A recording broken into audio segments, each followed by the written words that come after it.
What's up, everybody? We are back live with another edition of VC Sunday Showdown, brought to you by the guys over at Juju Energy and HyperX. That's right, go ahead, spam them hypes. We about ready to get started up here.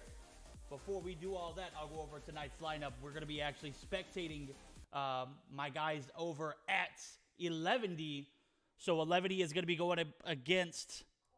Oh, let's take a look. It's going to be Vitro. Vitro's in the chat. Let's go. You can probably hear my background. I'm sure I had to mute myself in the back, but we got to take it care of now. We are all good to roll. These players are loading into the lobby. And as always, it's your boy Verdict. How's everybody doing? How did everybody... Did y'all have a good weekend? Did y'all have a good Valentine's Day? Talk to me. I'm about to send the notifications out so everybody starts joining chat, because if y'all are dry tonight, I can't have that. I am casting solo. I'm going to need the energy. So if you got it, let me have it. You already know the move.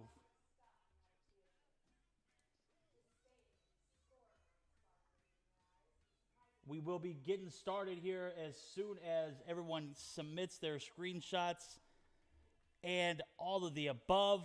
11D roster as follows: Yuhi, Zai, Alda, Parka. Oh, Parka's back good. And Just. What's going on, everybody? Everybody just now joining in. This is the 16th week of the BC Sunday Showdown. Y'all new to the channel, don't forget to hit that follow button. If you're already following, I appreciate you for stopping by. We're going to have some eventful games tonight. Vitro will be playing you guys 11D. Vitro's roster goes as followed: Merc, Scott, Vade, Irrelevant, and Tsunami. Scott COD Mobile, where you at, my guy? I don't see you on the lineup. What's good, homie?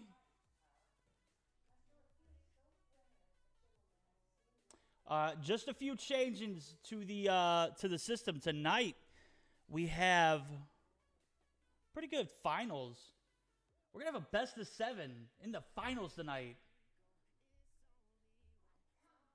Everything we've done recently has been best of 5. We just transitioned to that best of 7. So I'm tired of seeing 3-0s in the finals. I need to see more games.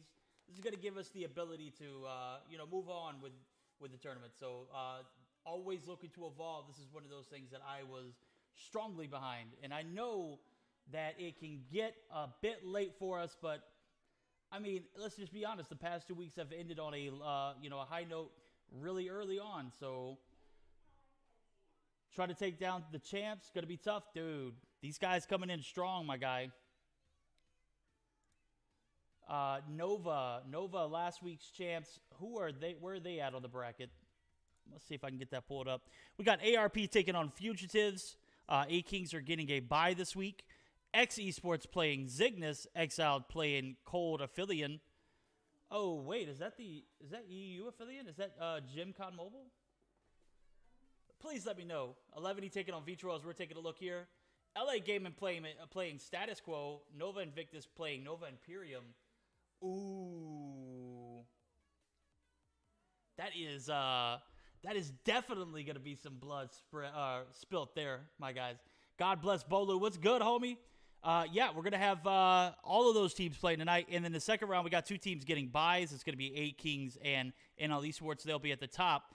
The winner of this matchup is actually going to move on to play NL Esports. So definitely going to be interesting. So if you get just now tuning in, some recap, we're going to have some great teams playing. And the finals, we're going to have a best of 7. Woo! Who's ready? Hey, let's go. This is my jam right here, guys. If you don't like copyrighted, non-copyrighted music, my guys, you're missing out. Some good stuff. Some great stuff. Is Tribe playing? No, Tribe did not register for the tournament, unfortunately. That's all good, though.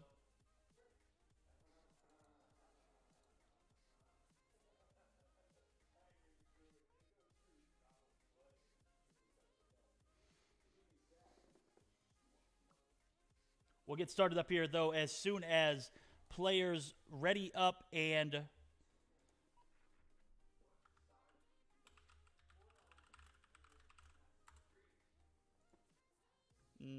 sorry, not. Getting invites. Love it. Autogracias por darme carry. Yeah, you think Alden's going to carry? Tectonic, what's good, homie?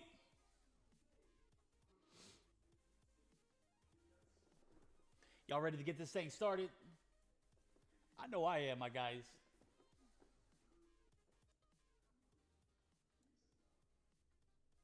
Going to be an eventful night for sure. If a team was using me, I would. Oh, bro, dude, I wish we'd be able to see you play again tonight. We watched you slay out last week, dude, and you guys took the finals easily. Who was that? NL Esports? No, who was it that you guys played? 3-0. It was not even a close match.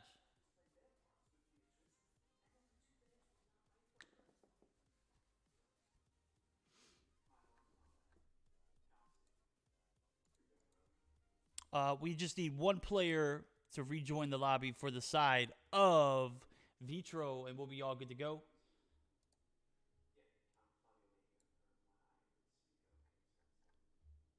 Guys, how was everybody's weekend? How was everybody's Valentine's Day? Happy Valentine's Day to everybody from your boy Verdict. We are ready to rock and roll here. Tectonic, do you want to sub right now? Scott says. Rip.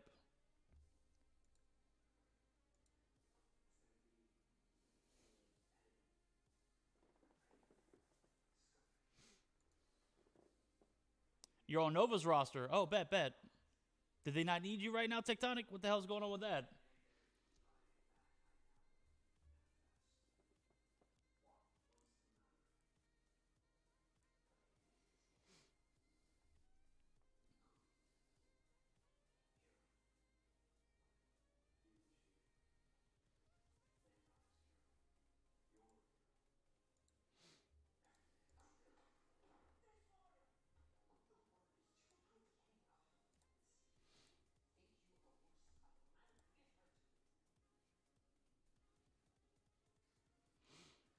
All right, I'm taking a look. We are live on YouTube as well, dude. Just dropped a like. Appreciate that, Dylan Murphy. I have both Trovo and YouTube pulled up.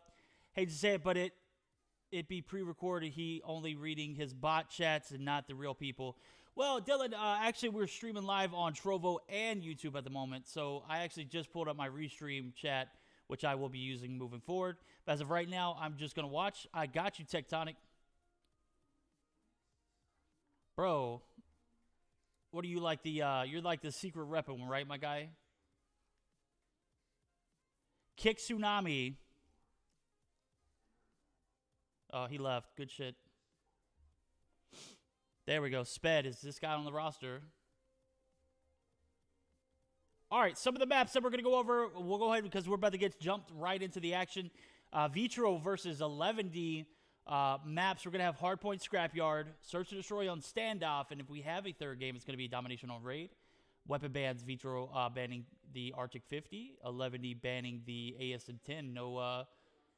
No real question there. That's obviously a gun that everyone is seeming to ban for the time being. I haven't seen that gun really get nerfed at all since it's been the meta for the past few seasons. The Arctic 50, a newer meta, a lot of people spamming and abusing that gun with the stop and power rounds. I can't blame them, dude. There's some people that are just highly skilled with that, placing the the crosshairs in sights of people that, or in areas where people are going to be heavily traveling. That's obviously going to get you a few bangs there. So yeah, we're going to see where my boy Zulf at. Let's go, guys. We are almost ready to rock and roll. We're going to get started up. Man airdropped a screenshot from phone. What?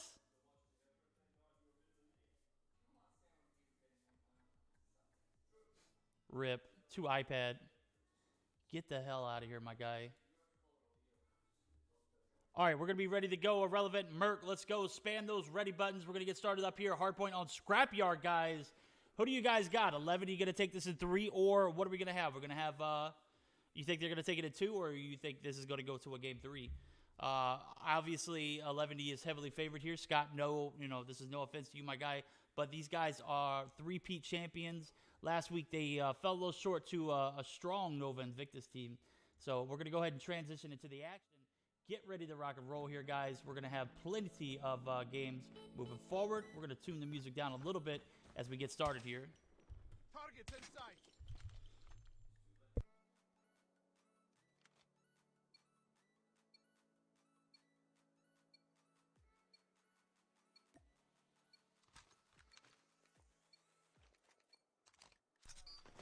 Alrighty, guys, we are ready to roll. P1 is going to be open up for shop here in about 5 seconds as Parka and Team 11 make their way through. Vade's going to be on the receiving end of this chopper spray. Vade is going to get a few shots and take Parka out. Parka is going to be down. First point is going to be held first 10 seconds for the side of Vitro. Vitro coming off strong, popping these guys in the jaw, but it looks like everybody's going to leave the game, so I'm not sure what happened there. Chaos, what's good, homie? Haven't seen you in a hot minute, my guy. And it was over before it even started. Well, that's not this. That's not what I wanted to do. All right, there we go. It's a draw. Stand down. It's a draw. Stand down. We're gonna go ahead and get restarted up here. Obviously, we got some connection issues, but that is all right. I'm gonna get the bracket up to you guys as soon as this first game's over, so we can take a look at it together. iPad lives matter. You know what they do? Just not in this tournament, my guy. Sped game crash. Rip. Grim wins the game. We're all winners here, Grim. No real losers. Except for if you didn't register. That ain't a shot at anybody. Imagine not playing in the MsKVerdict Sunday Showdown on Sunday night. Rip. Rip the dream. All right, everybody is back in the lobby. Everybody is readied up. We're going to go ahead and get started up here. Give this one a second whirl. See how it goes. Hopefully everything's all good on both ends. We'll be back to a smooth start here.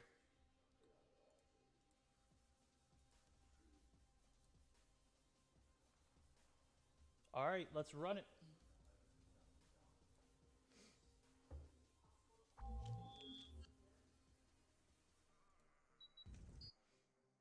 Go ahead and transition back in, and I was for a second thinking that Scott was a play of the day. I don't know what is going on in my mind as I clearly see him on screen. He's always playing. Let's go.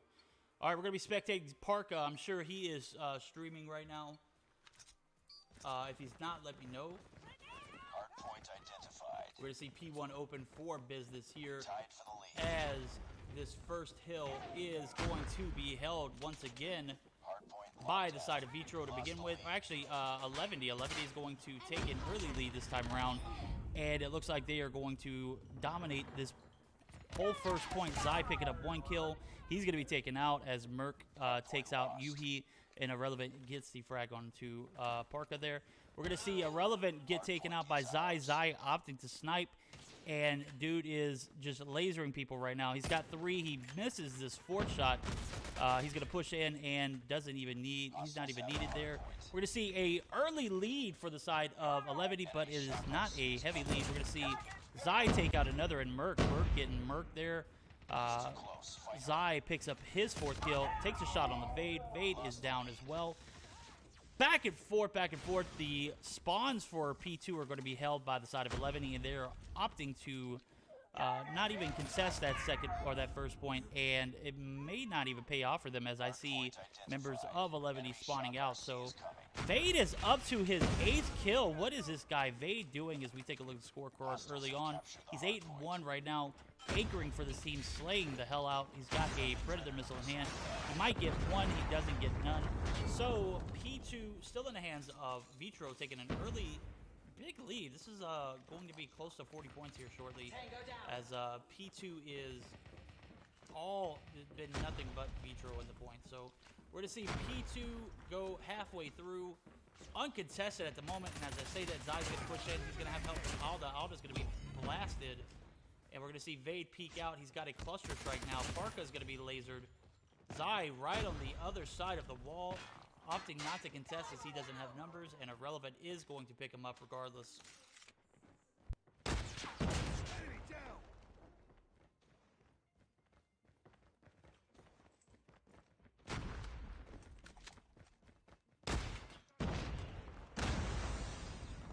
I'm seeing everybody in chat. Vitro is on top at the moment, and Vade, who was on a hefty kill streak, is finally taken out, knocked off his rocker. Not before he does a lot of damage there. And I have to say, Vade carrying for Team Vitro at the moment. Taken out after he picked up a plethora of kills with his War Machine there. He's got a Cluster Strike in hand too, so that could wreak some havoc on the side of 11D as well. This Chopper just absolutely putting some work. Was no match for Yuhi, as Yuhi takes out Merc with a gun and then opts to Gravity Spike Vade. Vade is going to push him now, taken out. Just takes another shot, picks up a assist on through the ult point as a setup for new. Ult point is preoccupied by the side of 11D, and 11D is doing everything they can do to take this Vade guy out. This has been all Vade from the jump. Get a little support from the guys, Merc and Irrelevant, but just an absolute lopsided scorecard. Look at it. We'll continue to look at it until we get some more support from the remainder of these players. Med 3 and 8, just absolutely not making the cut in my opinion. Out at 9 and 6, 8 and 8 for Zay, 8 and 8 for the side of Yuhi. As P4 is going to be opened up for shop. We see Alda take out 2 with his his Predator missile rather. Takes some shots onto Sped, but is going to be quickly destroyed by Vade and Team Vitro. Vitro looking to extend this lead they currently have. They are up by 50 points now, 45 points rather. Right before 11D is able to capture the point. So a lot of back and forth, a lot of back and forth. A lot of game left to be played. He's going to slow down. You think Vade will slow down? He's up to 14 so far. This map can be toxic.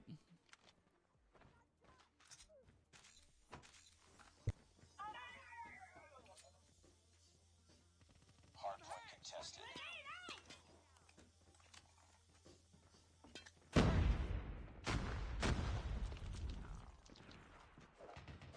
All right, well, with P5 opening up for shop here in the next 7 seconds, we're going to see 11D currently occupying it as that 40-point lead is going to dwindle now to a rough 18 points. 11D is going to gather a majority of this first few points off the rip. Vade going to be contested. Wow, what is his chopper build? He was able to take out, I guess that was Alda with the Annihilator. Dude, this gun rips. That chopper is it, my guy. 17 kills now for the side of Vade. Vade, what is this guy on, man? He must have snorted a shit ton of G Fuel at the beginning of this match, because guy is just absolutely destroying 11D single-handedly too. Get a little help from Merc now as we see Merc pick up his 14th kill right there, or get an assist rather, but definitely contributing. We're going to see 11D trying to contest this point, and Parka is going to be taken out. And what was an 18-point lead is now going to be extended to a rough 50-point lead as P5 is going to be closing down. We're going to see 11D playing for the lives here on P1. Parka and Team 11D looking to make this rotation. P1, in my opinion, is just, it's one of those points on the map that, you know, you can't afford to give up, especially in the point that, or in the deficit that 11D has found themselves in. So I'm sure they're going to be playing a little desperate for P1 to regain a little bit of those points that they lost after losing P5. So P5 was a complete loss for them as in regards to spawns and points. We're going to see P1 dwindle down to about halfway there, and not occupied at the moment, but Vitro members are going to in. Oh! Alda and Just pairing up together, taking out Sped and Vade. Sped going to be able to take the refrag, but doesn't matter. He's going to be clear from the point, and P1 is going to be closing up shop. We're going to see 11E opting to set up for P2 as they did not have a good P2 this first rotation. They had spawns, but just flipped like it was nobody's business. We're going to take a look at my guy Yuhi now, as he's got 21 kills on the board, and I didn't even see that happening, dude. Guy just absolutely a silent slayer. Alda and Yuhi both combining for 40+ kills. We're going to see them occupy this second point, but nobody in the hill could be a recipe for disaster. They need to have a designated player, and this might be Yuhi's turn to get in. I obviously would not have Yuhi in the point at this particular time in the game, as he's got, nearing 20, 22 kills, 21 kills. He's going to take some shots on the Irrelevant, and Irrelevant's going to go down. But he does pick up 22 kills now, as Parka is going to be your OBJ player with the side of Zai as well.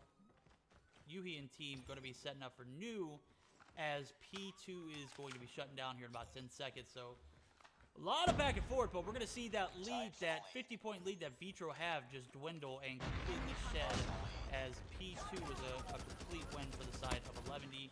Parker taking some shots onto the new point, unable to land anything that would get him a kill, but does help his teammates in the fact of lowering the health.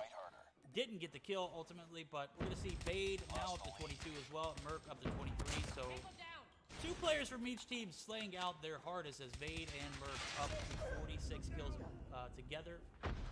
And for the side of 11D, 45 now for Alda and Yuhi. So it's a battle of duos, if you ask me. Alda putting up 2 big frags there, as he is taken out.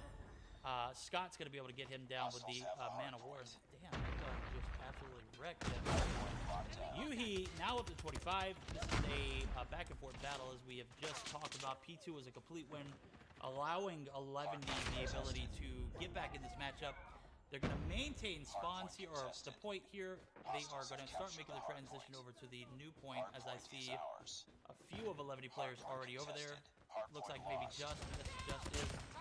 Just and Alda. Alda was taken out, as we just saw. Alda still up to 24 kills. Pretty good show he is putting on for us. Really just a battle back and forth. I really can't call it. This is actually a lot closer than I expected it to be. Shock RC is coming. We tied for the lead. We lost the lead.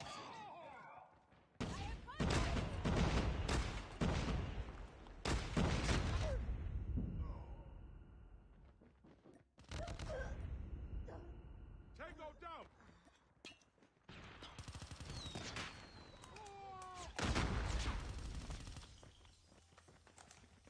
Hardpoint contested. We're going to see Yuhi get pushed on this point and is taken out. And this might be a poor transition for 11D, as I see Yuhi spawning out. He is going to push in for the old point, hoping to get the spawn flip as well, because as I'm looking at the map, we only see 1 player for the side of 11D, and that is going to be Alda. Alda is going to be in this top office building.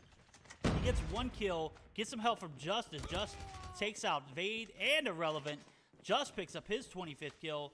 We see Yuhi now with 31 on the board, going to prevent any kind of rotations, as he's setting up on this rock area of the backside of P3. Gets a kill on a sped, gets his Shock RC down. Vade is going to be pushed in. Vade's going to be taken out. And we are going to see the side of Vitro slowly start to make their way back over, as they are spawning out. And this might do it for the side of 11. This might secure their dub. Scott and Sped pairing up to take out Yuhi, but just not going to be enough. Game is going to be over, and in favor of 11, they're going to go up in the series 1-0.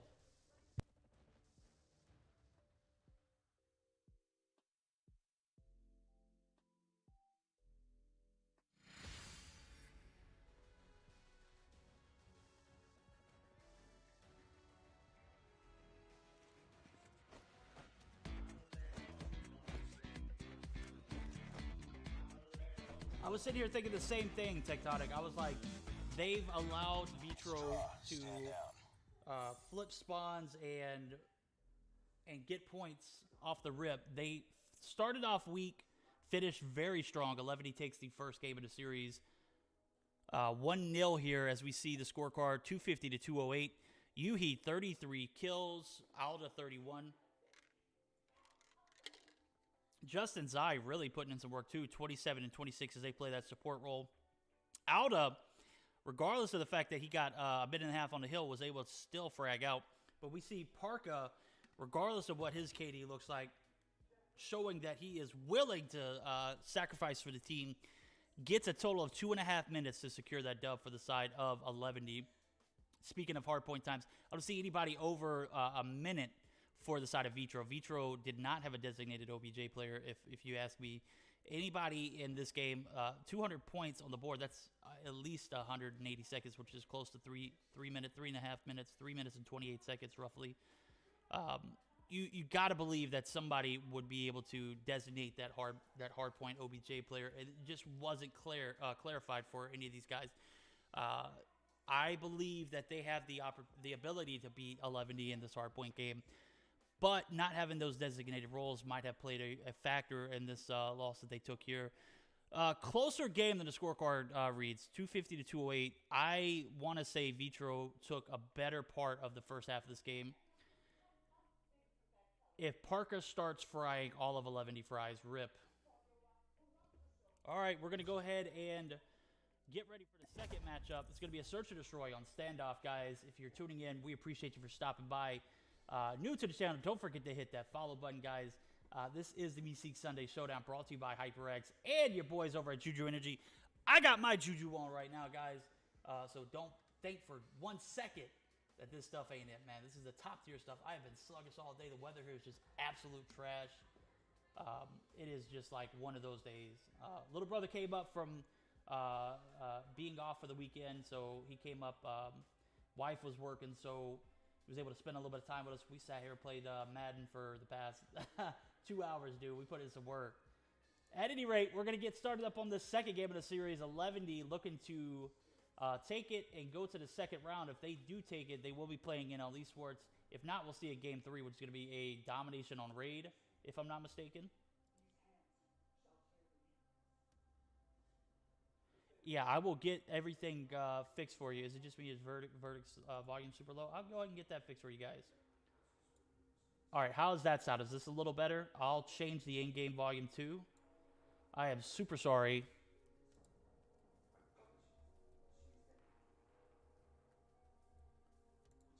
Levity takes that first game in the series, and I'll get my mic a little closer too, so that might help out during and pre-game. How's it going? How's everybody doing? How's everybody's weekend and Valentine's Day going? It's Valentine's Day, guys. Oh. Anything special happen? Anybody do anything great for their significant other or maybe their crush that doesn't know? Put it in the chat, guys. Let me hear it. If you out there simping, we need to hear about it. We're going to get started up here as screenshots are piling in. I hope everybody had a great weekend and a great Valentine's Day. Again, this is a holiday that everybody knows, you know, what's going on here. Valentine's Day, come on now. If you're not sharing it with someone you love, man, I hope that next year you'll have a better one. If you're sharing it with the people you love, even. You here with me, I appreciate it, dude. I definitely love that. A single Valentine's, that's all right, 8. You're all good, my guy. Bengaro, what's good, homie? With that being said, we're going to go ahead and get started up here. We have a search and destroy. This is an elimination game for the side of Vitro. Vitro needs to get this game in order to take it to a game 3. If not, we're going to move over to the second round for the side of 11D. 11D up in the series as they take the hard point, 250 to 208. A lot closer than, I expected, though, to be honest. Defend the objective. All right, we're going to spectate Parka as he takes his nade and is going to be pushing to this bottom blue area. Gonna opt to hold this back alley with 2 other players for the side of 11D. And we're taking a look at, oh man, Vade taking out Yuhi. Vade starting off strong. He carried in the, him and Merc carried in the hardpoint game. Bomb is gonna go down quickly at B as we have a 3v3 just getting the kill onto Merc. Sped taking out Zai there. Parker gonna pick up 1 kill on Sped. That's gonna give them a 1-man advantage. He picks up the KRM that Sped had as well. So Vade and Irrelevant, the only 2 players left for the side of Vitro, and they are going to be down to 1. Vade pick up another big kill. He's up to 2 now. Parker's going to be pushing him back alley. I don't think Parker wants to smoke. Parker's down, just coming through in the clutch. Parker peeked around that corner, no cover at all, and pays the price. Doesn't matter, just gets the refrag and the defuse. The round is over. Oh, hold on now. That might actually do me. I actually just took a look at the volume, and dude, I am super sorry. I had my mic volume all the way down, showing my brother how everything worked. I am super sorry, my guys. How does that sound, though? Does that sound a little bit better? All right, we're going to go ahead and see a quick A bomb plant. No, Vade is going to be taken out via Alda's nade. Where are the trophies? If you Vitro, you got to get those trophies down. Put your bomb carry at harm's risk there. Merc going to take out Just, but not before 4v2 is going to occur here. We're going to see Zai taking a shot with his RPG. The SMRS does not land anything. We got a 3v2 now, as it appears as though another player for the side of 11 goes down. I didn't see that, but let me know if that volume is much better, dude. I was actually showing my little brother my setup, as he has not seen it yet, and I was showing him everything, how the mic worked and all that jazz. Zai is going to go down to Scott. Scott picks up his second kill. Merc and Scott working together to get this bomb down, but the bomb is in favor of 11, as they have the bomb on the B site, and they know it. Alda and Yuhi going to go ahead and push up aggressively, though. Just shows you that these guys over 11 do not care who they're playing. They are going to push up on these guys and make sure they are known. We're going to see Scott take some shots in Delhi, but is ultimately taken out, as Yuhi did a great move there. Back and forth outside of that Delhi building. Pushes in. Perfect timing for him as he picks up his second frag. Defend the objective. They have the bomb.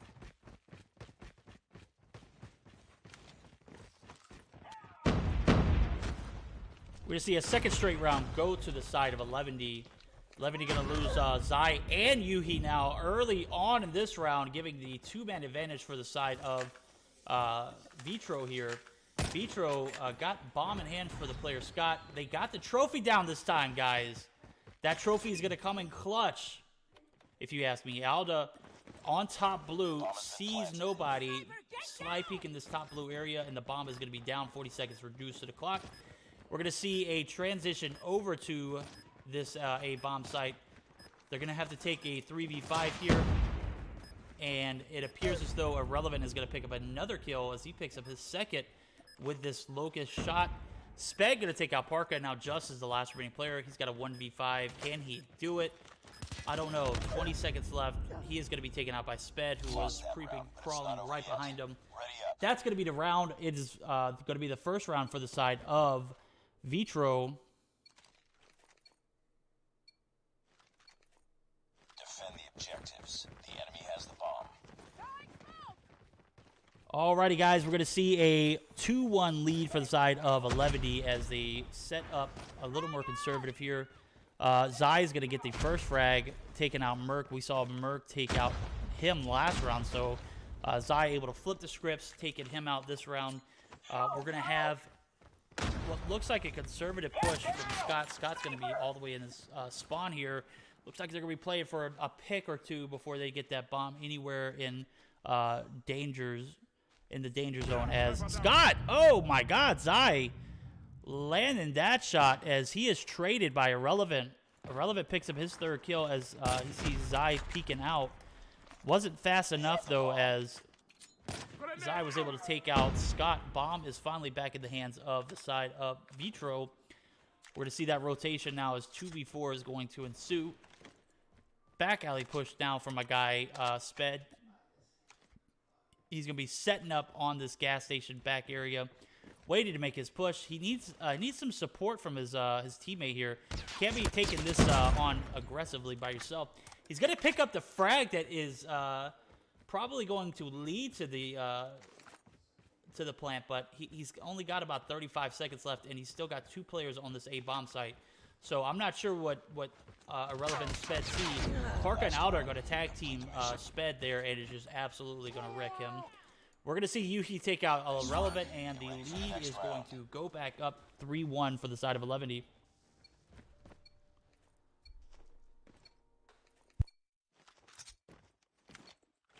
Defend the objective. The enemy has the bomb. All right, we're going to have a 3-1 lead for 11D. 11D taking that last round with ease. Again, I'm not sure what that A push was. The back alley kill was a big one. Just and Yuhi taking out Vade and Merc there, respectively. We're going to see this Parka push for the backside. It's all up to you now. And we're going to have a 1v5 to ensue. Sped takes out Just. Parker gets the refrag, and the round is over. 4-1 now for the side of 11D. And wow. I was expecting a little bit more from this from this Vitro team after that hard point that was hard fought, actually.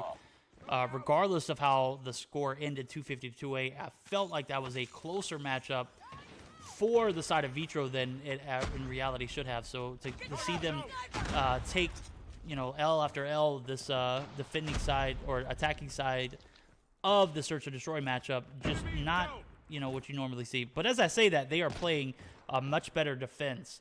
It's a 5v3 now, as Zai is going to be one shot inside of this bottom market area.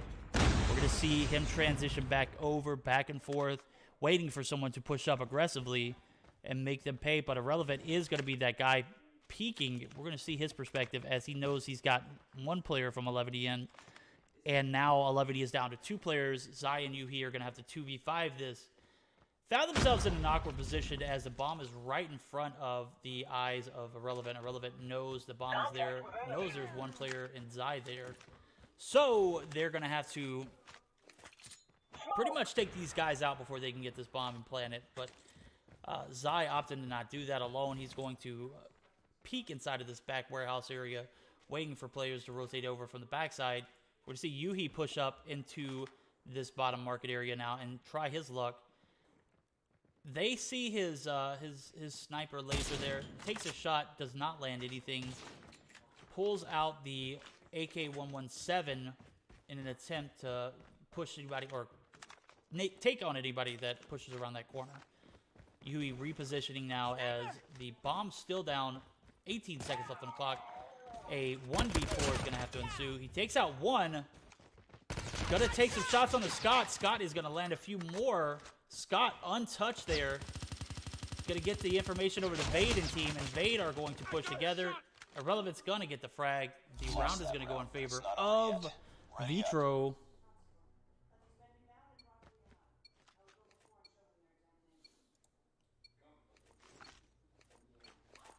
Defend the objective. Ghoul, what's good, homie? Throwing smoke. Yeah, dude, it's got to be super late for you guys. Frag. Throwing smoke! Grenade out!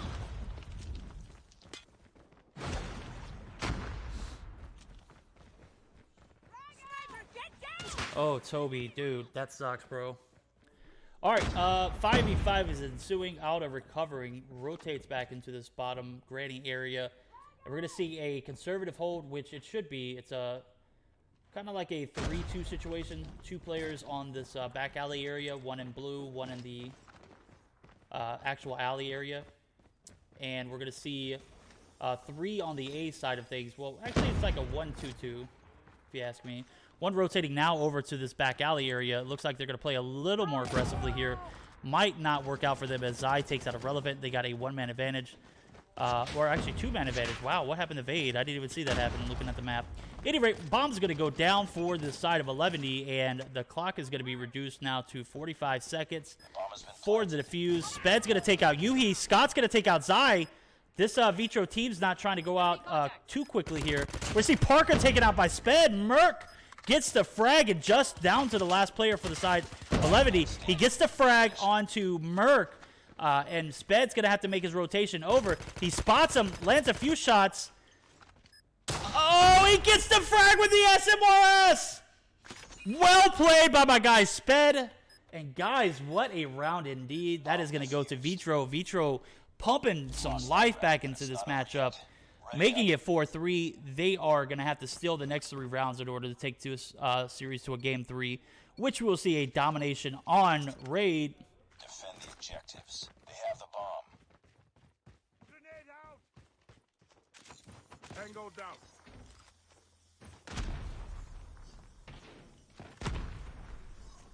We're going to see Irrelevant take out Zai early. Also takes out Yuhi. Targets inside. What is on? What is this guy on, my guy? Irrelevant popping off here, putting in some work for his team. Vitro not trying to go out in 2 games as some of us would have expected. This is a Vitro roster that played well in the first game of the series. Ultimately wasn't able to clutch it up towards the end, but they got a good shot here if they don't play too aggressive, if you ask me. Bomb is in the hands of Aldo, which could lead to some doubt into where he's going to go. But you got to know that Aldo is, he's got to be communicated by, the last kill that happened, I think it was either Sped or Scott. Got to be able to inform the team of where he's at. Irrelevant going to be playing this box area. Vade's going to be playing this tractor area. So it's going to be a conservative hold. Well, an aggressive one, actually, as they're on A-bomb site. But playing it together like a team should here. 3-1 situation. Alda going to rotate over to this back blue area. Knows that there is someone in the vicinity. He's got to know, as he hasn't been contested at all. So by process of elimination, you got to assume that they are on the A site, right? Could be wrong. All right, he's going to push in on this barrel site. He's going to take out one in Merc, who peeked. Should not have peeked, paid the price. He's going to rotate now over to the B site. He's going to be shot once. He's one shot. Bomb's going to go down. There's 15 seconds left on the clock. Going to push that back up to 45. And Alda going to be taken out via Vade, as Irrelevant landed some shots too. We're going to be racing to see who gets his bomb planted. It is going to go to Irrelevant. Relevant and Vade played very well together there. Bomb is defused, and we are all tied up, gentlemen. It's not over yet. Ready up.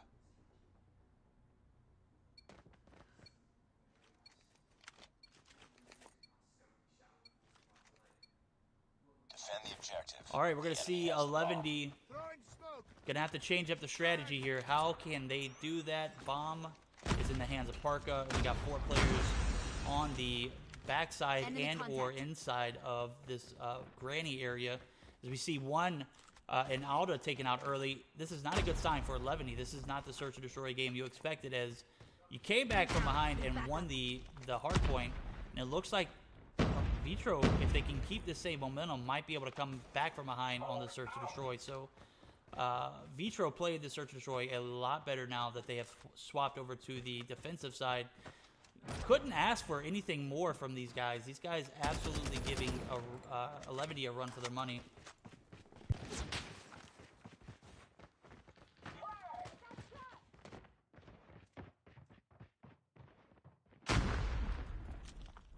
Vay going to pick up another frag as he is on his way to the 5th kill as he takes out Yuhi. Yuhi, 8 kills on the board. You expect him to stay a little bit alive for a little bit longer there. Not sure what happened, as I peeked away for a second. I think the wife just pulled up. At any rate, Sped's up to 10 kills now as he took out one earlier on in this map in Alda. One of the more consistent players going to be taken out. Parka is going to be pushed by one, and I guess he just was not expecting someone to push in, and I'm not sure what he was doing. He was kind of not at a head glitch area, just out in the open as he is taken out. Now it's a 2v5 for Justin Zay, or Zai rather. So I know Parker, or not Parker, Tectonic was talking about who you'd want in a 2v5. Zai was one of those guys. Zai was taken out early there, and Just going to pick up another kill. And he is going to be taken out as Vade, on top of this jump up, takes advantage of the unsuspecting Just. Round is going to go in favor of Vitro. Defend the objectives. They have the bomb. Smoke out. Sped played this little jump up area very well, this little head glitch area, trying to secure the dub. If you are Vitro, though, you got to play this a little more conservatively. You can't allow these guys any kind of momentum here. Bomb is in the hands of what looks like Parka. Parka is going to get this plant down, and a minute and a half is going to cut to 45 seconds. 3v4 now. Sped playing a little aggressive. This may not pay off for him. He's got to regroup and get with his team and come up with an idea. You don't want to get this flip and have to be on the planning side. Vade takes out Yuhi. Big kills for Vade. Merc taking some shots with Vade. Vade picking up his 8th kill now. Bomb is going to be defused, or in the act of being defused, as a 2v2 ensuing. Vade going to be able to get the ninja defuse, steal the game and the round. 200 IQ. Where were these guys at?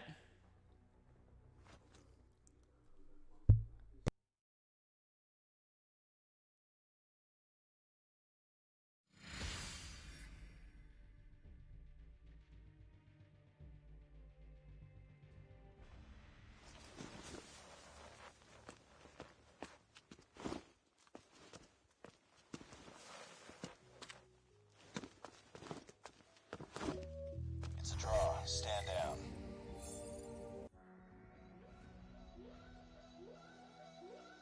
Let's go. We got a best of 3 about to go down. This is the 3rd game of the series. We're going to take a look at the scorecard for a second real quick. Sped, using that AK-117 loadout to his advantage, goes 12-7. And it looks like 11, who had a great start, just kind of lost grip. So back to what Tectonic was saying earlier, they don't have, or they've been known to give up in hardpoint games, but this was Search and Destroy, and my guys sold super hard. Vitro taking advantage of it, gets the dub. We're going to go to a domination on raid. Chat, let me know what you think. Is Vitro going to be able to carry that same momentum going into game 3? Woo, who knows? This is something that I did not expect in the first matchup of the day. So best of 3 going to the 3rd game. It's going to be a domination on raid.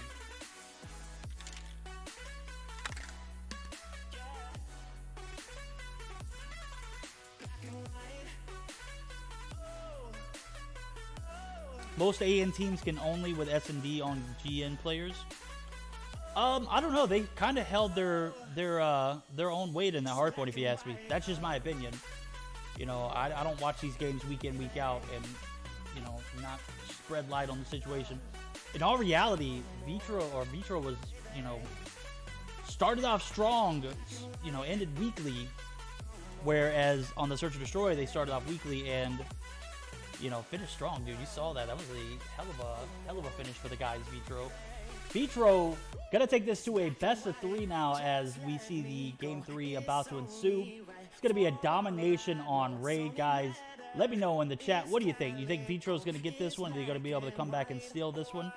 Or are 3P champions gonna be able to move on to the 2nd round? Let me know in chat what you think.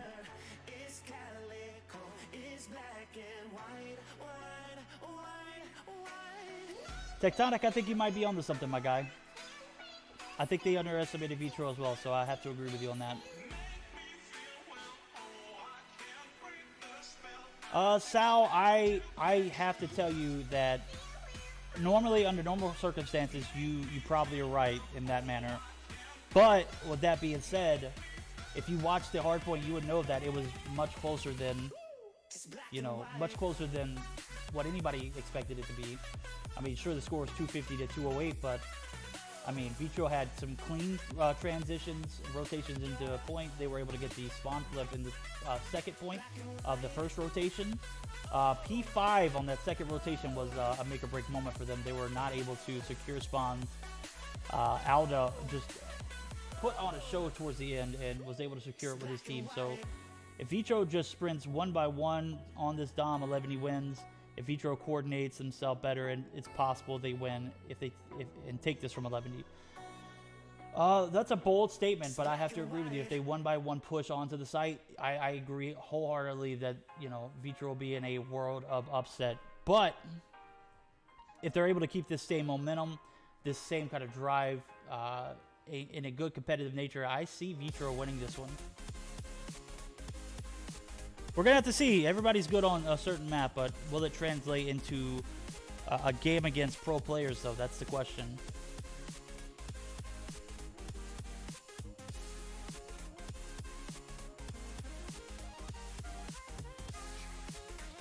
I wish there was like a live poll that I can put in chat so we could see, you know, like in real time what everybody thought.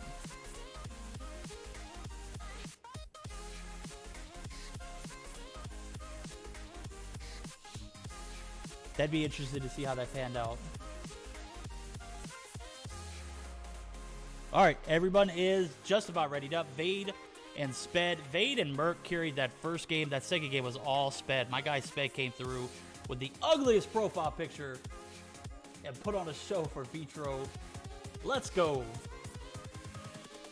Let me know in chat. Vitro, who do you got? Vitro or 11D? Just put it in there. Spam it out there. I need to know everybody's opinion. We'll go ahead and spam that ready button. We are ready to rock and roll. Game 3 of this first series of the first round of the MsKVerdict Sunday Showdown. Already living up to its expectations, or actually surpassing their expectations. Vitro taking this to a Game 3.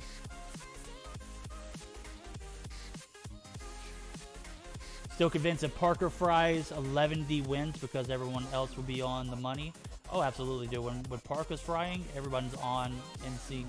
But with that being said, I haven't seen Parker for the past, I don't think he was here last week or the week before that even. Got to go for the underdog. Nova Band made his opinion here. Vitro the underdogs. Yeah, Vitro, they pulled their weight last game. They definitely had an opportunity to win that first game too, if you ask me. But that's just my opinion. Obviously, take that with a grain of salt because I don't know what the hell I'm talking about, right? Ban, shut up and focus on your matches, Rip. Updated bracket as we see Not Nice putting it in the chat. Appreciate you, Not Nice. A100 mod, always coming in, week out. If you don't know Not Nice, guys, you're missing out. She's moving up in the world. 11D is ready to go. It looks like Vitro is ready to go. I'm ready to go. This is the MsKVerdict Sunday Showdown first round. Vitro 11D, winner of this game, moves on to the second round to play NL Esports. All right, who do you guys want me to spectate in this game? It's been pretty back and forth. I'm convinced in S&D stream, sniping was easy because you have like a 1 to 5 second stream delay. That is false, Vacuum. Actually, I have a 20-second delay, so keep that in mind. My 20-second delay is not going to affect a team in such manner.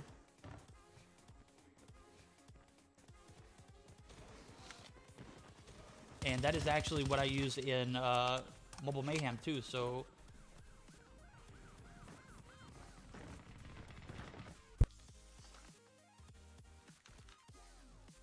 We're gonna spectate Parka now. Parka, I know I've spectated him the past 2 games, but that's fine.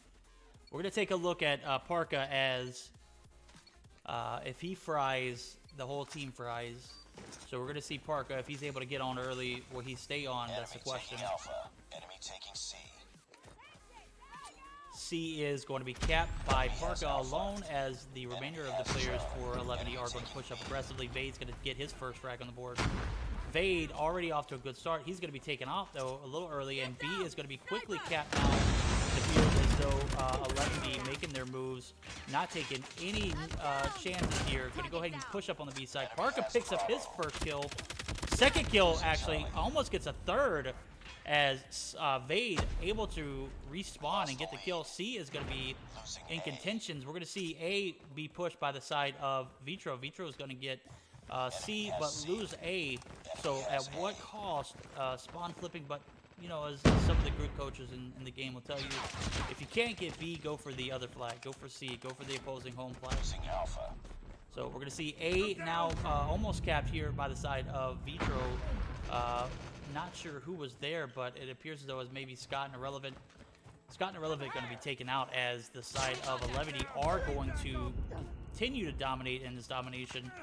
Parka up to 3, Alda up to 5, and we're going to see Vitro how they respond as they are getting spawn trapped now, as Zai picks up his 4th kill. He's going to be taken out, though. Sped picking up a kill there onto Yuhi. So a lot of back and forth. A is going to be capped by the side of Vitro, so this might give the side of Vitro the advantage in the aspects of this. They going to be pushing up. Hip fired with the HVK. It's not going to be paying off, as Zai able to just absolutely wreck him. He's going to be taken out. A is going to be quickly recapped now for the side of 11D, and back again. Match is going to be 2 points ahead for the side of 11D. Flags are going to continue to be contested, but we got to see a strong. We're going to see a strong ringside hold for the side of 11D. 11D making great use of the map and its advantages there. 3 players on that ringside, able to prevent anything from happening on the B side. Cleanup is going to come in the back and just taken out, but has a Goliath in hand. That might come in handy if he uses it this round or next. Grenade out! Hurting. Keep fighting.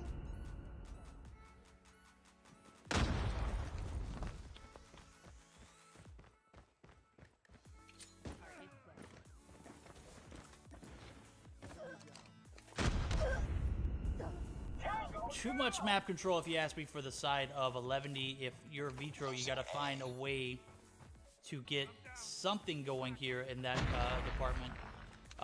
Merc has coordinated with his team and is letting them know that he is going to secure C as A is quickly capped. How long will the side of Vitro hold this cap, though? That's the question. So Merc pushing up onto this modern building is not going to see anybody. See Zai finally pushes out. That might, lead to a death here. It is Zai able to take advantage of the head glitch that Irrelevant could not hold. So we're going to see Zai pick up his 11th kill. Alda up to 14 now. We're going to see a B cap come into no, yes, I don't know. Zai picking up some big kills. Scott going to be taking some fire on as Vade pulls out his Goliath, or War Machine rather.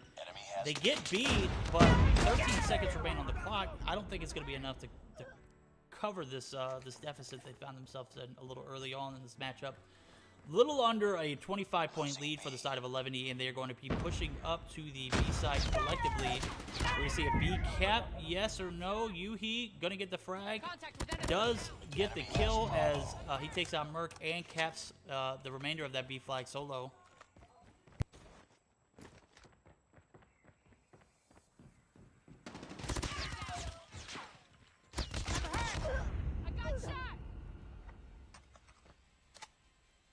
Nice work. Get ready for the next round.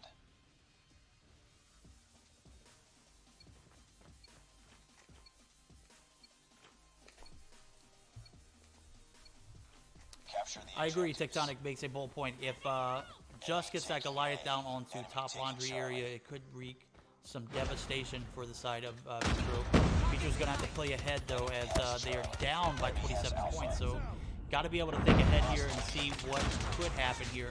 Merc going to pull out his Annihilator. Going to take out two rather. Merc making some pushes onto this laundry area. He's got one in or Irrelevant rather, or Yuhi rather. Yuhi is going to pick up the frag with the Predator missile. Big kill there as Merc was going to be lurking outside of this laundry area waiting for anybody to make the rotations. And B flag cap is going to go in full effect. Zai spotting that laser too well as he just absolutely Merc. A is going to be partially capped here for the side of Vitro. They are not going to be able to get the complete capture as it looks like we have Alda and team 11D completely onto the site. Alda is going to get the recap, and Merc is going to be taken out there as well. So we're going to see, again, a complete domination from the side of 11D, able to maximize on points. Alda picks up his Goliath and Sentry Gun, and is going to be setting up in this laundry area, I assume. Parka not frying at the moment. We'll take a look at the scorecard here. Parka 8 and 7, so not really selling either, if you ask me, but just not really frying. With that being said, B and A are still held respectively by the side of 11D. That's all they need to do in order to win this thing. So we're going to see two Goliaths, Alda and who was that? Just not even in play yet. So we're going to see, setting up in top laundry even without the Goliath there. Will they even need it is the question. They haven't needed it thus far. So no need to even give these guys any hope by allowing them the opportunity to steal the Goliath. A is going to be capped. No, it is not. Scott is going to be solo. And just as Tectonic made earlier on in the matchup, or even before the matchup said, if they push one by one onto the points, that could be a recipe for disaster. And that is exactly what's happening. It looks like Vitro is kind of panicking here, and it is not paying off. They are down by 52 points going into the last 2 minutes of this matchup.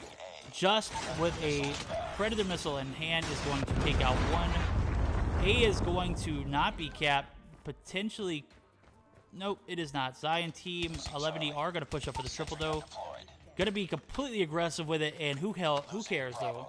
11D showing these guys what they're made of, as A, B, and C now are capped on the side of 11D. B is going to be captured eventually now, as the whole team of Vitro has just been Friendly wiped. XS1 They sped Goliath only incoming. players Objective spawning, almost and they are on complete. the support side. Goliath picking up now. See, Alda picking up. Alda making great use of this Goliath. It doesn't matter at this point. This game is over now. Time is not going to allow the side of Vitro any opportunities. GG's, Vitro. You came in strong in this first game. Second game, you came out on top.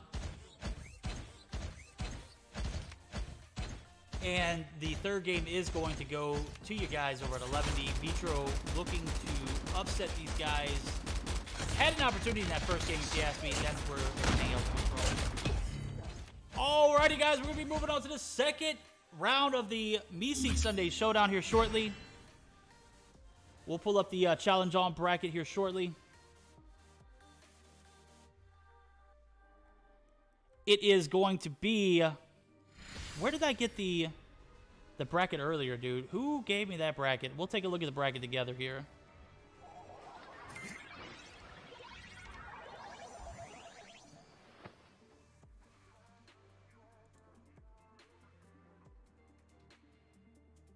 It's a draw. Stand down.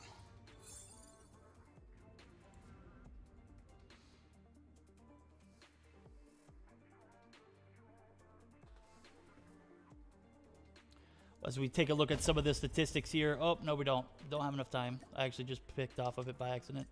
Nope, can't look at that either. That's all right. I am trying to see if I can get this bracket up for you guys so we can take a look at it together. Let's see if I can get it up here.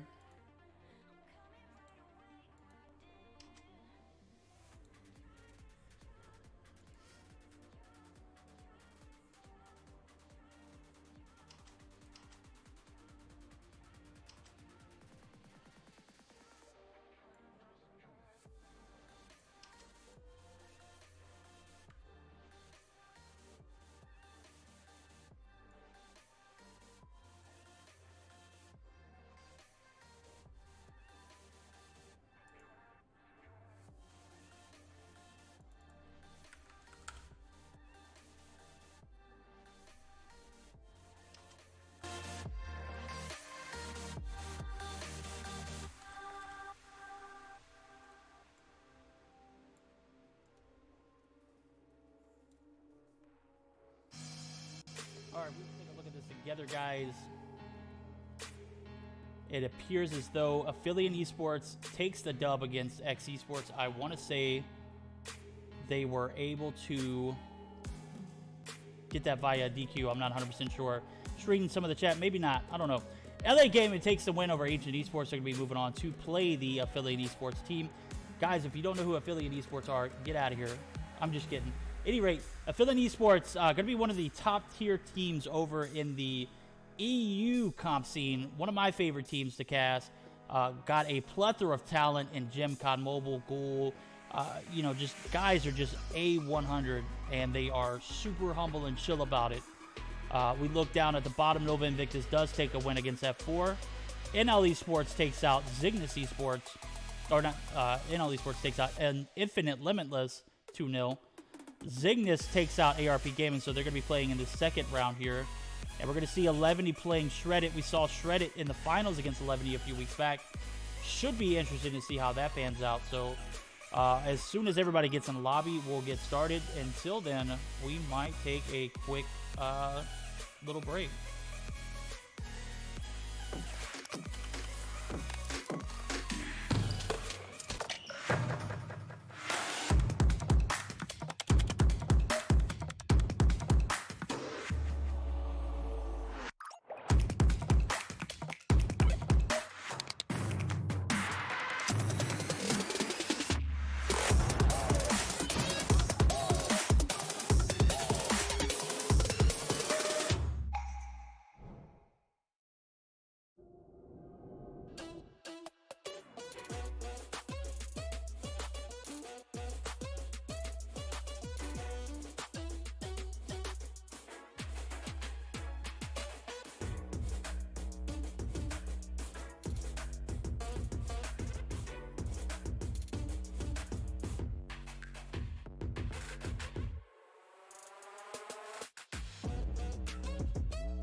And we are back live, my guys. We've got a best of 3 in the second round of the MsKVerdict Sunday Showdown. We've got Shreddit taking on the guys that we just saw, 11D. 11D going up 2-1 over the side of Vitro. Vitro put up a hard fight, if you ask me, my guys. Definitely a lot harder than I expected. Definitely got to show you guys some love, though. Appreciate these subs out there. Gifting 2 subs, Golden Boy. Happy Valentine's Day, my guy. How are you doing? All right, who's ready to see some more good gameplay? We're going to have Shreddit. We saw in the finals a few weeks back taking on 11, who before last week was a 3P champion. Could have been 4. Came up shy in the semifinals with Nova Invictus just coming out too strong. That roster is looking something fierce. Is that the word I'm looking for? Not fierce. That's not a play on words. Yeah, it is. At any rate, we're going to see a best of 3 here ensue. Shreddit taking on the guys 11. Who do you guys got? I missed your message, dude. I had to step away, man. Happy Valentine's Day to my Papi Chulo MsKVerdict. I see you, Golden Boy. Had a few Tito's vodka with pineapple. Ooh, I could use some Tito's right now, my guy.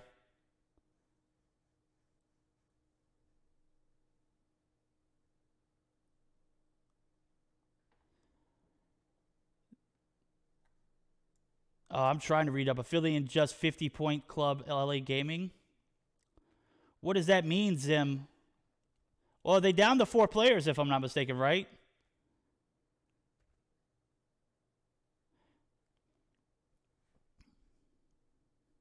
This man, what's going on, homie? Ghoul, talk to me, my guy.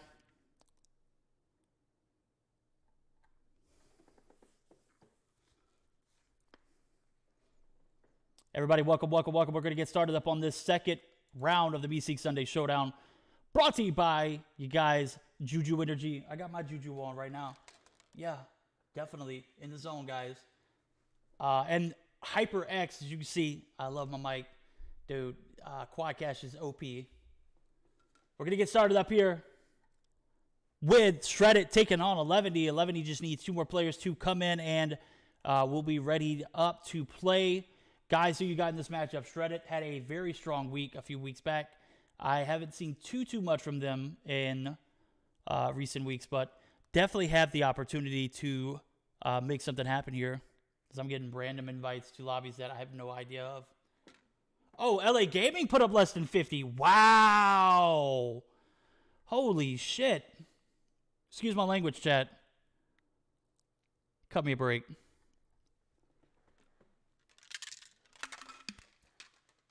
Zim in the chat, not being toxic towards the EU comp scene.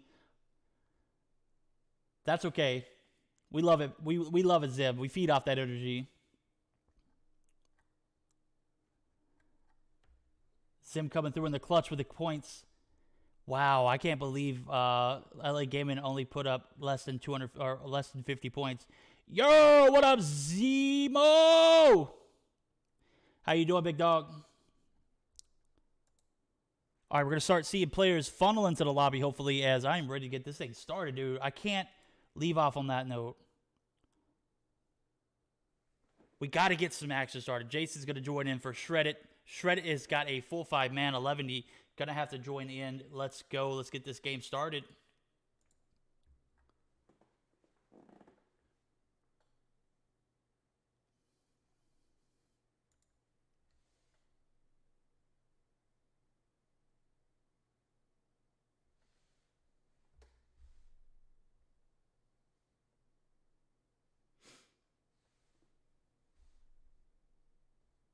All right, who you guys got in this matchup? Shreddit taking on 11. 11 coming in OP as hell. Parka is going to join and unjoin and back again.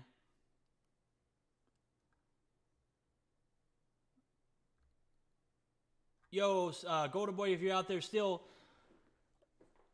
take a shot of that Tito's for your boy Verdict, man. I need it. I desperately need it, my guy. I need that Tito's in my life right now. I'm just kidding. I had enough Tito's over the weekend. Enough is enough. They got ran through and put up less than 50 on Affiliate Esports. My guys over at AE are clapping. Put in that work, AE. I see you. And if you guys don't know, Affiliate's making their Sunday Showdown debut, coming in hot, taking out the hard point, taking the hard point away from LA Gaming. They only put up 50 points. Wowzers.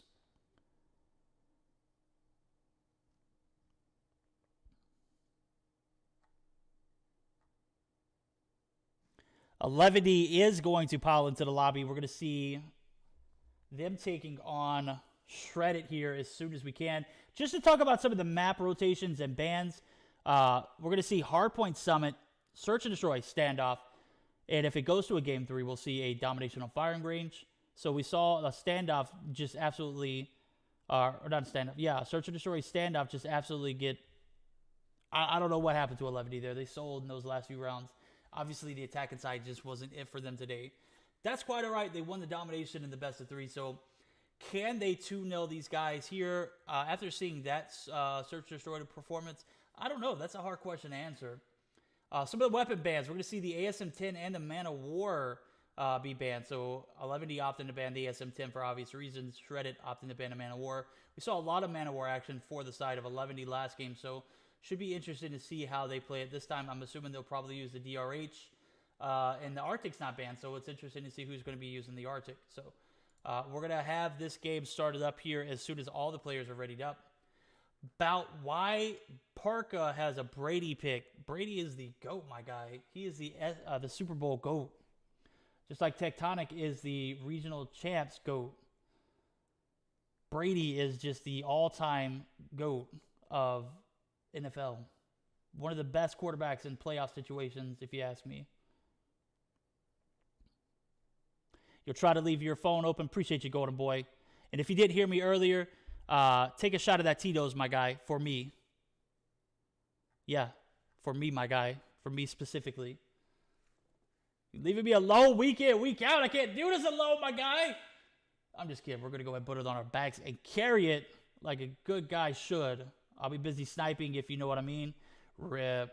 Get out of here, Golden Boy.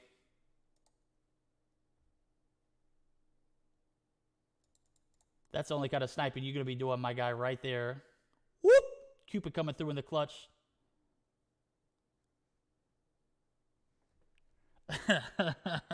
All right, we ready? Go ahead and get it started up. Not nice. Let's go. Game 1. 11 versus Shreddit. Going to be a hard point on Summit. It's one of my favorite maps to play hard point on. We're going to go ahead and transition into the action, if you know what I mean.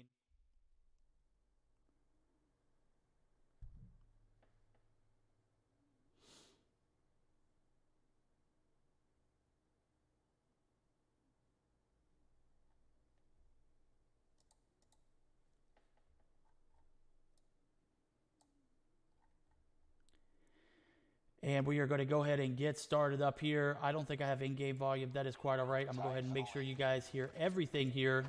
Should be good moving forward. We're going to go ahead and get started up. Parka is going to be running this LK, one of the classes we see more popular now that the Man of War and the ASM-10 are banned. Parka is going to pick up his first kill. Point is going to be held by the side of 11. They're going to go up by nearly 15 uncontested here. Oh, Parka getting some help from his teammate Alda. Alda taking out one, Parka taking out the other, and it's just an absolute bloodfest for the guys over at Shreddit. Shreddit going down early quick here as we see Parka making his rotation. He's going to be pushed by 2, taken out by Jason. Jason is going to be able to pick up a frag. And Alda and Team 11 coming out the gate swinging as they should. They're going to be up now nearly 30 points going into the transitions into P2. Alda setting up in this top control room. Could be a lineup of kills here, but he's going to be taken out by Jason. Jason's going to pick up the refrag onto just a bot. So with that being said, Shreddit trying to make their way back into this P2 point. Can only do it if they're able to get control of this top control area. I don't see that happening anytime soon now as we see 4 players for the side of 11 pushing up in the top control. 1 in Alda who might push out. Nope, he is not. Yes, he is. I don't know. Can't tell. He wants to make his mind up. He does finally do it. Jason is going to be pushed by Alda with his pistol, and he is going to pull out his LK, and it doesn't make a difference as Jason is able to pick up 2 kills there. Hardpoint contested. Hardpoint 40-plus point lead now for the side of 11D, and it does not look like they're going to be taking their foot off the pedal. They're going to continue to shred it here in the beginning part of this matchup. Target down. hardpoint is ours. Hardpoint contested. Hardpoint lost. Got shot.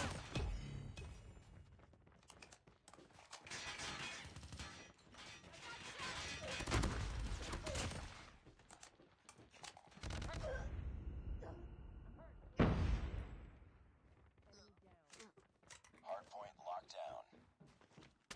Hardpoint identified. P3 not looking too good for the side of 11D as we see Alda and team trying to maintain spawns. They are going to reside in the point now as we see. Is that Alda? Alda is going to be in the... Nope, that is not. That is Zai. Zai using the KRM. He's going to take some shots, but is absolutely destroyed by Sal. Sal's going to be taken out. 4 players now are going to be respawning right here with Zai. No, they got the spawn flip. Just a bot and team looking to get this transition proper. It is not looking too good, though, as we still see 1 player for the side of 11D inside of the point, and spawns, again, have been flipped. 28 seconds left on the clock. Score is now 90-10, 80-point lead for the side of 11D, and this is not looking too good for the side of Shreddit. Shreddit looking like fish out of water.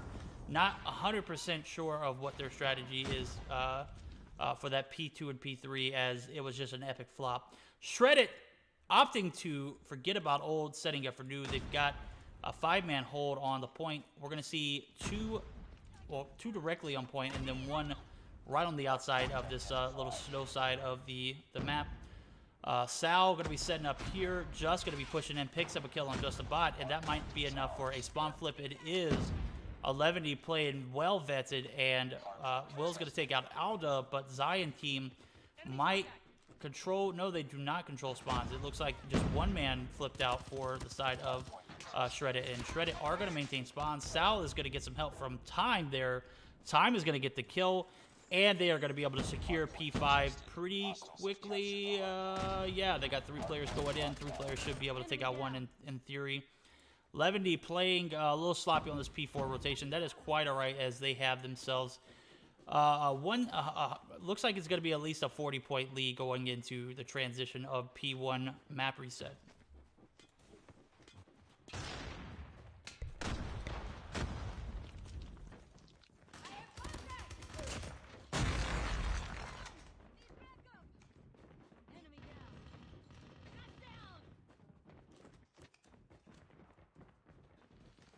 OVO COD Mobile, appreciate the roses, my guy. Don't want to overlook that. And Tanner coming in through with the host. I appreciate it, my guy. We're going to see P1 open up for Shop. The lead is still in favor of 11. They are up by 50-plus points now, as the first few points of this P1 rotation is going to be pretty uncontested for the side of Shreddit. If you are Shreddit, you want to take advantage of this as much as you can, as these rotations can be harsh for P2 and P3. Obviously, P2 is still a toss-up, anybody's game. P3 is going to be a spawn-based held, so P3 point is going to be a little more important than this P2 rotation, but if they're going to give you the points, take them, my guy. Take them. Zai going to pick up a kill on the Will. Zai and Just looking to take out Jason, who's the last remaining player for the OBGA side of Shreddit. Jason's going to be taken down. Yuhi and team looking to maintain this lead that they've now found themselves back up to about 52 points going into the P2 rotations. We're going to see 1 player for the side of Shreddit get taken out there. Parka picks up 2 big frags. Parka's balling out at the moment, and if Parka can stay at his groove, as we heard Tech say earlier, this might be murder she wrote for the side of Shreddit. Will going to get that nade off. Parka forced to push back in. He's going to be pushed by Just a Bot. Just a Bot gets the frag, picks up his 18th kill. Let's not shy away from the fact that this guy's got 18 on the board. He's going to push 2, take out 1, but is not going to get any support from team. They are going to be spawning new, which is a good sign. 23 seconds left to go. You would think that they would opt to not push new, but rather Will, I'm not sure what's going on here. Will does get the kill onto Parka, or not Parka, but Just rather, but is going to be pushed by the side of 11D in danger here as P3 is going to be held by a Goliath for the side of Shreddit. Shreddit making good use of this Goliath here in P3. This is exactly what you need to see from this team. They got one trophy here, as you can see, in the front part of the point. What can they do to protect it? Other than that, though, we got Jason on the outside of the point, making great use of his abilities there. Jason's going to be holding the outside of P3, and hopefully this will give the the momentum that they desperately need. And what was Alda doing there? Alda taken out by Time. Time did not know he was sliding in until he looked at it and saw the point was actually being contested. P3 is going to be all shredded as Just and 11D just not going to be able to come through. If I am Team Shredded, I am going to go ahead and start rotating, as you know these guys aren't going to contest this point.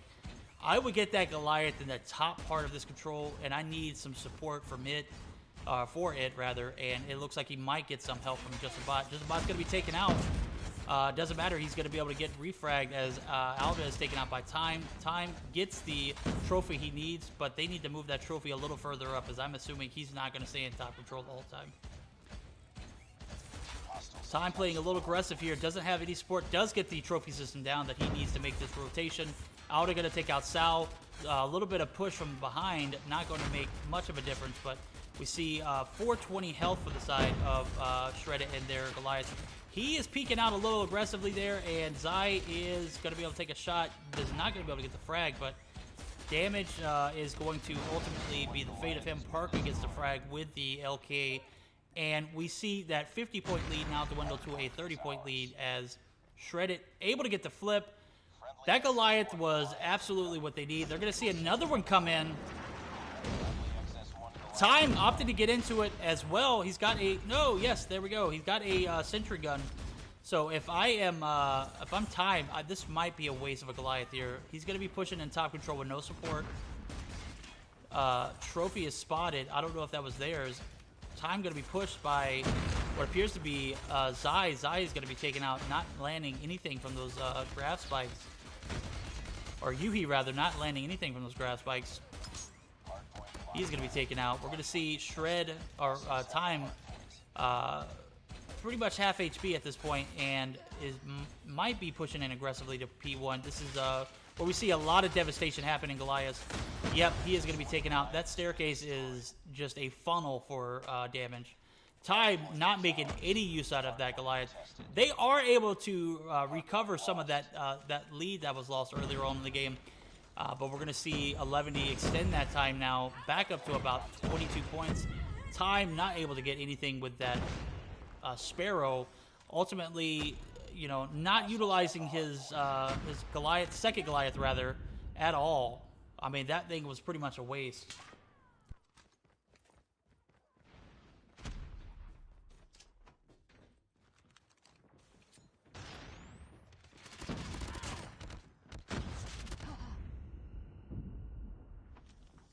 Completely agree. That Goliath was such a waste, and we're going to see a 36-point lead now for the side of 11D as the P2 rotation has began. The first points are going to be in the hands of Shreddit, but Shreddit without good positioning might ultimately give this up. Going to see a little of an effort to keep these guys out. More importantly, they're going to be setting up for new. They can win off this, but I just don't foresee anybody winning, or 11D winning off of this first hill. Or second hill, rather. They're going to make their rotations over to P3, and that is exactly where you need to be setting up. That is definitely going to secure your victory. Obviously, don't want to give up this P2 hill at all, but you're not going to focus on it as a primary way of winning. Pick it up, team. And he wasted the Sparrow, too. I completely agree. That was not a great utilization of the Sparrow, in my opinion. Sal's going to push up. He's going to be taken out by Just. Just picks up his 30th kill now. Mans up to 31. 32. He's reloading and is going to be taken out by Just a Bot, who gets him with the grab spikes. That is exactly what you want to see in operators being utilized. Just going to get the Goliath down. Going to do the Predator missile at the same time. Going to pick up one. The Goliath is down on the ground, and he's going to need a little bit of support here.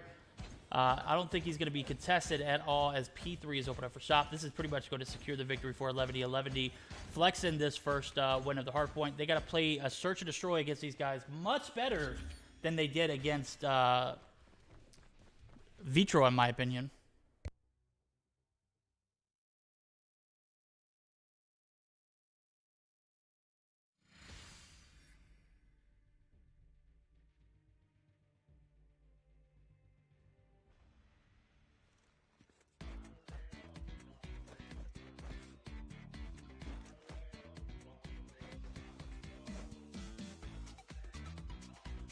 It's a draw.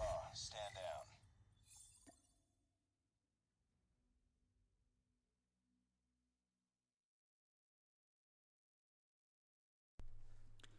As we take a look at the scorecard, Yuhi playing the role of Slayer and OBJ picks up 29 kills at a minute and a half on the hill.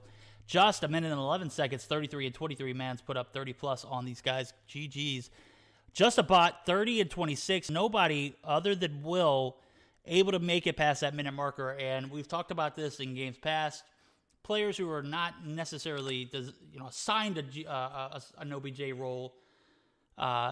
If you ask me, it looks like everyone collectively played on the hill, but not one player standing out in that particular department could lead you to the point of losing. So with that being said, your guy Time, he only played 50 seconds of hardpoint and went 14 and 25. He wasted that Goliath, that second one. The first one was played very well. Second one, not so much.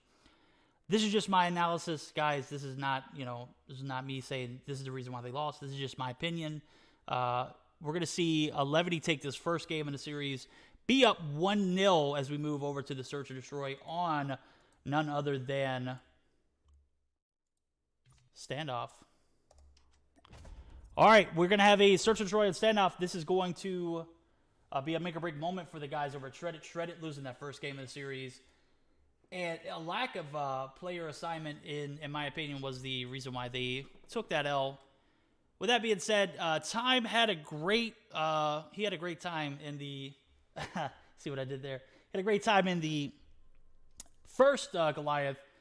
That second Goliath was just an absolute waste. I think they threw it down in hesitation in hopes that they would be able to get P1 in possession. That was just not the case. If you're that Goliath, you're setting up in top control. You're not peeking the stairs. You're not playing that little window area.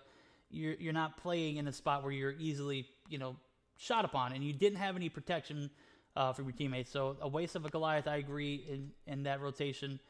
And in that regards as well, he uses Sparrow a little differently too. Just wasn't a great utilization of score streaks and operators from a guy Time, as we saw, not even a minute on the hard point. Any rate, we're going to see how they bounce back, and we're going to see Zai reconnect as he disconnected from the lobby. We're having a roster change now as we see subs come in. Vibe and YT going to be subbing in for Shreddit. Same 5 players for the side of 11D, as they are all readied up with the exception of Alda and Just a Bot. Just a Bot's readying up. He unreadies. Who knows? Can 11D play the Search and Destroy differently than they did against Vitro? Vitro came pretty much from behind. It was like 5 straight rounds unanswered. I'm not sure what happened. 11D, their attacking their attacking side of things just folded. Everything crumbled. At any rate, we're going to go ahead and get started up here as soon as these players are submitting their screenshots and readied up. Everybody, who do you think? Do you think 11D is going to take this series 2-0, or do you think the side of Shreddit will be able to bounce back? Let me know.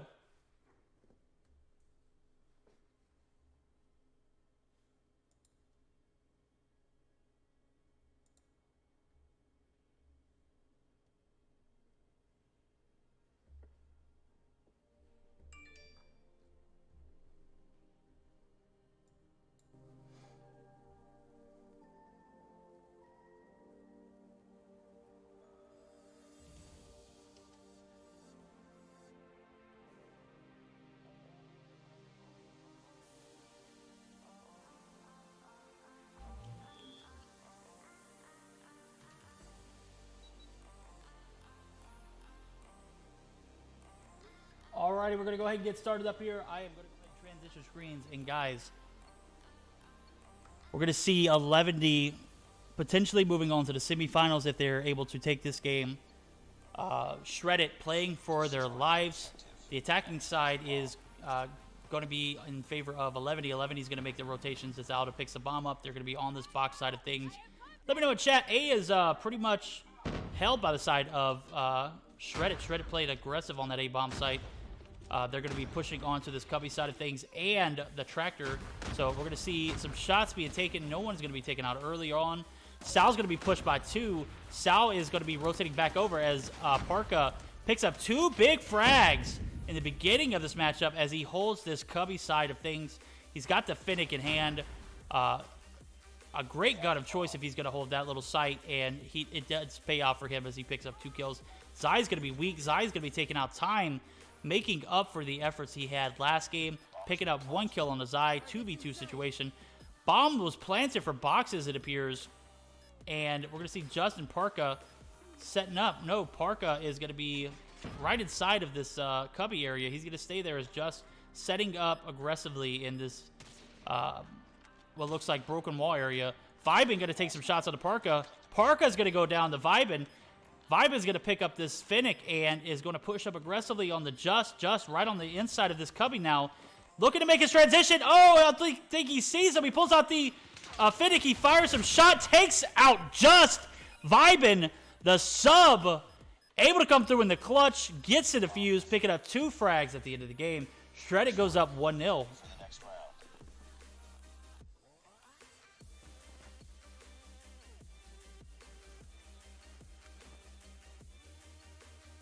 Defend the objective. The enemy has the bomb. Grenade out.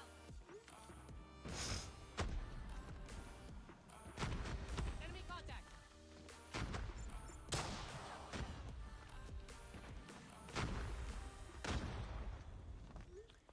We're going to see Will be taken out too soon at the beginning of this match, and 11D getting the bomb down at A rather quickly, just getting this plant down over on for boxes, and we're going to see him rotate back into the box side of things. And it looks like 11D might have got this bomb down in perfect time. Just sees 1, is not going to push it. He's just going to hold on the outside of this box area. He's getting a little help from Yuhi. Yuhi takes out just a bot. Yuhi takes out time. Yuhi up to 4 kills now. He's going to be contested in mid. Going to get some help from Just as Sal is taken out. Vibin picks up 2 kills again. Vibin is in some trouble here, and Just going to pick up his 3rd frag of the round. Second round of the game is going to go in favor of 11D. We are all tied up here. Destroy the objective. They have the bomb.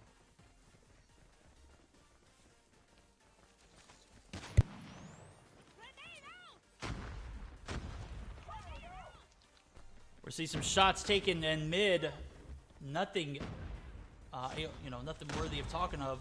Bomb is going to go down quickly again as Just getting this plan off. We're going to see time taking out Parka. Parka picking up another frag as he takes out Sal. Alda taking out Will. It's 2v3 rather, and now it's a 2v2 as Vibin. One of these guys that we have just seen absolutely dominating in this Search and Destroy game. He's up to 5 kills now. Clutched that first round too elegantly as he takes out Just and I believe it was Alda. Zai is going to be the last remaining player. He's going to be in this courtyard of things, rather peculiar position. He's going to be pushed by 1. Bomb is going to be planted by the other, or defused by the other. And the round is going to be clutched again by Vibin, who had a little bit of support this time and was able to get this round. They're going to be up 2-1.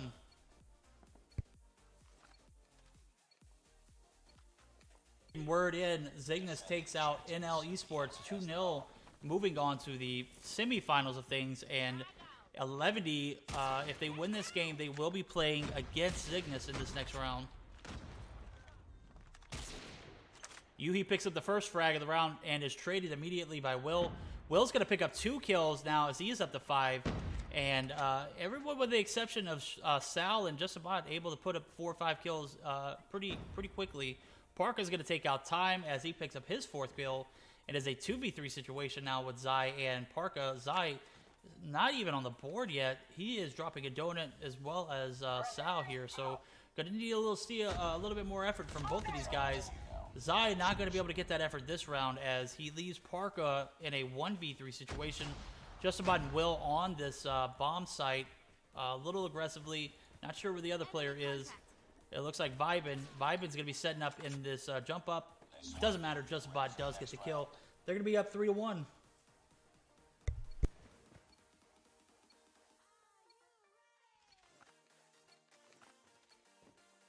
the objective. They have the bomb.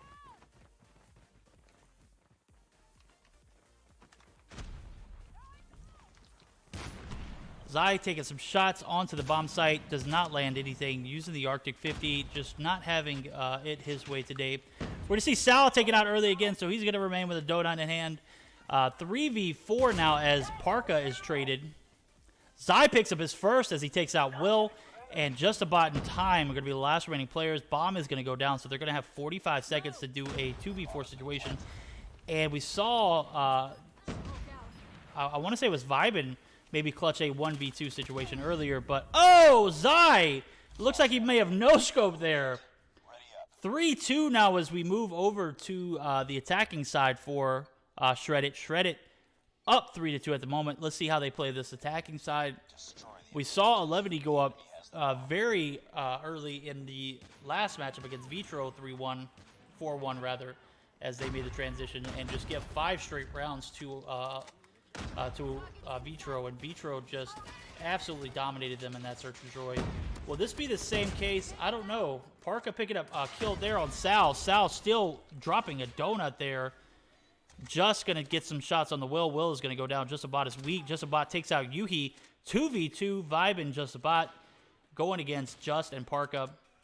Bomb is in the hands of Just About, so that is a good sign. Just is weak as he is recovering on this backside of Tractor.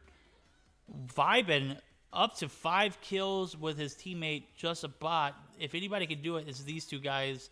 Vibin and Just About looking to go up 4-2 in the series.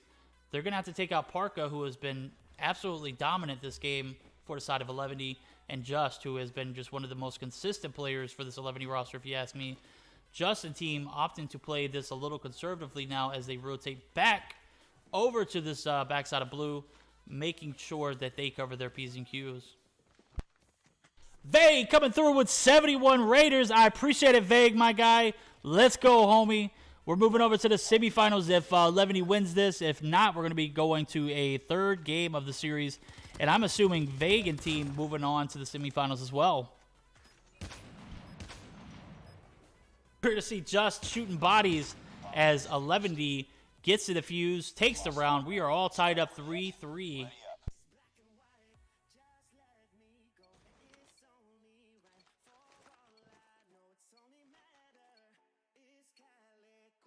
the objectives. They have the bomb.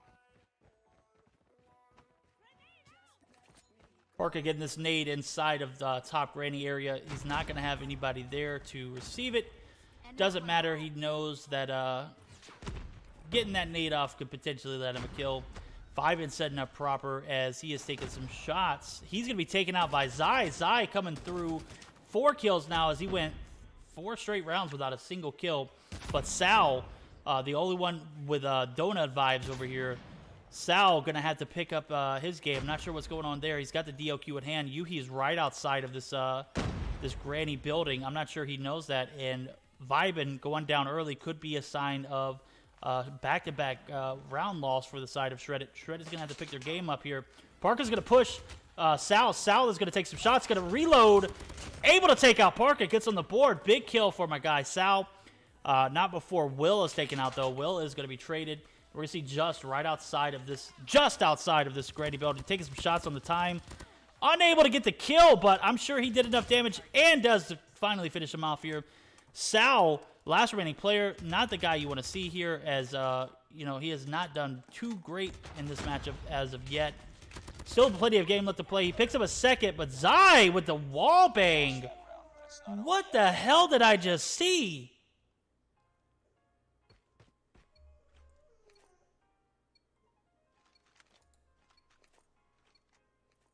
Destroy the objective. The enemy has the bomb. Guys, is that an area where people actually like get efficient wall bangs? Zai looking mad sus there. Yuhi's gonna go down early. Sal gonna play in this little cubby area. Bomb is gonna go down. We got a 5v3, and this is exactly what Shreddit needs to do. They played this A bomb side very well. Now Just and Park are gonna be the last two players for the side of 11D. Sal's gonna push up onto CT Tank. Is going to force Parka out, and Just gonna be the last player now. Parka is taken out too early. Sal taking some shots. Sal going to be half health. We're gonna see Just try to duke it out. Is gonna be taken out by Just a Bot, who comes in with the MP7 and tie this thing up. Wow, 4-4. We are going into the 9th round here as 11D battling back and forth. We might see an 11th round here.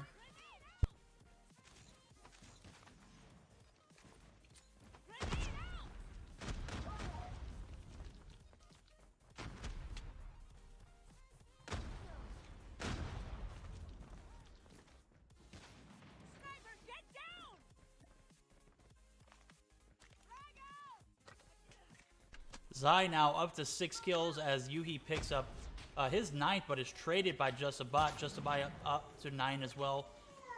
Just a Bot and Yuhi up to 9 kills respectively. We got a 3v4 situation now. Oh, 3v3 as Vibin lands the great shot out of this little barnyard area, and bomb is in the hands of Just a Bot, or Sal rather. Sal in this little granny, bottom granny area, got to push up with Just a Bot. I'm not sure what rotation they want to take here, as we see some pressure on this back alley area. Jump up, Just unsuspecting, going to be super weak and is going to go down. Sal picks up the trade that gives them the ability to go up by one man. Vibe and Sal and Just a Bot going to 3v1 it now, as we see Alda taken out as well. Parka going to have to 1v3 it here. Definitely capable of doing it, but will he, as he's going to be pushed in, and multiples are going to be taking shots. Parka loses the 1v3. The round is going to go in favor of Shreddit.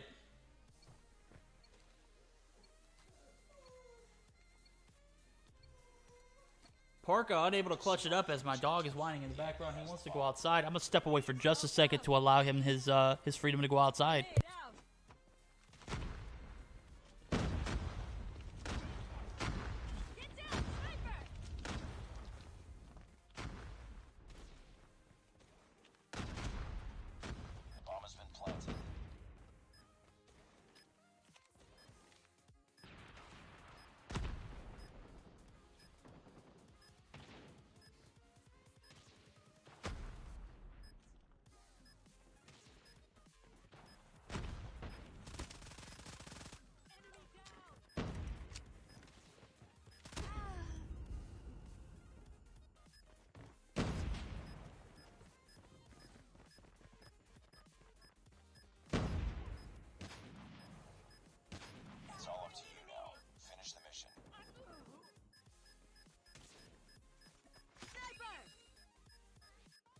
Parka with the defuse. Can he get it off?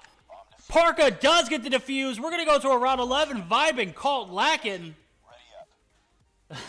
I definitely had to let the dog out. The dog, he was, poor thing, was just ready to go outside. He's all good, though. He is well taken care of. He just received a treat. Let's go! Delete. Somebody get this guy out of here. All right, we're going to see round 11, Vibin and team Shreddit looking. Oh, quick snipe for my guy, Vibe. Vibe knows what's going on here. We're going to see a 4v4, now a 3v4 as Yuhi takes out Will. We're going to see time even things up as Yuhi is traded. Out a bomb in hand. Going to get the plant off. We're going to have a little bit of support for him as Zai and Parka get set up on this box area, and Alda opting to stay inside of this cubby. Could make for a great hold here, as 11D looking to clutch this up in 2 games. Gonna have to take this game from Shreddit, who has hands down played the Search and Destroy a lot better than I expected. Zai and Parka going to be destroyed. Out are going to be the last remaining player. I don't think they're going to be able to get this defuse, or this, hold off. And the bomb is going to get defused. We're going to a game 3. 11D chokes the 11th round. Game is going to go to Shreddit. Shreddit taking it all the way. We're going to see a game 3 here in a domination on firing range, my guys. Woo! Let's go.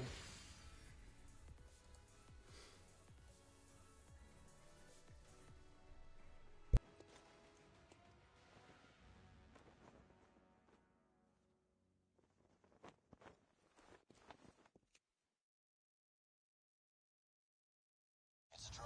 Stand down.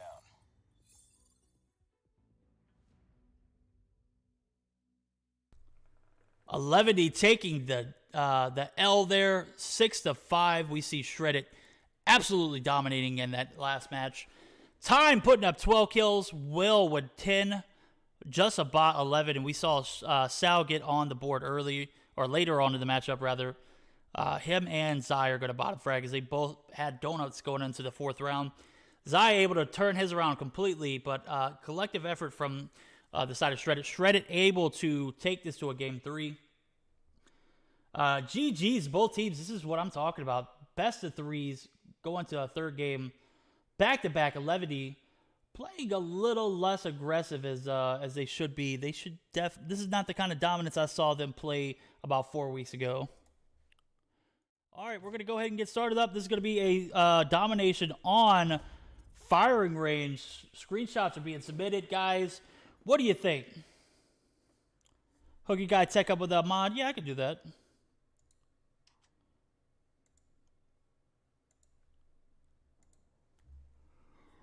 I actually need some mods for my Mobile Mayhem streams on Tuesdays and Thursdays. So, guys, if you know anybody that is looking to come through for me Tuesdays and Thursdays, the Mobile Mayhem EU division, which is hosted on my channel, me and my guy Imperium. This week, we need a second caster because Imperium has to focus on another event Tuesday. So, he'll be back Thursday with us, but focusing on the task at hand. We got a domination firing range going on. What is happening here? Definitely need to see some best of 3s here go all the way to the 3rd game. Shreddit exploiting this 11D roster for the Search and Destroy that I thought they had in the bag. Just obviously did not pan out in their way. Shreddit coming through in the clutch. Ghoul, what's good, homie? You're a big mod, Ghoul. I see you, my guy.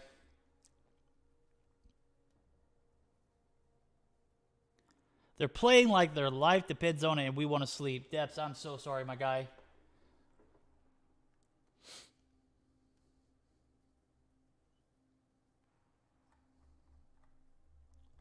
All right, guys, what do you think? Game ended 4 minutes ago? Nah, dude, this is only a 20-second delay, 30-second delay at the most. LA Gaming taking on Invictus in the semifinals here.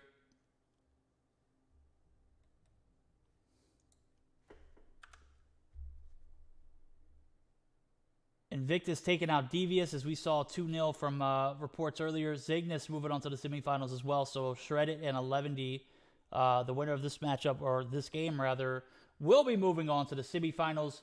Who will it be, chat? Let me know what your thoughts are as we see 11D back-to-back losses on the Search or Destroy on that particular map in general. I just think Standoff is a map I've seen be played very well by them. Not tonight, though.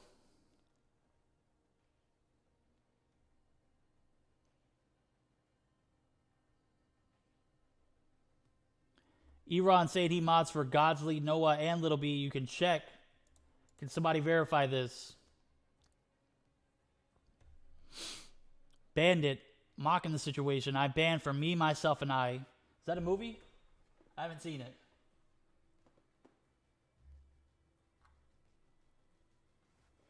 Anybody can vouch for this Eron guy? Let me know.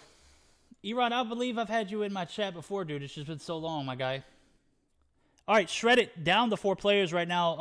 I'm guessing they're waiting for their sub to come in. Vibin, who subbed in this game, opting to stay in this series. Not sure who they are waiting on. But we will get started as soon as they get their 5th, or if they can't produce a 5th, we'll see a 4v5, which should make for a easy 11 semifinal push.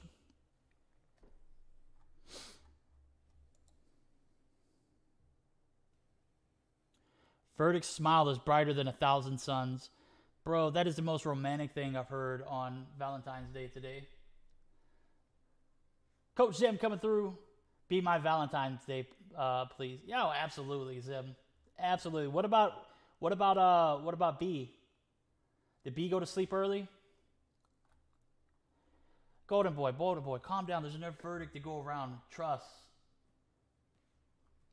At any rate, we're going to go ahead and hopefully get a 5th for Shredded, as they are looking to do a 4v5 if they can't produce a 5th. We can have polygamous Valentine's Day. I am in 100% full support for that.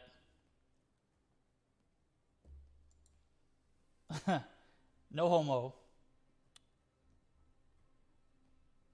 All right, I don't know what's going on with Shredded. They're going to have to make their roster change and produce a 5th ASAP, or we will DQ them or 4v5. They're getting their chargers. Okay, I just got information from one of the mods that they are getting a charger for their device, which is a phone, because this is a phone-only tournament. We're going to be looking to get this started as soon as they get back in the lobby. B isn't here. Don't tell her. Rip. Will going to be joining back in the lobby. Yes, there we go. Flex some skin and show us those biceps. Dude, I'm tired, my guy. I don't think I can produce a bicep at the moment. And plus, I can't take off my MsKVerdict gear, bro. Come on now. It's Valentine's Day.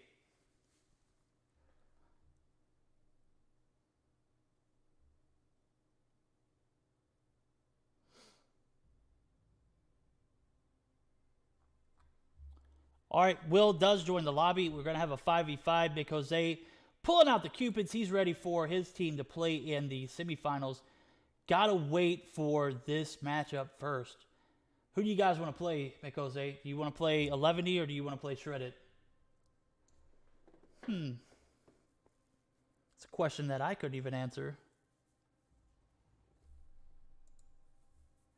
Well, we'll see how this plan pans out, guys. We're going to have to wait for some validation. Obviously, we got to protect the integrity of our tournament. In order to do that, we're going to have to spectate some or see some screenshots.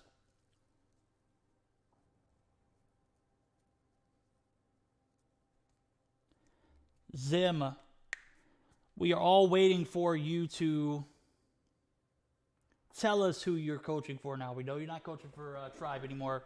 That's all right, my guy. We can't hold you, to coach them 100%. We can't hold you to coach that same team over and over again. Obviously, you got to make a move that's best for you, dude. Whatever you're ready to share it, dude, you can do it on my stream anytime. Make that announcement public, my guy. Let them know. If I'm ever that desperate, I'll just quit. Zim, 100% telling it like he knows it. He ain't no scrub, guys.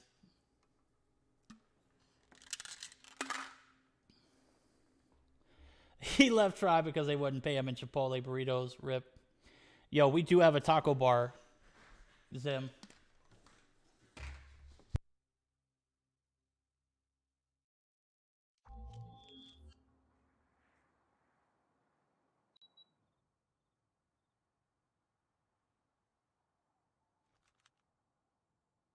The best of 3 here. 11 playing for their lives against Shredded. This is a back-to-back series that we've seen them go to a game 3. And they were able to take the first best of 3 on a raid map. This map should be one of their maps to play on, as we see a lot of comp teams play this particular map in general on Domination. Parka setting up in top 10, going to be blasted by JustABot. JustABot picks up his first kill. Gets pretty good position, if you ask me. He's going to take some shots on to Alda, picks up his second. And it looks like this is all Shredded at the moment. C is going to be capped by Shredded. A going to be capped by 2 on the side of 11D. At 11D and Shredded opt to trade spawns and points. Yuhi pushes out, takes out 1 in just a bot. Vibin able to pick up a frag there in time, able to get the refrag on a Yuhi. So we're going to see A and C held by the respective teams. Nobody on B as of yet. Looks like they're going to be setting up for map control, which is not a bad way of doing it. Trailer completely dominated by the side of Shredded. This is a position on the map that you want to see your team in, regardless of what points you have. You got B or you got C, you want to be in trailer. You got A, you want to be in trailer. So fight for trailer ensued. It's going to be held now by the side of 11D, but Shredded able to take advantage of the time. Going to be able to get B off the rip there. We're going to see A and C flipped again, and Yuhi unable to get the B cap solo, pushed up and was taken out. Contact with enemy. Enemy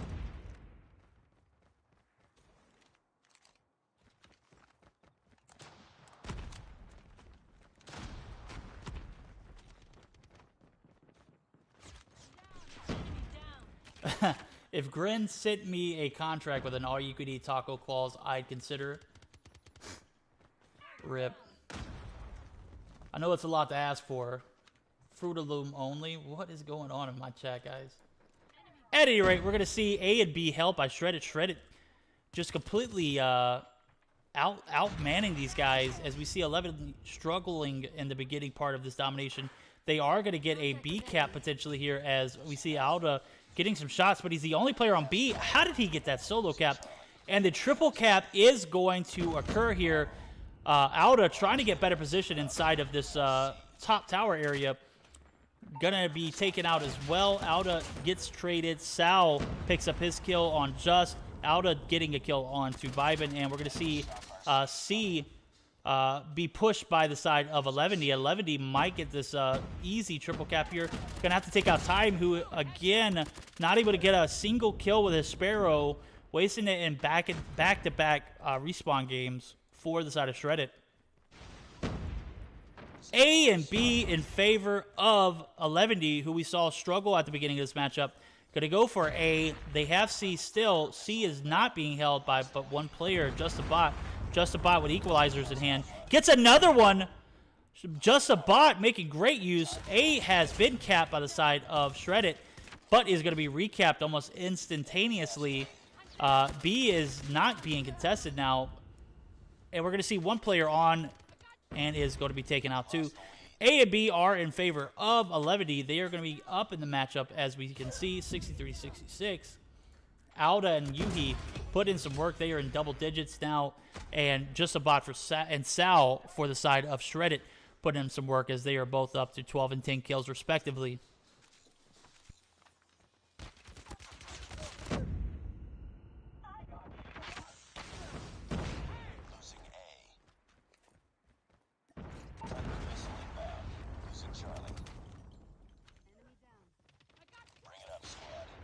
Shredded going for the A cap. Not able to do it initially, but Parka is going to get the frag, and A is not going to be capped. C is in fear of being triple capped now, as they do gather enough manpower to cap A, B, and C, and the triple cap for the side of 11D is going to put these guys in a pretty decent position going into the second half of this matchup. They're going to be up by nearly 25 points going into the second half. Just absolutely annihilating these guys. 27 points now as the triple cap continued going into the last part of this matchup. What's going on, guys? If you're just now joining in, thank you for the spam of manas. We are in the second round of the Mystique Sunday Showdown. And yes, my guys, 11D is up at the moment, but don't let that fool you. Shredded started off very strong in this matchup. Kind of been all 11D ever since then, though. Zai, as we can see, he's got a Goliath in hand. Alda with a Goliath pred and a sentry gun as he sets up on this 10 side of B. C is going to be in fear of being capped there. Alda taking some shots on the Zai. Not sure what he was seeing there, but the triple cap again in effect, and Shredded nowhere in sight. They're going to be trying to cap A here. They might get it, as I don't believe I saw anybody over on the A side. No, they are not. I see Yuhi. Yuhi going to contest a little bit there, but is ultimately taken out. And the double cap is still in effect as C and B are held by the side of 11D.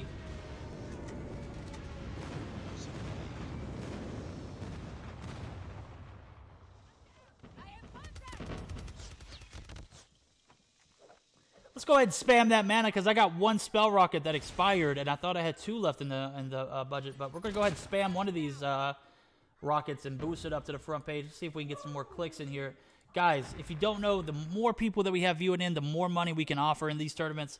Obviously, looking to make this tournament an established event for everyone to come and participate in. And the prize pool right now is at 150. We're looking to make that at least double within the next 3 months. And we need your help to do it, guys.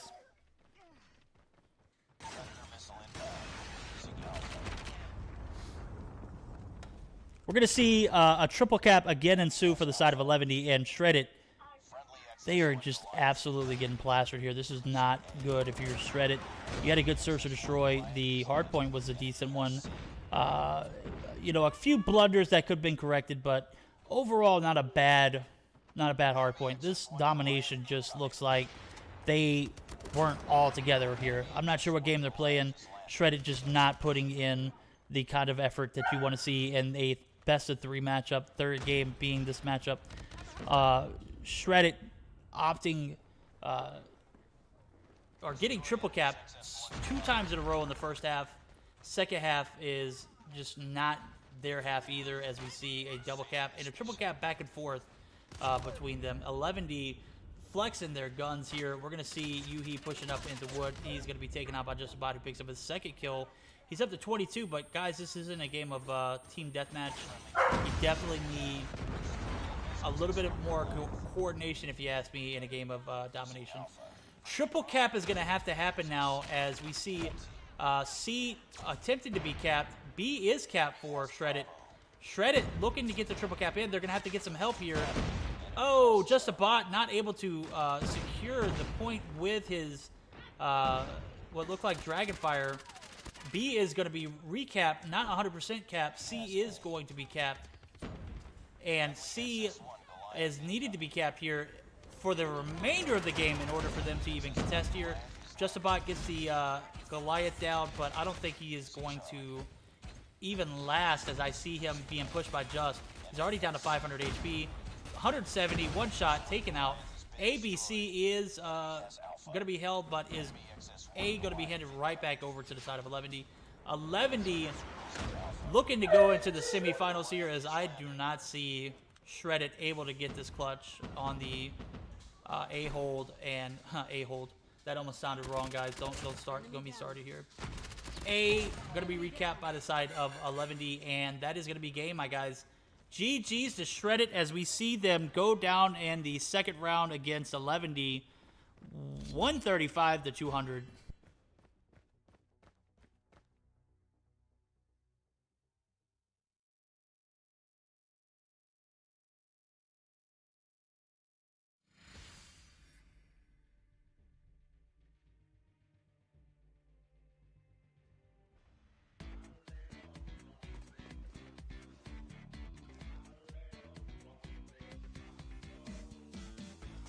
It's a draw. Stand down.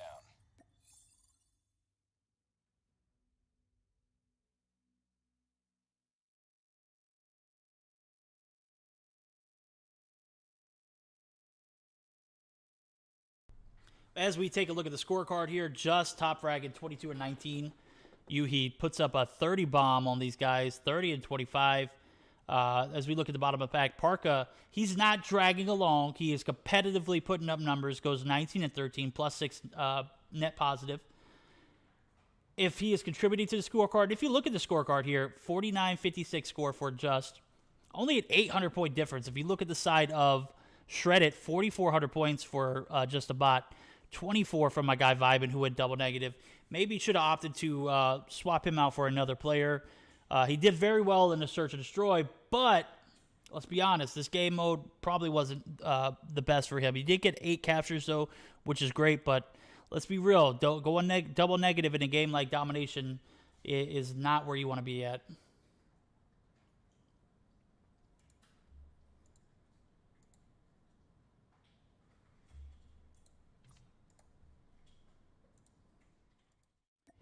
As we set up for the next matchup, we're going to see Zygnus playing against our guys over at 11D. Zygnus and 11D going up in a best of 5.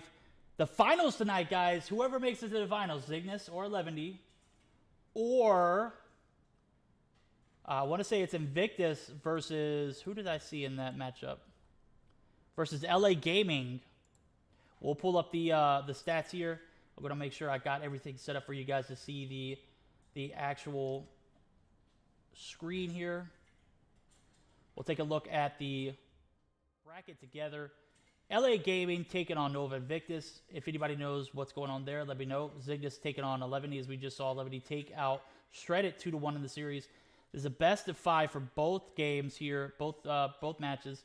The finals, whoever makes it to this game, we'll be playing a best of 7. So we'll get started up here as soon as everybody bounces into the lobby. Before then, we're going to take a short intermission. I know you guys love my commercials, guys, but bear with me as I'm solo casting. I need to grab some water. Give me a break. All right, guys. Peace and love. I love you guys. I'll be back just maybe in the next minute or two, okay?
And we are back live.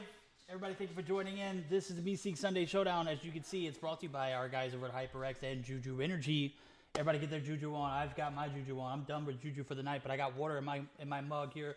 Had 2 cups earlier, so I'm all jacked up and ready to roll for the semifinals matchup. Who we're going to have 11 taking on Zygnus. Guys, be sure to stay in the lobby. We're going to go ahead and get started as soon as these teams come in. Let's go.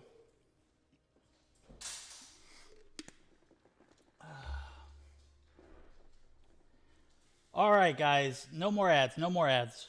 All right. Nuke for the fans. I appreciate it. Juju is really good, to be honest. I love my Juju, bro. I've tried all of the different little flavors they sent me in my variety pack, dude. Absolutely A1 stuff. My little brother, who's a diabetic, was able to enjoy a little bit of it, too, this afternoon. So, little brother came through. He's down in Florida, or back in Florida, rather, and is a firefighter. They got the Monday and Tuesday off, so he came up to spend time with the family. Had to take advantage of it. Any rate, I won't go and bore you with any more of my stories. We got a Valentine's Day MsKVerdict Sunday Showdown edition at the highest caliber. 11 going to be taking on Cygnus. As soon as everybody's in the lobby, though, where is everybody?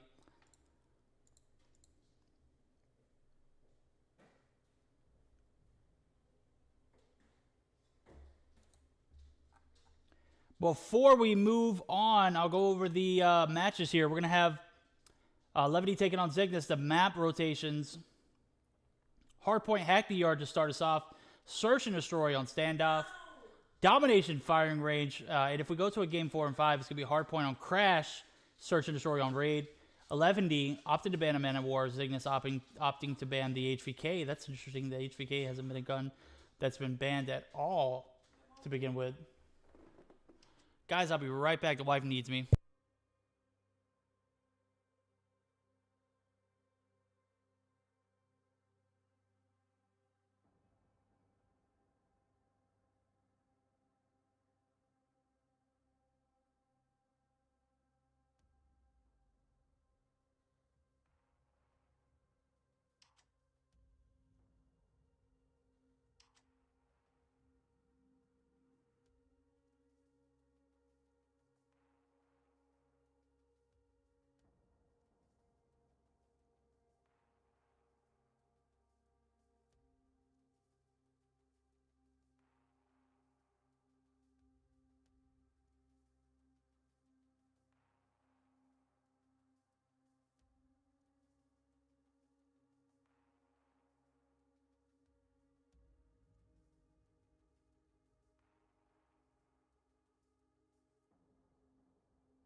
And we are back. Sorry about that, guys. Had to go check on something. All right, best of 5 here. We're going to see Cygnus with Vague in the lobby. Cygnus opting to pick up Vague. And we're going to see 11D pulling in Yuhi, Parka, and Zai. Going to be in the lobby for 11D, so 11D missing 2 players. To wrap up the lineup for Cygnus tonight, we're going to have Ninja, Bear, Vague, Saxy, and Jingo. Jingo, one of their newer additions coming in. Vague opting to play with these guys. I didn't know he was on the roster, but GG's. Glad he is participating back in the lobby or in this tournament for us. Ready to rock and roll. And we're going to see Yuhi coming through with 124 Raiders, my guy. Appreciate you, Yuhi. You the man. Coming through in the clutch. As we see 11D pile into the lobby. We're going to see Alda and Just pile in, making the lineup complete. Best of 5, guys. And as we were talking about some of the matches here, we're going to have Hardpoint, Hack the Yard, Search and Destroy on standoff, Domination Firing Range. If we see game 4 and 5, it's going to be Hardpoint Crash and an S&D on Raid. So, without further ado, we'll get started as soon as everyone submits their screenshots and gets readied up. We're going to see this matchup, best of 5 semifinals. Cygnus coming through pretty easily, making it to the semifinals. Hopefully, we'll see a competitive matchup here.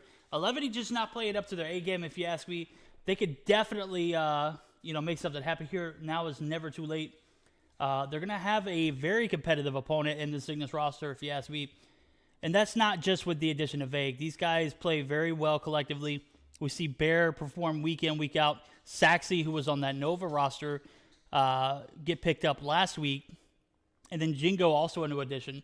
So definitely looking to compete here. Could go to a Game 5 if you ask me. I'm hoping it goes to at least a Game 4 here.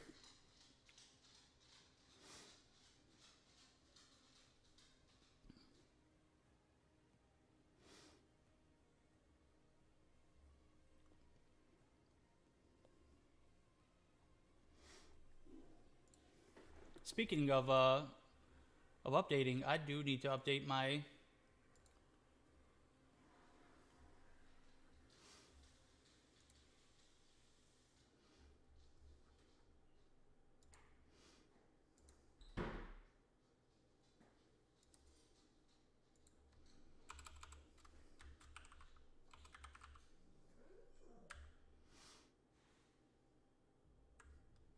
There we go. Titles are updated. We're going to see 11 taking on Cygnus in the semifinals tonight. This is the MsKVerdict Sunday Showdown. Prize pool is $150, so very interested to see how these teams play. I've seen Cygnus pull out some games I did not think they had any business winning here recently. So Cygnus coming through in the clutch here. They're going to have a very competitive opponent in 11 looking to make their way back to the finals. Found themselves losing against Nova last week, going to a Game 5. So uber competitive. That Game 5 was not, though. Game 5 was a 6-0. Almighty coming through with the roses. We appreciate you, my guys. 11 looking to make their way to the finals here. Gonna have a rather stout opponent in Cygnus here. So anything can happen if you ask me. Should definitely make for some great content as 11 and Cygnus going to be fighting it out for a spot in the finals, which is a best of 7, my guys. Let's see how it happens. We are, without further ado, going to go ahead and get started up. Hardpoint on Hackney Yard. Let me know in chat. If you're Team 11, spam that 11 chat. If you are Team Cygnus, let me know. Spam that Cygnus in chat. Let's go. Parka coming through with the 391 Raiders. Oh, I see you, Parka. Coming through in the clutch. Don't let him talk badly about you, my guy. Put some respect on his name. As you see, we are spectating my guy Parker for the past 6 games to begin with.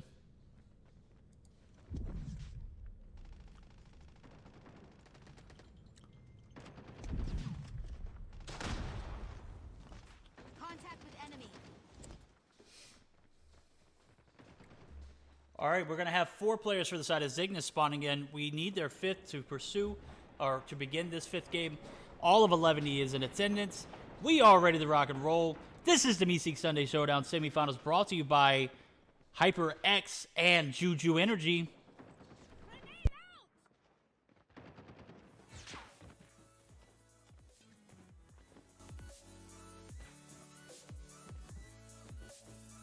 Just like that, we're going to have Bear and Ninja and all of Cygnus leave the lobby. We're going to be restarting this matchup as the hype was much too anticipated. It's a draw. It is not a draw, my guy. We'll get started up here as soon as everyone loads back into the pregame lobby and everyone is readied up. We're going to be starting up this semifinals matchup on a hardpoint Hackney Yard. And it looked like one player from Cygnus just did not load in. It could have been Jingo. I couldn't tell 100%. Maybe I wasn't paying attention. That's quite all right. We're going to get started up here as soon as everyone readies up. We'll get started up. And Cygnus looking to take on 11. 11 almost found their way back into the finals last week. Got outmatched in that matchup against Nova. Nova took that last game 6-0, man. That was not even a close game in the Search and Destroy. That is quite all right. They're looking to bounce back this week. They're going to have to do it against Cygnus here.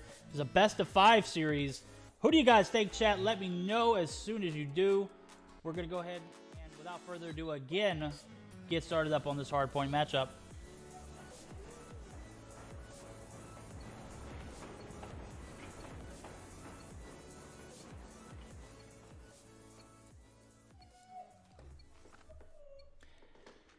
We're going to see Parka pulling out his nade, speed boosting to the point as he pulls out his MB7. I haven't seen him use this gun yet, but it could work out. Oh, he's going to be gassed immediately.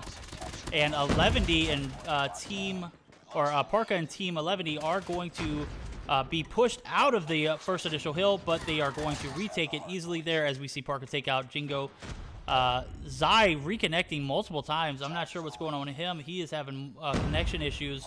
Regardless, though, we do have a back-and-forth battle of this P1, and Zygnus and Team, or Vague and Team Zygnus making their point way back onto the point. Looks like Zai is just having a complete connection issue here. He's going to be pushed by Saxy. Saxy's going to get him with the KRM. Saxy picks up his first kill on an AFK Zai there. Some markable performances so far. Alda picking up 3 kills early on. Parka also coming through in the clutch with 3 kills. He's going to be setting up for P2 here as he takes some shots on Jingo. Tire Shop Hill is going to be open up for business here in the next 7 seconds. The battle for spawns are going to ensue. Bear is going to take out Just. Parka's going to pick up his 4th kill now onto Jingo. Going to get traded by Bear. Bear and Team Zygnus off to a pretty great, solid start in this semifinals best-of-5 matchup. We're going to see Jingo and Team Zygnus setting up proper in Tire Shop. They're going to be extending this lead to 50 points here as no longer going to be contest. We're going to see Jingo flip spawns out and 11 trying to get into the point, just not going to be able to do it here.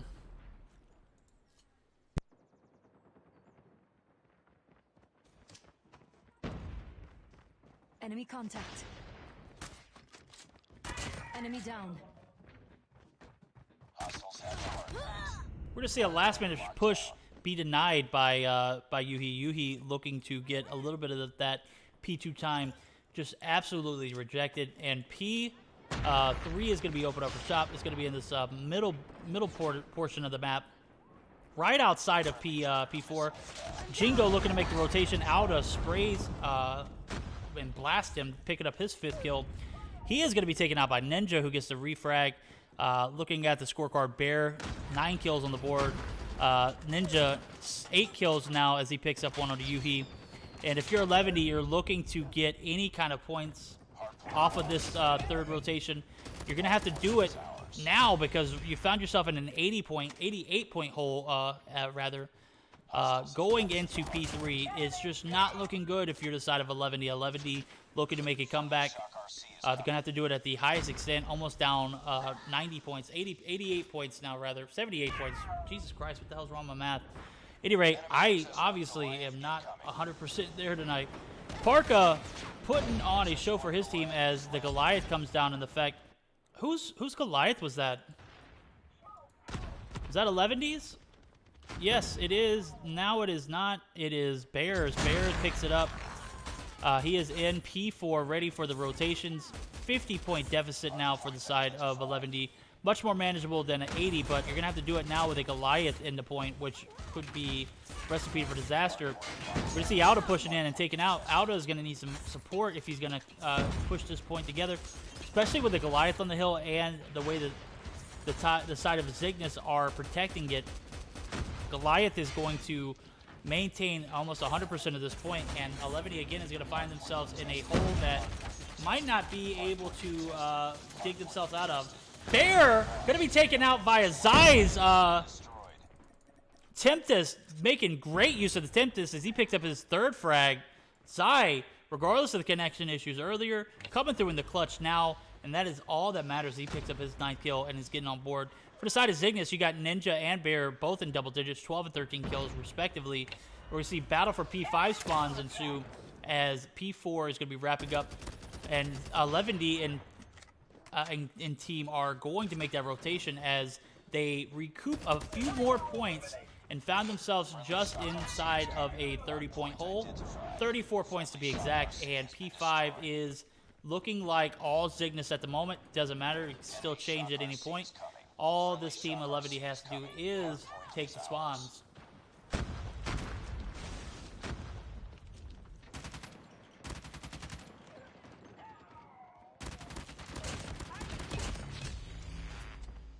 Bear picking up 2 big frags as he abused that head glitch, making that his 18th now as he picks up another with the Predator missile. Bear is on a streak, and my guy is putting in work. He's got a Goliath in pocket. This Goliath should serve better use from the last one. Last one was taken out 30 seconds in the hole. A 0.3 or 0.4 rather. We see Bear pick up his 19th there as Bear is just absolutely slaying. He is close to 20 here. P5 is going to be contested by none other than your guy Just. Just is going to be taken out though. Just not good enough to get into that point early enough. And P1 rotations are going to be made. Bear picks up his 20th kill. And we've got a 164 to 84 lead in favor of Zygnus. Bear going to be taken out by Parka. Parka gets his first frag with the Sparrow. Making a stronghold on P1 and P2 could make a difference for the side of 11D. 11D is just going to have to step their game up. Jingo is going to pull out his shotty with the KRM and takes out Parka, as Parka was only able to pick up 1 kill with the Sparrow rather. Ninja and Team Zygnus on P1 now, extending that lead that is already 70+ points. We're going to see them push it to 200 here as P1 is about 30 seconds in, and a 100-point lead might be in effect here as soon as this point is transitioned. We're going to see Alda push in, trying to close that gap. He's going to need some help from his teammates. He gets a little bit from one and Yuhi. Yuhi getting some support there. Zai and Team 11D still on the ropes as we see what could have been a 100-point lead for the side of Zygnus diminish now to about 70 points here. A little under 70. Jingo playing that KRM very well in this tight corner. He's going to be pushed by Alda with a shotty, who pulls up the KRM just like him. Oh, Alda almost being able to take out one with the Predator missile. Doesn't make for good use. He's going to take a shot onto Ninja. Ninja's taken out. Bear going to be able to get the best of Saxy there, or I'm sorry, Alda there rather. And we're going to see a contested of P2 startup. Jingo going to be able to secure it with the help of Bear. Bear gets the kill on Yuhi. Yuhi's going to be taken, or not Yuhi, but Jingo's going to be taken out there as we see P2 just be completely dominated by the side of Zygnus. Zygnus starting the game off strong, looking to end it strong as Team 11D just was not all there this game. And I'm not sure 100% what's going on with them. They haven't played to their best abilities tonight, in my opinion. They went to a best of 3 in both of their games earlier. Could have definitely taken it in 2, but the search and destroy was the deciding factor. We're to see 225 to 119 as P3 opens up here. Yuhi able to get a few of these points initially. He's going to need some support as I don't really see much from the initial hold. He's going to have to get in, but without much support is going to be taken out very easily. Parka finally going to be pushed in. Parka picks up 2, or 1 rather. Zai with the support that he is needing in order to get that OBJ roll, and Parka playing the objective as well as slaying out. This guy is definitely not holding these guys back, as Zim made the comment earlier. That is not the case, as Parka puts up a few frags there and is immediately taken out by Ninja, but Ninja is also traded. So we got a battle of back and forth. All the side of Zygnus needs now is 20 points, 23 to be exact. Bear and Team Zygnus looking to take this first game of the series. Best of 5 definitely would give you an advantage if you take this first game of the series, though.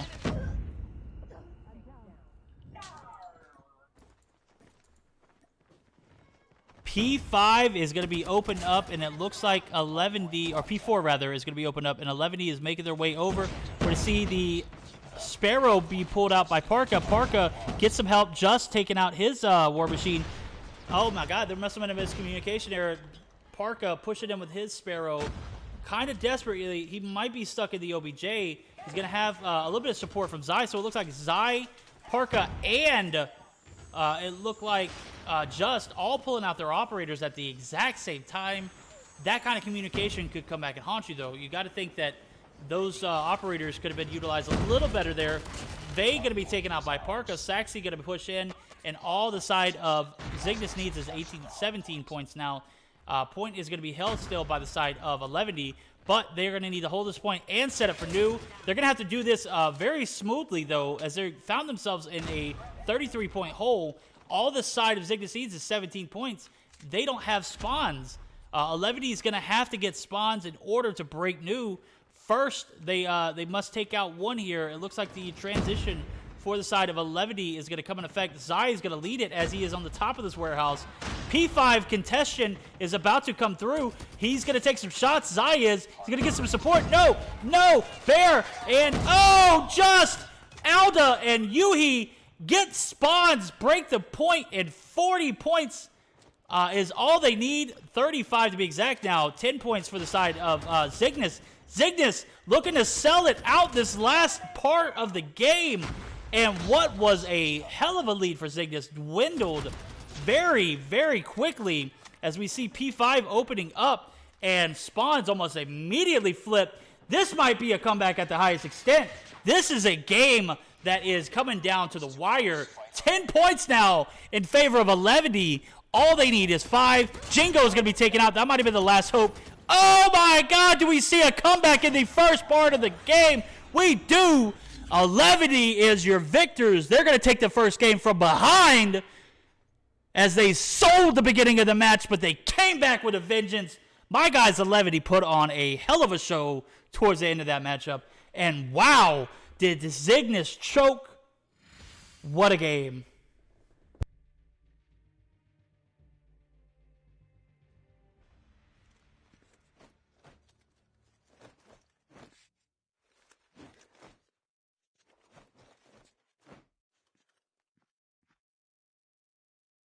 It's a draw. Stand down.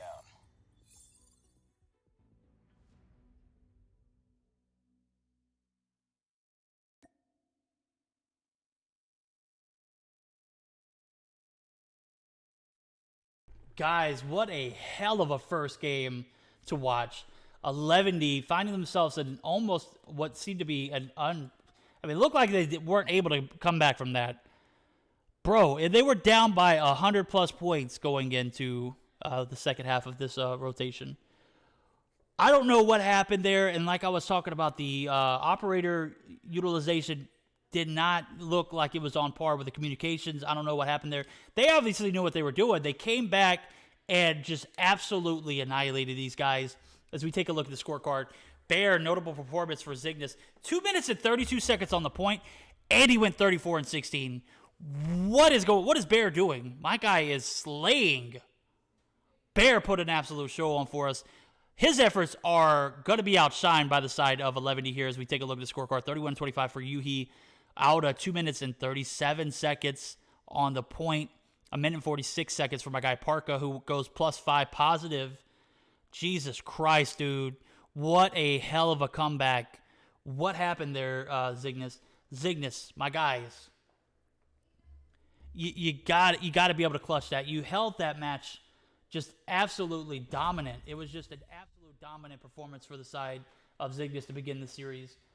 And what an epic clutch and a comeback from behind victory for the side of 11D, showing me that they are still that same OP lineup that I saw about 4 weeks ago as they went 3 weeks in a row being the MsKVerdict Sunday Showdown winner.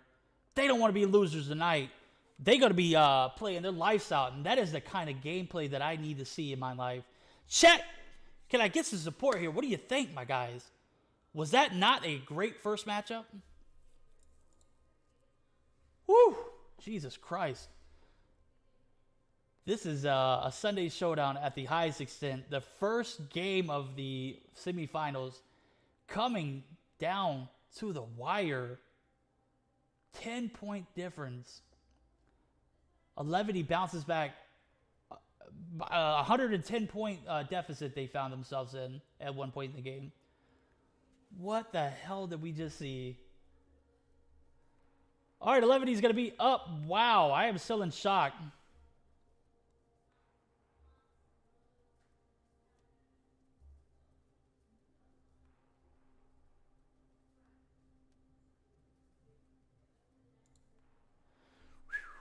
Too close to call, in my opinion, guys. That was Very satisfying.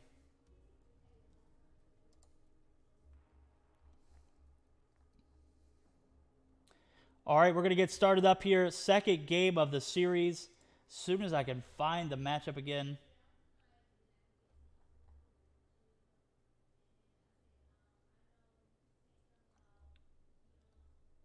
Applecito, I did not even call your name out, my guy. Applecito coming through with the clutch rate, too.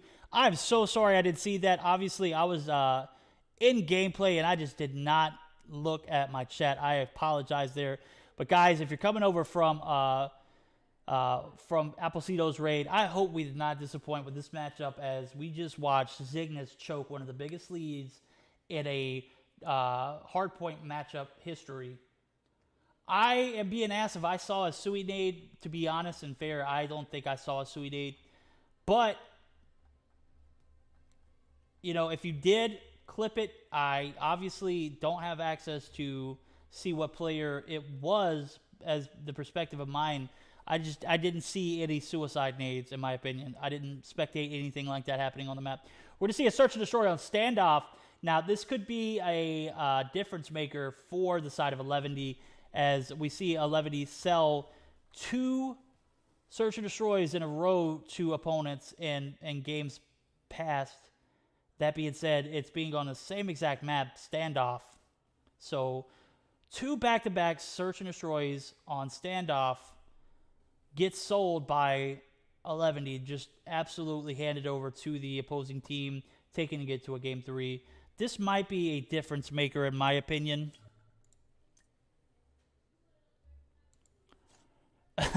I'm reading chat. Zygo's hurried to F up. He lagged out and just said the animosity between these guys are just uncanny. These guys absolutely. How do you activate Spanish subtitles, dude? I wish I could speak Spanish to you, my guy. Obviously, my co-caster, Golden Boy, isn't here for the night. I definitely need some support. But with that being said, for the finals tonight, I will have my guy Gilmania casting with me. He's going to be one of our newest additions to the Sunday Showdown. He is casting the semifinals on the opposite side of the bracket, and he speaks fluent Spanish.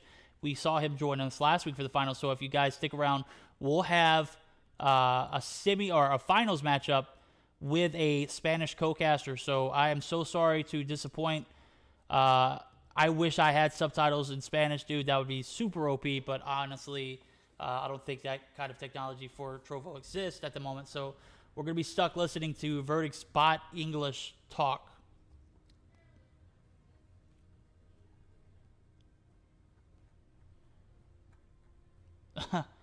Jesus, everybody's put in the chat, love Yuhi, love Parka.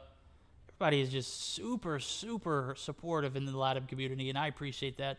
This is the kind of support I love to see, guys.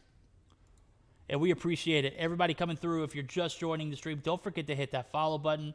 We're going to get started up here as soon as everybody joins the lobby and everyone is in. Yes, we're going to see S-Thug come in. We haven't seen S-Thug play in the MsKVerdict Sunday Showdown in what seems like forever. I haven't seen that guy play at all for the past 4 weeks.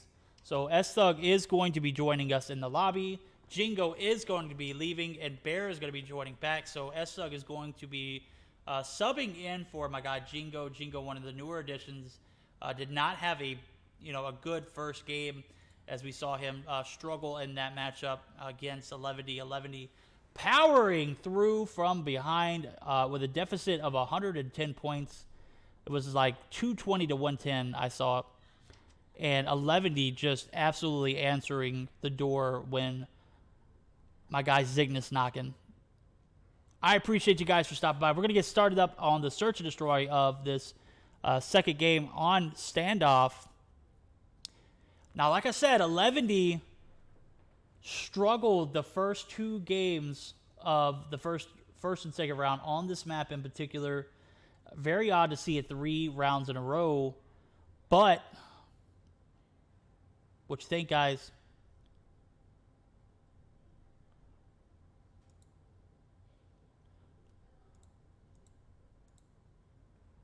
Yo, y'all don't be spamming in chat. We're gonna go ahead and mod Elizabeth coming through in the clutch. I see you, Elizabeth. We appreciate you guys for joining in. I hope this, you know, kind of content I hope you guys enjoy it, because I don't think I've ever seen a comeback, you know, of that, you know, caliber, in my opinion. And I know Elizabeth speaks Spanish, so she can help me with this class or with this chat as well.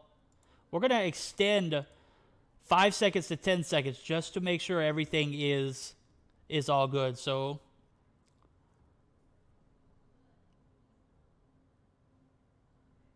we're not gonna ban it, but guys, you know, oh yeah, I do kind of love the back and forth. All right, we're gonna get started up here. Search and destroy on standoff. Chat, let me know what you think. You got 11D, or do you have? Are we gonna have Zygnus? We take it again. A look at my guy Parka.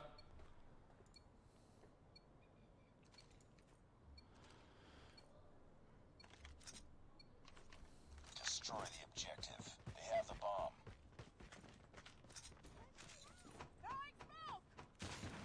Target in sight. We're going to see Parka spamming this Arctic 50 that was not banned. Saxy's going to get the first kill onto Alda. The one-man advantage is in favor of Zygnus.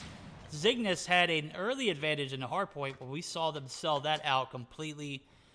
With that being said, we're going to have an even matchup here. 4v4. Zestug is taken out via Just. Just is going to be traded, though, so it is, again, going to be in favor of, oh, my God, Zygnus. Zygnus going to go up by 2 men now as Ninja picks up his second frag.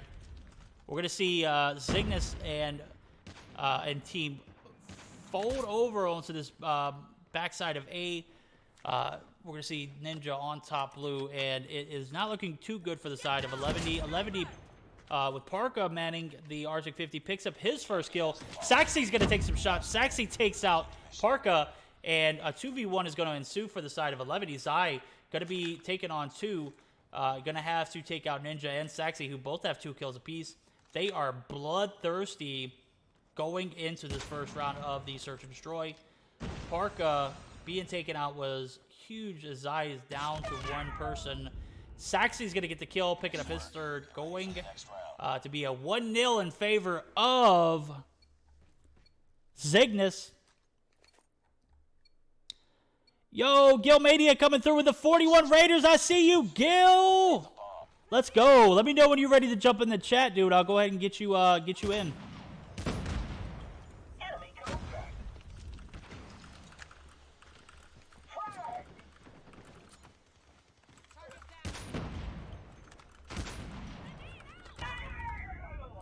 We're going to see Zai taking some shots, is going to be taken out there. It's going to be a 4v4 now. 11D and team looking to get this plant down, but the bomb is in the hands of Just, or not Just, but Alda rather. Alda on the outside of this this statue tank sees one, doesn't push. Vague and Ninja going to take out Parka and Just, and Alda is going to have to 1v3. Very similar situation as we saw last round, but one more man. MsKVerdict, who was able to survive this round, does pick up his second kill, or first kill rather, and MsKVerdict and team take the second round, leaving 11E down by 2. Destroy the objective. The enemy has the bomb.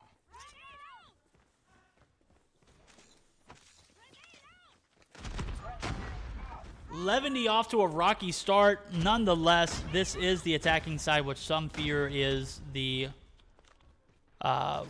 not necessarily the advantage side. We're going to see Vague weak. He is going to be rotating back. Bomb is going to be planted. So 35 seconds on the clock now for the side of Zygnus. Zygnus loses 1, and Bear, who we saw just outright out-frag these guys last game, not able to find his groove early and is only at 1 kill. Vague is going to be taken out via Yuhi. Yuhi picks up his first kill on the board. Second kill now, and with the support of Alda picks up his third. Let's go.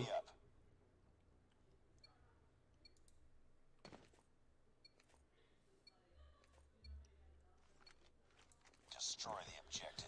They have the bomb.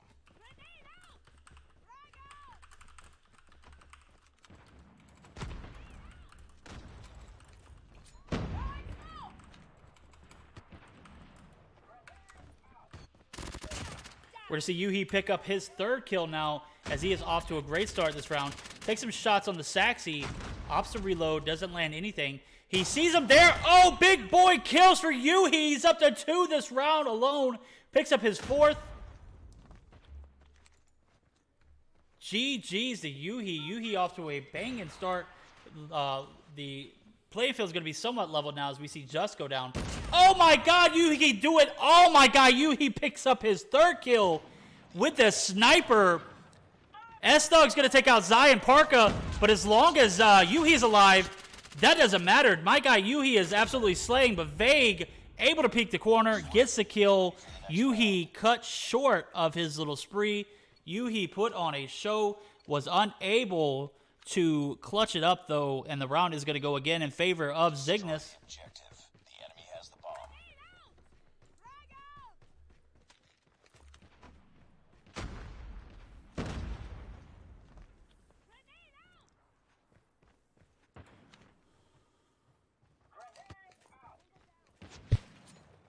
We're going to see Yuhi try to level the playing field here as Auda picks up the 1st kill on the Bear. Bear, again, absolutely struggling in this matchup. As we see, it does not matter, though, as Zygnus has the advantage. They are up 3-1. Vague pulling out the silence. Arctic, oh my god, my guy Auda coming out of nowhere. Silence DRH takes out 2. 4-2 man advantage now for the side of Levity as they make their way over to this A bomb site.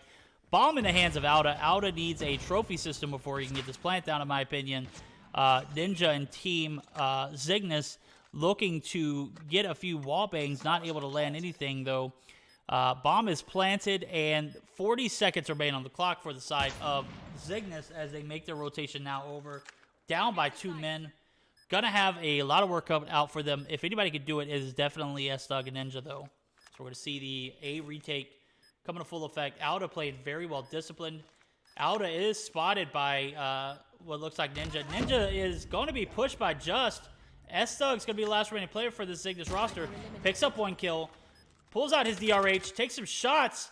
Does not land anything. Only has 9 seconds on the clock. He's not going to have enough time to 3v1. And he is going to be taken out here, I assume. Yes, Parka picks up his 2nd kill on board. And we're going to see a 3-2 split in favor of Zygnus as the sides are going to flip.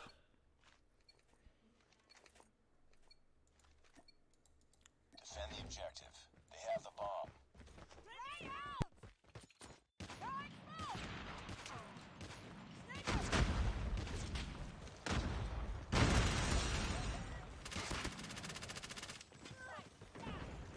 You see Vague go down early to Just. Landing some shots to clean up the kill from Yuhi. Yuhi's going to be gassed there. He is not going to be contested as he is on the outside of this tank statue area. Saxy picks up a kill on Just. We're going to see Yuhi push in, get the kill as he clears that box head glitch very well. Saxy taken out early. 1v3 now is going to ensue as Zai takes out Ninja. And S-Thug playing his life. Creepy crawling through this granny staircase. He is not going to be pushed, though. Bomb is in the hands of what looks like a Levity. A Levity might have a grasp on the situation. I believe they know the bomb is in mid, and that's all they need. They're going to protect A with their lives. S-Thug going to continue to crawl for his life as he makes his way into the front side of Granny's house. Peek at each corner just to see who is there. Nobody in sight. Parka going to be on the opposite side of this barrel. Might be able to get the kill if Zai doesn't do it first. Zai taking some shots. Parka is going to get the kill as he peeks out on the barrel side. The game is, the round is over in favor of 11D. 11D ties the game up 3-all. Defend the objectives. They have the bomb.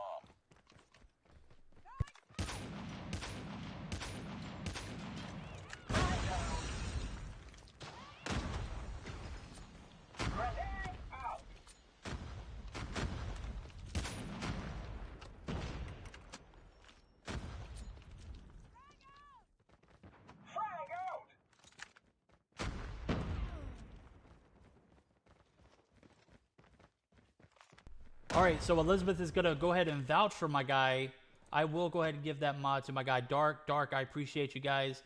Dale, he says. You got it, my guy. There we go. Gonna pick up some Spanish mods tonight. We are gonna have Gil joining in with us next game as we see Levity able to tie it up, but just gonna find himself in a very curious situation. Taking out one in Vague. Gonna be much more manageable 1v3. Bomb is down for the side of Zygnus, but as they make the rotations through the A bomb site, they are going to be able to pick it up here. 50 seconds now remain on the clock. Just going to be spotted and taken out by Bear, who is finally back in his groove as he is up to 4 kills now going in to the 8th round of this Search and Destroy.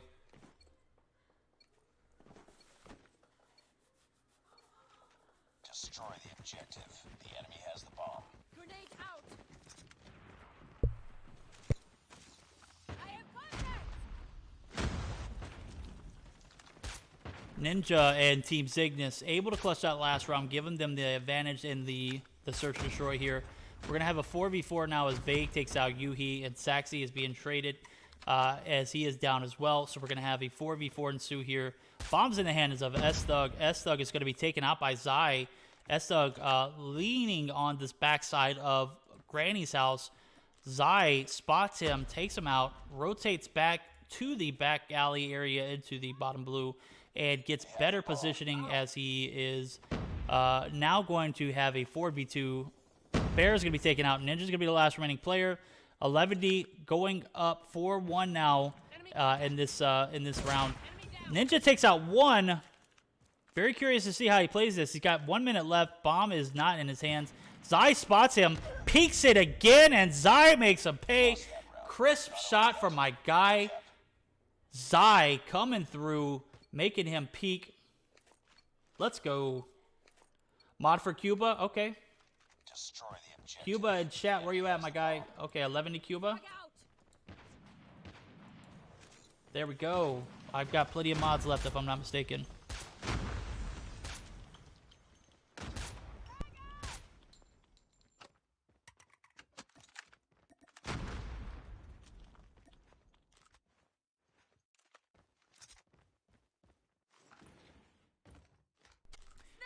Vague opted to play the bomb carrier for Zygnus as S-Thug unable to come through in the clutch last game, putting the bomb in the grounds of the backside of Granny's. We're going to see a complete A push as one player, Auda for 11D, is taken out. Bomb is going to go down at A. Time is going to be reduced to 45 seconds. And 11D, down a man, going to have to play a 4v5.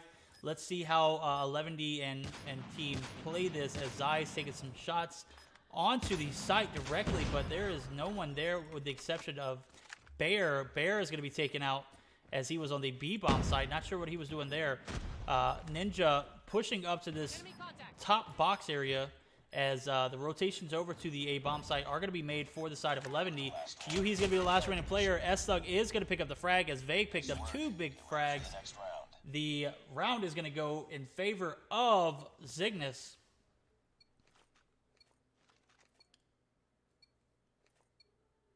Defend the objective.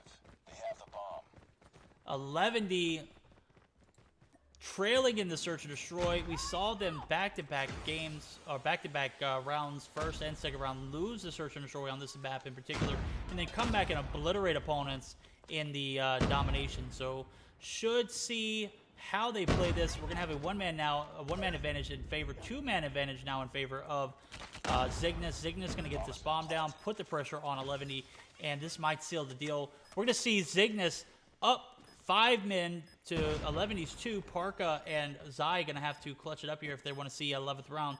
Zai going to be duck walking or crab walking onto the backside of this deli building. Vague spots him, takes him out. Parka gets a refrag. Parka's going to win V4. He's taken out 2. He's going to be pushed by the 3rd. 15 seconds left on the clock. I don't think he's going to have enough time to take out 3 players and defuse, but would be interested to see. Bear's going to be taken out. Parka's going to pick up his 4th. Oh, his 3rd rather. S-Thug still going to be there to contest. S-Thug is going to be taking him out there as he pulled out his tactical grenade. And S-Thug peeking right around the corner. Round is going to go in favor of Zygnus. They're going to be up 1-1 now, tied up here as the domination is going to be the tiebreaker. But have no fear, we're going to have a best of 5 here. GG's to both teams. Zygnus comes out on top 6-4 in the Search and Destroy. And now we are going to be joined by my guy Gil. So Gil, if you're in the voice chat, go ahead and say something for chat. He is not. He is now in chat. Go ahead and say something for us, my guy Gil. Hey, welcome everyone. Yes, my guy Gil in stream, guys. Yes. We have a Spanish-speaking mod now. Yes, sir. Hey, ¿qué pasa? ¿Cómo están todos ustedes? ¿Cómo les está pareciendo la partida 6-4? Bastante, pero que bastante cerrada. Parece que van a empatar esta serie 1-1. Y pues muy buena partida. Really, really good game. 6-4. Really close one, right? Absolutely. As we saw, Zygnus absolutely destroy these guys in the last 2 rounds. I watched 11D play so poorly in the Search and Destroys leading up to this, so I didn't think that they would actually be able to take it to a round 11. They weren't able to take it to a round 11 here, as Zygnus able to clutch this up in 10 rounds. Zygnus comes out on top. We're going to be all tied up going into the 3rd game of the series, which is going to be a domination on none other than Firing Range. And we saw the triple caps just come back to back to back. When they played against Shreddit, it just wasn't even close. Shreddit just playing just absolutely poorly in that matchup. Almost lost by 100 points there in that regards. But it will be interesting to see how they play this against a much more competitive opponent. Zygnus coming in strong. S-Thug making his appearance in the MsKVerdict Sunday Showdown. I haven't seen this guy play in like 3 or 4 weeks. So interested to see how he makes a difference in this matchup. As, these guys aren't Shredded. These guys aren't, who do we see in the first? Vitro. Vitro just could not compete in that first round. Shredded as well on the domination. So, interested to see how this pans out. We're going to have a best of 5 here. What's going on? Best of 5, yeah. Like you said, it's going to be domination on Firing Range. One of those maps that if you play correctly, you can even hold that triple cap for quite a long time. And between these teams, even though I don't think that's gonna happen, that can still be a thing, right? Between Cygnus and 11T, Cygnus actually the ones who eliminated NL Esports on the quarterfinals. So I'm intrigued to see how these teams are gonna be playing around. Oh, absolutely! I can't agree with you more. Did they take them out in 2 games, or did they go to a game 3? I believe it was a 2-0 lead. Yeah, it was really like it came up. It was a Search and Destroy game, and it came up to a round number 11. So it was pretty close, but at the end they came up on top. So I have to say, this matchup is definitely, in my opinion, going to go to a game 5. If it doesn't, it's going to be a very close game 4. And if it goes in 4 games, that's going to be the Search or Destroy. I could foresee Zygnus winning that. So at this particular point in this matchup, I can't say who's going to have the favor. But if it does go to a game 5, I can see 11D coming out on top. Now, if it goes to a game 4 and Zygnus wins this matchup, this could be the game changer here. So Zygnus able to clutch this up. I could see them winning in 4 games. I just want to address something in the chat, guys. We do not need to ban people for spamming. We don't need to ban people for flooding. What I would just say, unless it's toxic, unless it's just absolutely downright disgusting to read, don't ban it, dude. You guys out there, you're able to translate. Use your best judgment. If they're spamming in chat, they're just showing support for their team. I love the support that Levity brings in. I love the support for everybody else. And I won't mod anybody else moving forward. Those are the only 2 because I needed help with the Spanish-speaking crowd. That's all we need at the moment. So I got to have some mods go designated to my Mobile Mayhem European chat. Oh, wow, dude. That's definitely a ban right there. Go ahead and give Abdiel a ban, and I'm going to delete that out of chat. Yeah, we're not going to ban for spam, guys. Definitely not. Sorry about that, guys. Yeah, I could definitely see this being a competitive matchup. If Zygnus wants to win this series, though, they're going to have to win this matchup, in my opinion, because I don't think they're going to be able to do it on a domination against this OP 11D roster. Yeah, pretty much. Like you said it, it's all gonna come down to who is gonna win this game because, like you said before, 11T has been struggling on those S&D matches. But if we take it to actually final fifth game, could be a different story because like 11T on raid, I don't know if you've seen them play before on that map specifically. They usually have a bit of a better control, even though S&D is not necessarily their base game mode. I can completely agree with you. And I'm looking at the games, and I'm not sure if this was an error or if this is true. If it's a best of 5, we're gonna play hardpoint before search and destroy. So it's gonna be hardpoint, search and destroy, domination, hardpoint, search and destroy. I think that's incorrect. I think we need to change that to search and destroy and then hardpoint because the way our tournaments are structured. At any rate, we're gonna see domination opening up. A and C are gonna be capped by their respective teams, and 11D looking to make their setup onto top 10 and the trailer area. We're going to see a bit of a hold for but Alda. Alda is going to be taken out. Yuhi's going to be able to get the refrag there. And it just looks like 11D is going to get a stronger start, able to cap A and a little bit of B here. Doesn't look like they're going to be losing control of C immediately, but a battle back and forth between teams now for the B Dom site. And yeah, like you said, it seemed like for a second they were also gonna get B, but unfortunately, I think it was Yuhi the one who ended up dying over there and giving control of that C flag as well. Fortunately, it seems like it's only a couple more seconds for them to get B so far. Like they've not been able to get it yet, but let's see if Cygnus can get those points out of the B. They just did. It's kind of weird how really close it was for them to get it. And Cygnus did an amazing job at taking them out of it before that happened. Yes, we are going to go ahead and get the mod for Super, guys, as I'm reading DMs. Yes, Tech already has it. Only Super needs it. Super does have the mod now. And A and C, A is going to be held by the side of 11D. And 11D trying to get that B cap, just not going to come through. We saw Bear almost recap it by himself, picking up several huge kills. Him and Ninja are putting in some works.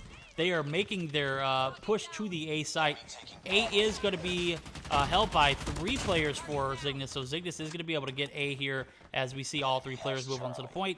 C is going to be recapped now. It is just going to be a battle of back and forth until someone can establish a little bit of dominance, a little bit of map control. I just think it's going to be too much to ask for this early in the game. Unless we see, Cygnus is actually going to make a 3-man push for the site, and they might be able to get it. No, Yuhi coming through with the big 2-piece. Wow. Yuhi is cracked out of his mind, but Bear is in a very lethal position inside of this top warehouse. Gil, my guy, this back and forth is too much to handle, am I right? Yeah, like it's pretty crazy right there. Like 11D about to get a triple cap, nearly missing it, but finally getting control of the B flag as well. Yuhi coming in clutch with a double piece right there with the spikes, allowing them to not only stop the push for the Cygnus side onto the B and the B flag, but also picking up the flag at themselves at the end. So that was pretty clutch moment for Yuhi right there with the spikes. Oh, absolutely. That is OP awareness from my guy, Yuhi, making complete use of his grab spikes, clutching it up, able to take B with it. And we're going to see Cygnus and team try to answer back as they are almost on the brink of triple capping. Not sure what Ninja's doing here as he's trying to go for the solo cap. C is not going to be capped by the side of Cygnus either. It's going to be recapped, actually. And A is the only site that they're going to hold here as 11E making a strong effort to hold C and B collectively. We're going to see Bear pushing out, picking up his 12th kill onto Zai. So a bit of back and forth. Domination just seems to be 11E's forte. They're going to be going up, taking B, holding B now, but C is going to be capped. Doesn't look like they're going to be able to get A quickly enough to kind of hold a 2-man hold. But as I say that, we're going to see, oh my God, almost 3 players in a triple cap now, reversed for the side of Cygnus. Cygnus making a strong pull for all 3 points, trying to recap some of that that lost point in the very beginning of the map. And it looks like C is going to go back in the hands of 11D, but the damage has been done. Gil, man, like I said, this is like anything can happen, my guy. From based off of what you're seeing, what could you assume in this matchup? Enemy contact. Not entirely sure. Like we saw how 11T was dominating throughout most of the game, but right there they got triple cap for like about 10 to 15 seconds, and right there the score is gonna be pretty tied up between one another, and this could be anyone's game at this point. Like they are pretty tied up, and even though Cygnus is holding onto 2 flags themselves, we've noticed how I think specifically the rotations between A and C coming out of 11T have been really useful right there. We're about to see them cap A again, and yeah, it all comes down to how well the defense of the B flag is gonna come out on Cygnus. We've noticed how plenty of times right there is gonna be a triple cap actually for 11T. That's gonna be a first for them, and that's gonna be the end of the round thanks to the time. But 89 to 86, this cannot be any closer. No, this is actually a nail biter, and I didn't even realize that time was expiring. This game is not gonna make it to 200. This is gonna be like someone's gonna win, and they're gonna have like 180 something points. I could just tell. It may be a little less than 180, but it's definitely gonna be in that vicinity. So that's how you know you got a nail biter here. They didn't even make it to 100 in the first half, and we rarely see that in any kind of matchups on domination. Sí, realmente, o sea, para los que hablan español, estuvo bastante cerrada esa primera ronda. Bastante peleado, sobre todo al principio, que ninguno lograba mantener el control de la bandera de B. Al final, pues, logramos ver cómo por mucho tiempo fue en control de Eleventy, pero Cygnus consiguió ese triple cap por muchos segundos, logrando igualar la partida.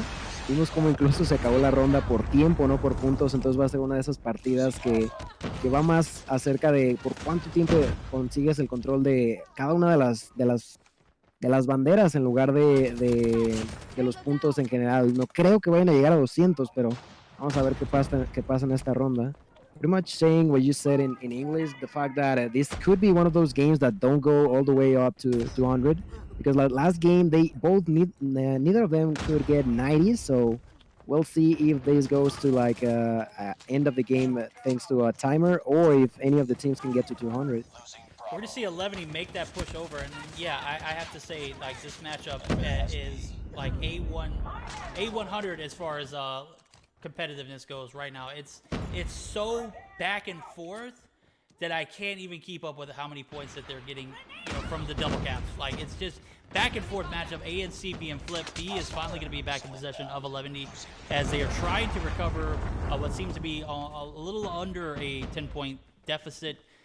Certainly going to be able to do that with a strong B hold, as we see Justin team holding the outside of trailer and the inside very well.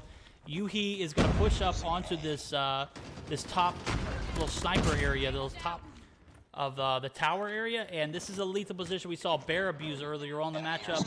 A is going to be recapped, so B and A are going to be continued to hold by 11, so this is definitely going to give them a strong run if they are able to hold these two objectives collectively. With that being said, the cluster strike, I'm not sure who used it, but it looked like maybe the side of Cygnus used it, and it just was not utilized very properly. C is now going to be almost capped for 11, and they were getting a little greedy there. They just need one touch. Oh, the grab spikes for Yuhi again, and he picks up another and does get the C cap, but it was much needed as A, much to my knowledge, was already recapped by the side of Invictus. Wow, these guys move fast.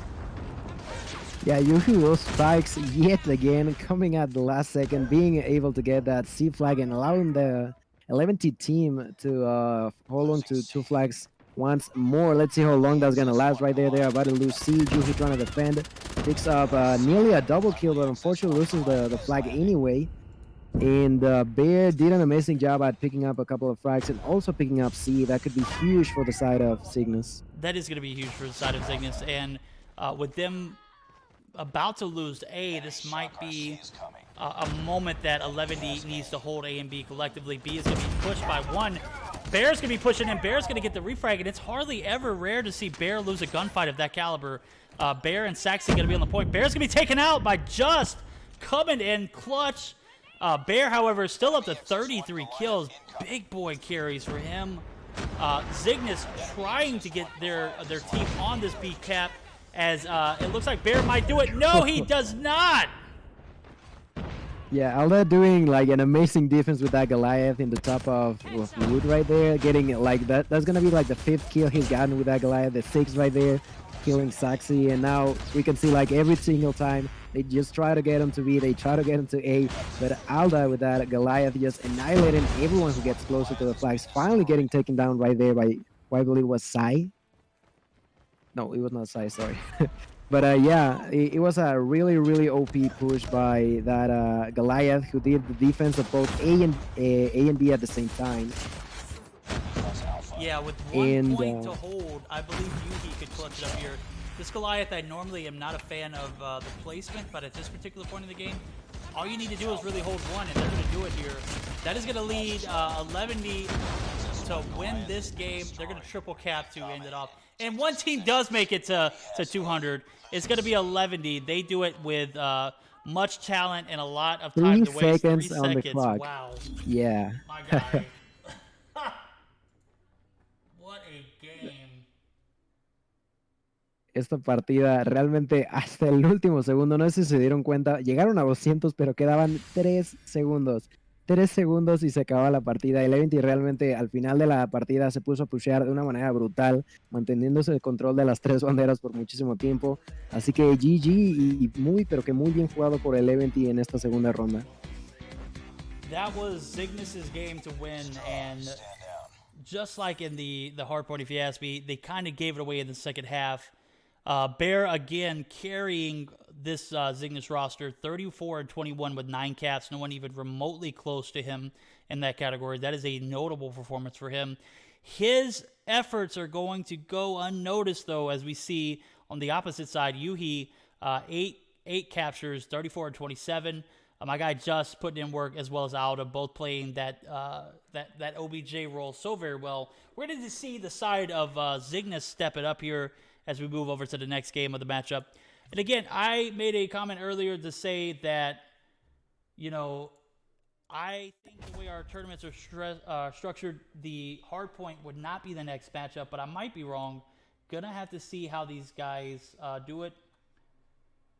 We're gonna see possibly a hardpoint, though, moving on to this fourth game of the series. It's going to be a hardpoint or search and destroy, and the maps are going to be already decided. Crash hardpoint or search and destroy on raid. Should be interested to see how this pans out. Gonna have to get some confirmation, though, but typically in a best of 5 series, if you start off with a hardpoint game, you go to a search and destroy after the 3rd game. So the 4th game going to respawn, search and destroy. I don't understand that format. I don't think we've ever done it like this. This must be new. However, if that is the case, this might be over in 4 in favor of the side of 11 if they can make a strong hold on this hardpoint crash. And yeah, we'll have to wait for that. Let me translate real quick. Justo ahora estamos viendo cómo va a ver si hubo un pequeño errorcito en el orden de estos mapas. Por lo pronto solo queda a esperar. Parece ser que la siguiente partida podría ser de punto caliente en Crash, pero basta obtener la confirmación para comentarles que si va a ser esa o va a ser una de buscar y destruir. I'm going to type a message in Discord just to see if I can get a response. I know these guys were talking about it earlier in the week, but I definitely did get to speak my piece on it. As if we do a best of 5 format, I feel like we need to start off with a search and destroy. Search and destroy, hardpoint, domination. Hardpoint, search and destroy. I don't know. At any rate. Yeah, I mean, we can also see like in other formats, we can see it's being search and destroy, hardpoint, domination, and then search and destroy and end up with a hardpoint to make it a bit more intense if it does go to game number 5. It's what I've seen as well being done. Absolutely, and it does look like B is clarifying. B coming through in the clutch. B letting us know it is hardpoint S&D. Dom, hardpoint S&D. So definitely a newer role or rotation for us. Definitely nothing to be, mad at. I obviously want to see them slay out in these hard points, but I also like to see the balance of I love the balance of seeing Search and Destroy in between respawn game modes. But with that being said, we're going to get started up here on this Hardpoint Crash as soon as everyone is submitting their screenshots and are validated. We'll get started up ASAP. Predictions. I know I made a few. Mamba coming through with the 100, the 500. I see you. The love letter. Are you trying to ask me if I could be your Valentine, Mamba? Absolutely, my guy. I will be your Valentine 110%, my guy. You just got to share me with Golden Boy, Coach Zim, and the rest of everybody in chat, dude. So this is something I've been struggling with all night, dude. So if you can't learn to handle that, I'm gonna have to reject, your request and offer, my guy. All right, so they're following rotations this week. That's a good thing, but if I'm not mistaken, there may be a hard point starting off. Oh well. Anyway, we're gonna have a hard point search and destroy Dom, hard point search and destroy. Good deal. So we're gonna have to see Zygnus absolutely play for the lives here. I'm not sure what you saw from these guys in hardpoints at games past, but if I'm not mistaken, they 2-0'd everybody they played. Is that right? I believe so, yeah. And the side of Cygnus, even though I would say that I wouldn't be able to tell, the reason for that being that they were facing against NL, and the game went to round number 11. But from what I saw, those rounds that they did win were pretty dominant. There were a couple of rounds where I short as only a couple of seconds, not even going to a minute, because of how quickly they if they get the enemies off guard, they're gonna do it hard, and they're gonna absolutely destroy them if they're not ready for the heat. Absolutely. And spawns are definitely going to be a factor here. P2 is going to be that mediator between who's going to dominate this game and who's not. P1 obviously is going to be toss up. This is probably one of my best or favorite hardpoint maps to cast and watch and also play in, because bro, if you can't get spawns for this map, it's very hard to do anything here. Delhi is going to be a problem. P2 is going to be a problem. P4 will be a problem. P5, obviously, the hardest point in the game to break, in my opinion, as I've heard some players talk about it. P5 can make or break a team. Mamba coming through with another chocolate throw. I see you, Mamba. Mamba coming through, my guy. But with that being said, the predictions for this matchup is just going to be too difficult to call. We're going to see, we might have B joining us in the lobby, guys. Go ahead and shoot her an invite, see if she wants to join. There we go. I'ma be coming through in the clutch. We're going to see this next matchup. This is a best of 5. If 11D is able to clutch it here, they're going to be moving on to the finals. This isn't even, this is not the finals, is it? No, we're still in the semifinals right now. Holy Imagine crap. what is waiting for us on the next game. What the hell have we got in store for us?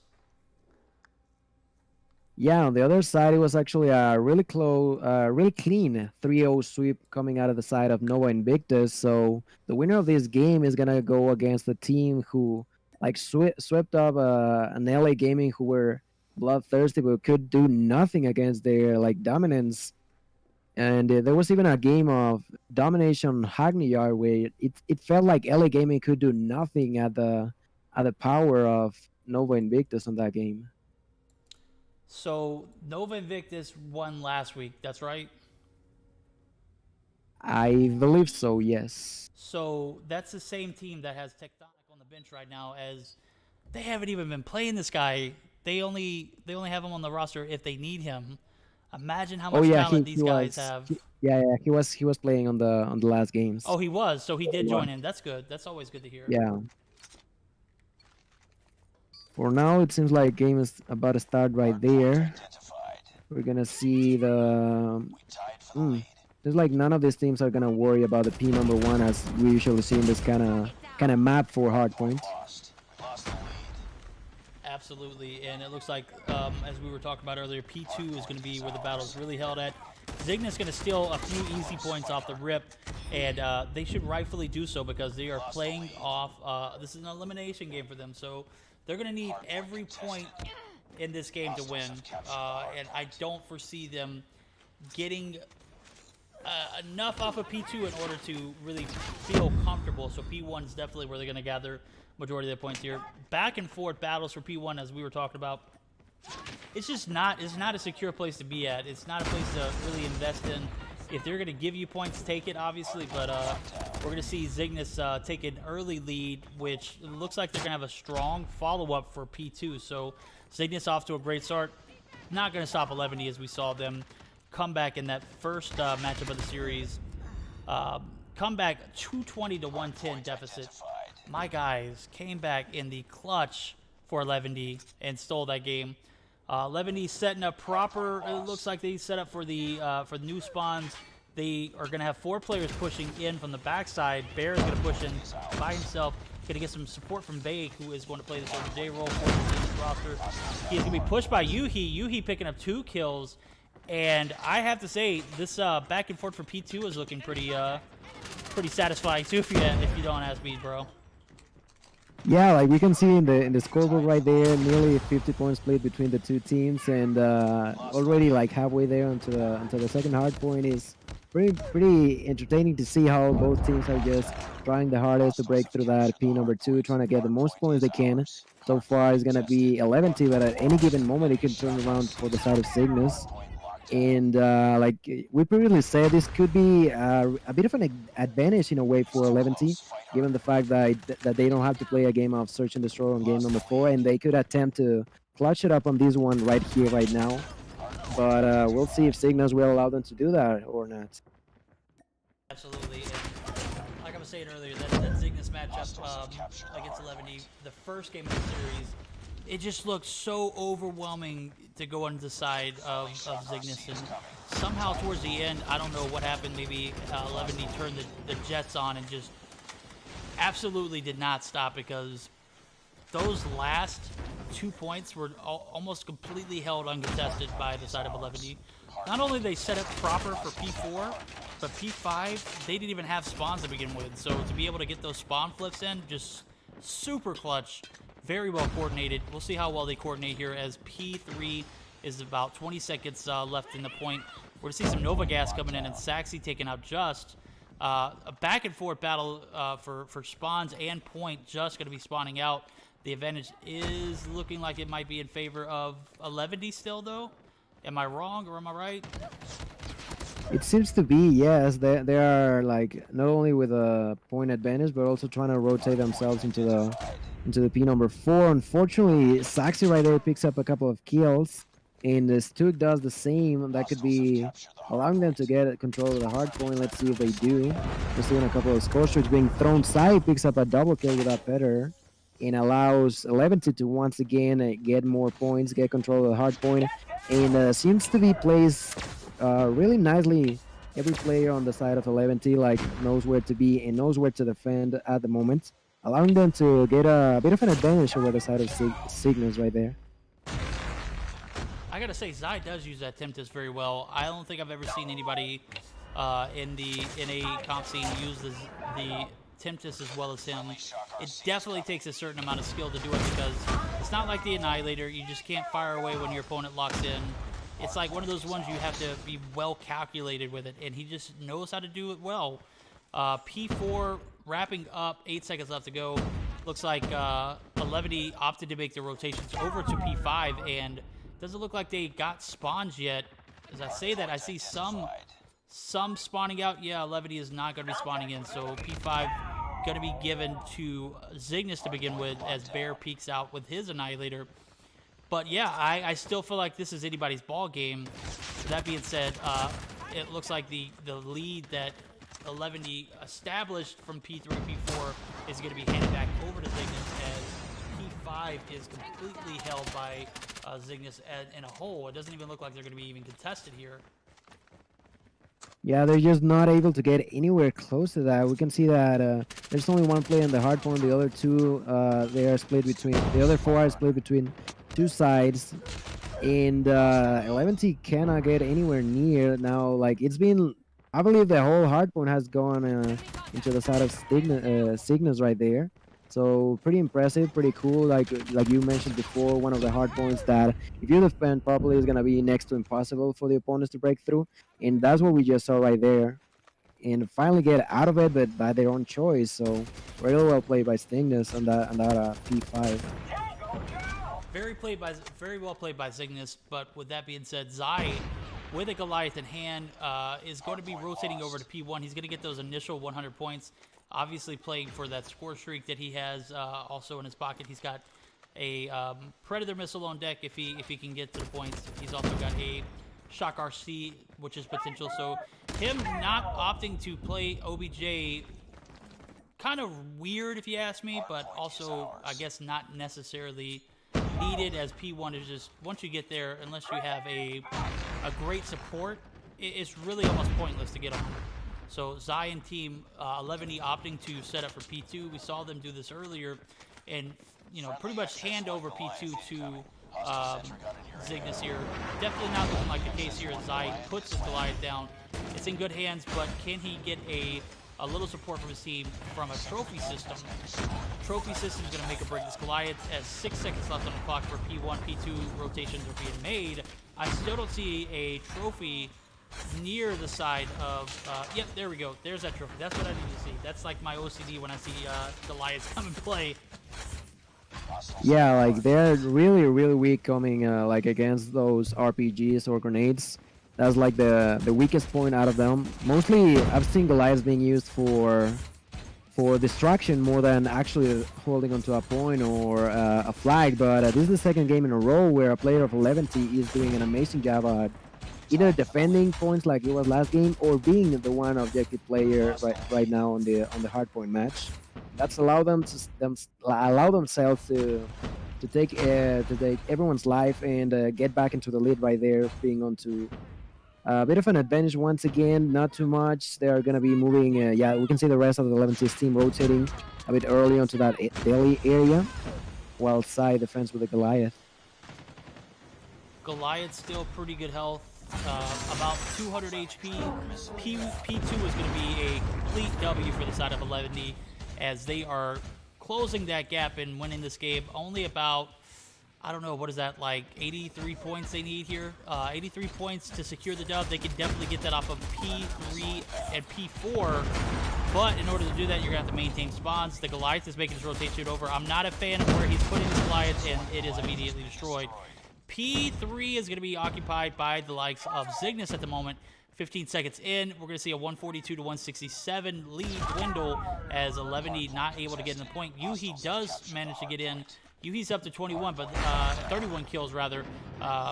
Absolutely slaying these guys out. And OP Bear that we've seen this series is nowhere in sight, in my opinion. He's only got 16 kills. Not sure where the disconnect is for Bear. I'm not shitting on Bear by any means, but just definitely not having the game that he usually has. That being said, Bear is spawning in new. He's going to be contested by Just. Just might be that make-or-break moment for 11D here. But not only did you not get enough points to secure the victory for P4, you really don't even have spawn secured. With that being said, I do think Zai just picked a kill on Vague. Vague is spawning out, so they did manage the secure spawns here, but it's just looking like they're going to be going back and forth, and we might see the winner of this game be decided by P2 again. Yeah, most likely that's what it seems like at the moment. We can see that 11T is trying to defend that hard point. There's everyone around it, but they were they were having a couple of issues to take them out. We can see Just with a War Machine picking up a couple of kills for himself, giving a couple of assistants too. And like you mentioned, it's gonna come down to this hard point got taken by 11T. We can see 11T, like they know that they are not gonna contest on the side of Cygnus, and that's why exactly they just push over onto the other side, and that's gonna be counterproductive because Air right there picks a frag onto Sai and allows Cygnus to pick up a couple more points while they are already defending onto the next point. That would be really problematic for 11T right now. Yeah, and I don't see them securing spawns here.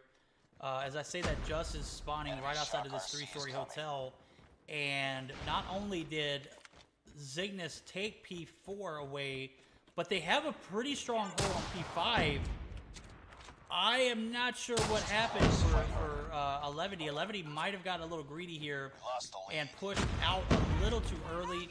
As I say that, Alda's going to pick up a big frag. Parka as well just might get the spawn flip that is needed to take P5, but And they no gain winner is control going to be again. decided off of this point. Realmente increíble lo que acaba de hacer el equipo de Leventi, logrando retomar el control de ese punto caliente. Tuvieron un poco de problemas en el anterior, gracias a que Bear los sacó y obtuvo un par de puntos, pero quizá gracias a este dominio de este punto caliente podría ser lo que decida esta victoria para ellos. Pretty impressive how Leventi managed the way to break through that hard point specifically. And after like a really questionable decision about leaving only one player on his own and Bear taking advantage of that. But it seems like it's going to be worth it because at the end they were able to take Cygnus out of that P5. And now with only 10 seconds left for their win and move to the finals, we're to see a Goliath come and play. Alda is going to pick it up. Will he make his rotation over to B, or the second point rather, then getting on to P1? He might just try and get this this W here. 10 seconds is all that needed. 7 now, but the Goliath is going to be rendered useless as S-Thug and Team Cygnus push in collectively, get the frag onto the Goliath. Alda is going to be taken out. Alda's got a Predator missile in hand. He's going to rotate it over, pick up 2 kills, takes out a trophy system. 3 points is all that is needed. Will they fight tooth and nail to get these 3 points in P1? That is going to be the question. They do, and they get the dub. 11D is going to be going to the finals for first week in a row. They lost last week, but guys, wow. Yeah, like like I said, that hard point not being defended, being defended properly by Cygnus ends up paying them hard in the back. And Leventi just pretty much working through that P5, and at the end, just with the help of the Goliath, even though he died quickly, managed themselves a couple of points, which were like more than enough for them to end up picking up this victory and the pass for this final on this week. And my guys over at 11D coming through strong, delivering for us, putting on a show. Zai gonna be top fragging 37 and 20, a minute and a half on the clock for hardpoint.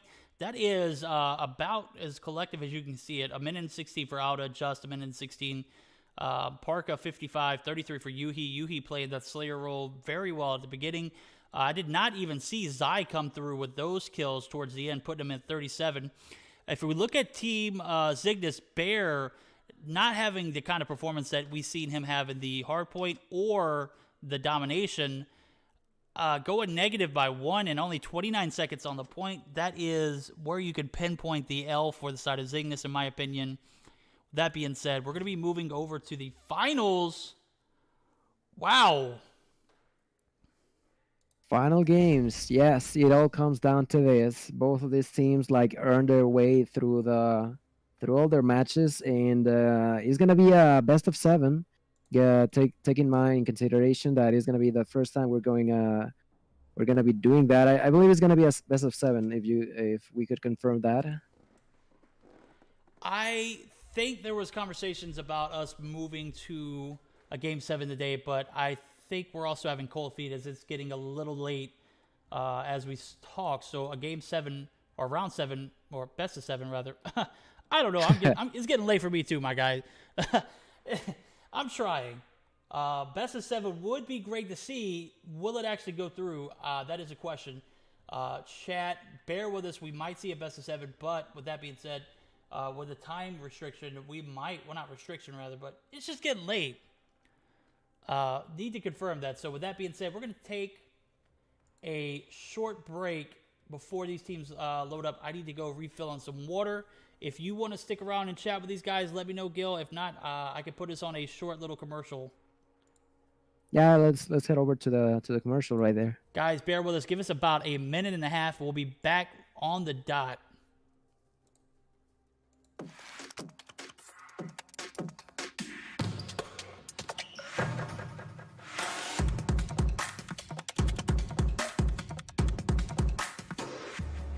Yeah, don't worry.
are back live, my guys.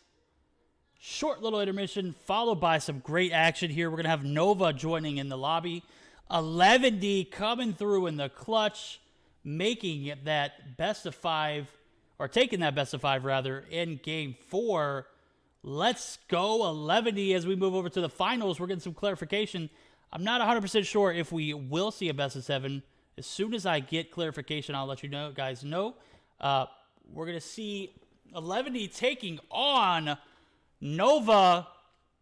What are your predictions, my guy? Not sure, and here's why. Like, both teams seemed pretty dominant onto the semifinals, even though like Cygnus put up a fight against 11T in a lot of the games. At the end of the day, I felt like there were some key plays by 11T that showed us the dominance, and nothing to say in the side of Nova. They 3-0 their opponents. They know that they're good. They're gonna proclaim themselves as victorious over on this weekend right here on the Mystics Sunday Showdown. Absolutely. I think it's going to be a hell of a matchup here in the finals. Best of 5, best of 7, regardless. Definitely need to see.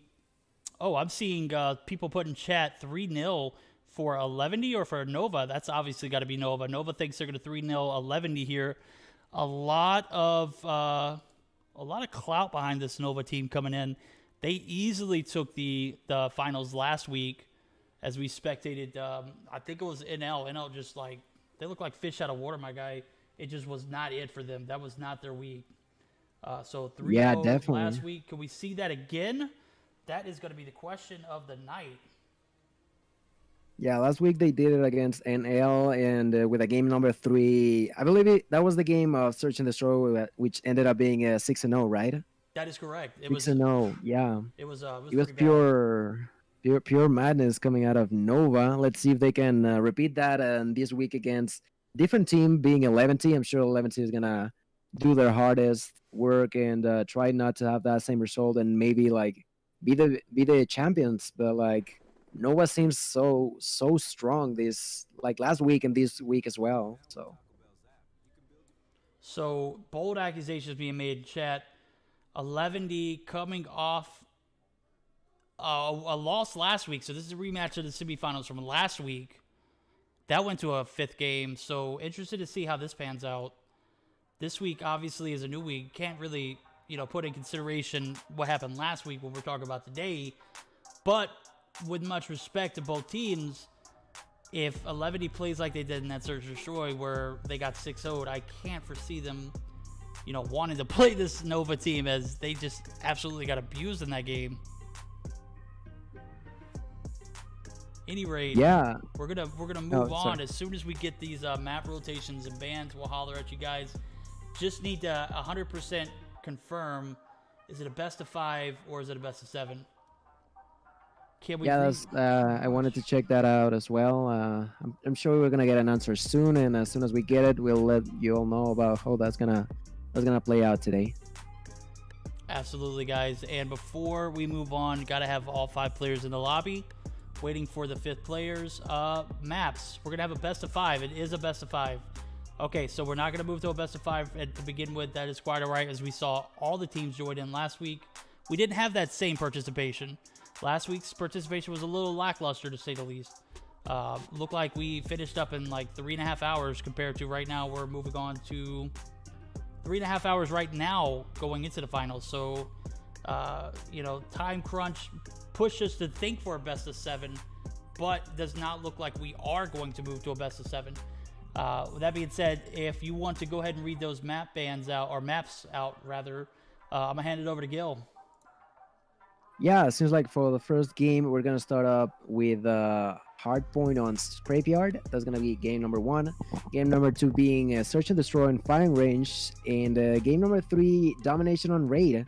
Those are the first 3 matches, and if needed, we would have to go for a Hardpoint standoff. That would be game number 4, and a final 5th game, if necessary, would go to a Domination on Hackney Yard. Seems like. Well, actually, what they're saying is it's going to be an S&D on Hackney Yard. Oh yeah, all right. I just read that. Yeah, at the that makes bottom. more sense. Oh yeah, not to Dominations. Yeah, sorry. That game number 5 would be S&D on Hackney Yard. Good deal. I haven't seen a Hackney Yard S&D yet, so that should be interesting to see how that plays out. Any rate, some of the gun bans, we're going to see Invictus opting to ban the Arctic 50 for obvious reasons, and 11E banning the ASM 10, two guns that I feel like need to be banned in this matchup because we're going to see people spamming the ASM 10 if not, and we're going to have some more mods join in just to make sure that everything is being monitored closely. There were some accusations earlier that I could not speak on because I was not paying attention, the way a mod would. So, guys, if you send me a message in DMs, 9 times out of 10, I'm not going to respond to you. I don't care what kind of video proof or what kind of situation it is. I'm just not going to respond to it because if I didn't see it in the moment, I can't speak on it. So, with that being said, we're going to see more people joining in the lobby just to help out because these games can get a bit hectic, dude. I do this like 3 to 4 times a week, and bro, this gets like really controversial if the calls aren't made immediately. So always good to have at least 1 or 2 mods in the chat. With that being said, we will get started up as soon as all these players submit their screenshots and ready up. So predictions, I think one team is going to win this, and I think we're going to go to at least 4 games, right? All right, the team who wins the domination is going to be the team that wins this game. So the third game, the domination, whoever wins that raid domination will be the winner. All right, I won't say any more than that. Yeah, most definitely. I'm also expecting this game to at least go to a game number 4. And given the history of these teams, I'm sure that they're gonna do their hardest to finish it up at only 3 games. But both are like I don't see that happening. At least not in this week. We saw that happening last week, but on this one, I believe that we're at least gonna see a game number 4. I feel like we're going to definitely see a game 4 here. And last week was against NL. NL, with all due respect to NL, they're not 11D in that regard. 11D probably, I made this statement like 4 weeks ago. This is probably the best 11D roster I've seen. Nova was not able to win, 3 games in a row last week. What makes you think that this week they're going to do anything differently? With that being said, we've seen 11D struggle at the beginning of this tournament series, going to a best of 3, 2 times in a row. Last series, we see them take it in 4. I don't see these guys performing that well in Search and Destroy to be confident enough to say we won't see a game 4. But at the same time, I feel like both teams struggled in Search and Destroy equally enough, but both teams also perform. Well, no, actually, Nova plays Search and Destroy very well, and they actually play Hardpoint and Domination very well, too. So 11 might actually be in trouble here. They're going to have to play for the lives. We saw them struggle against, multiple teams in the Hardpoint, but ultimately gather enough energy to come back from behind. So, yeah, this is a tough one. I can't really call it. Yeah, like you said, maybe 11-2 could try to do like a sneaky one and try to win that S&D match. Because if not, like you said, it's gonna be a hassle for them to move themselves into the victory into the other game modes. Absolutely. And yeah, I also wanted to say this in Spanish. Para los que hablan español, recordarles que esta ya es la final. Estamos en la final, va a ser el Eventy en contra de Nova. Nova, los ganadores de la semana pasada con un contundente 3-0 en contra de NL. Nosotros no creemos que vayan a finalizar con un 3-0 en esta ocasión, pero sí vemos mínimo una partida número 4 en esta ocasión. Vamos a ver cómo se desenvuelven. Y pues mucha suerte a ambos equipos. Estoy seguro de que estamos a punto de comenzar. Also, some clarification. Search and Destroy, the 5th game, if we go to a game 5, it's actually not going to be on Hackney Yard. It's going to be on Crossfire. We're going to see Not Nice lead the lobby. Not Nice, we appreciate you. You're the best, girl. We love you. Come back next week. We hope you're able to come back and join us, as she is just in the mood tonight. She had to get off eagerly. Super tired. Super sorry. Not Nice. We got you. We appreciate your hard work. Definitely going to give you a shout out here, guys. If you don't know Not Nice, thank her anyways. It doesn't matter. Not Nice comes in, week out, puts in hella work for both our event here, B6 Sunday Showdown, and then also throughout the week on the Mobile Mayhem series. So, hard-working young lady. Definitely love it when she's in the lobby. I know everything's going to go right when she is there. We see a new mod coming in. That's cool. We're going to see best of 5 here. We're going to go ahead and spam that start button. Let's go. 11 looking to take on Nova. Nova won their semifinals with ease, 3-0 easily.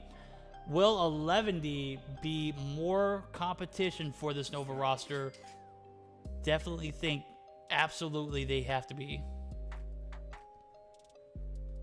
Yeah, like you said, it seems like they're gonna try to start this game already. We just need Yuhi to be the one getting ready as well.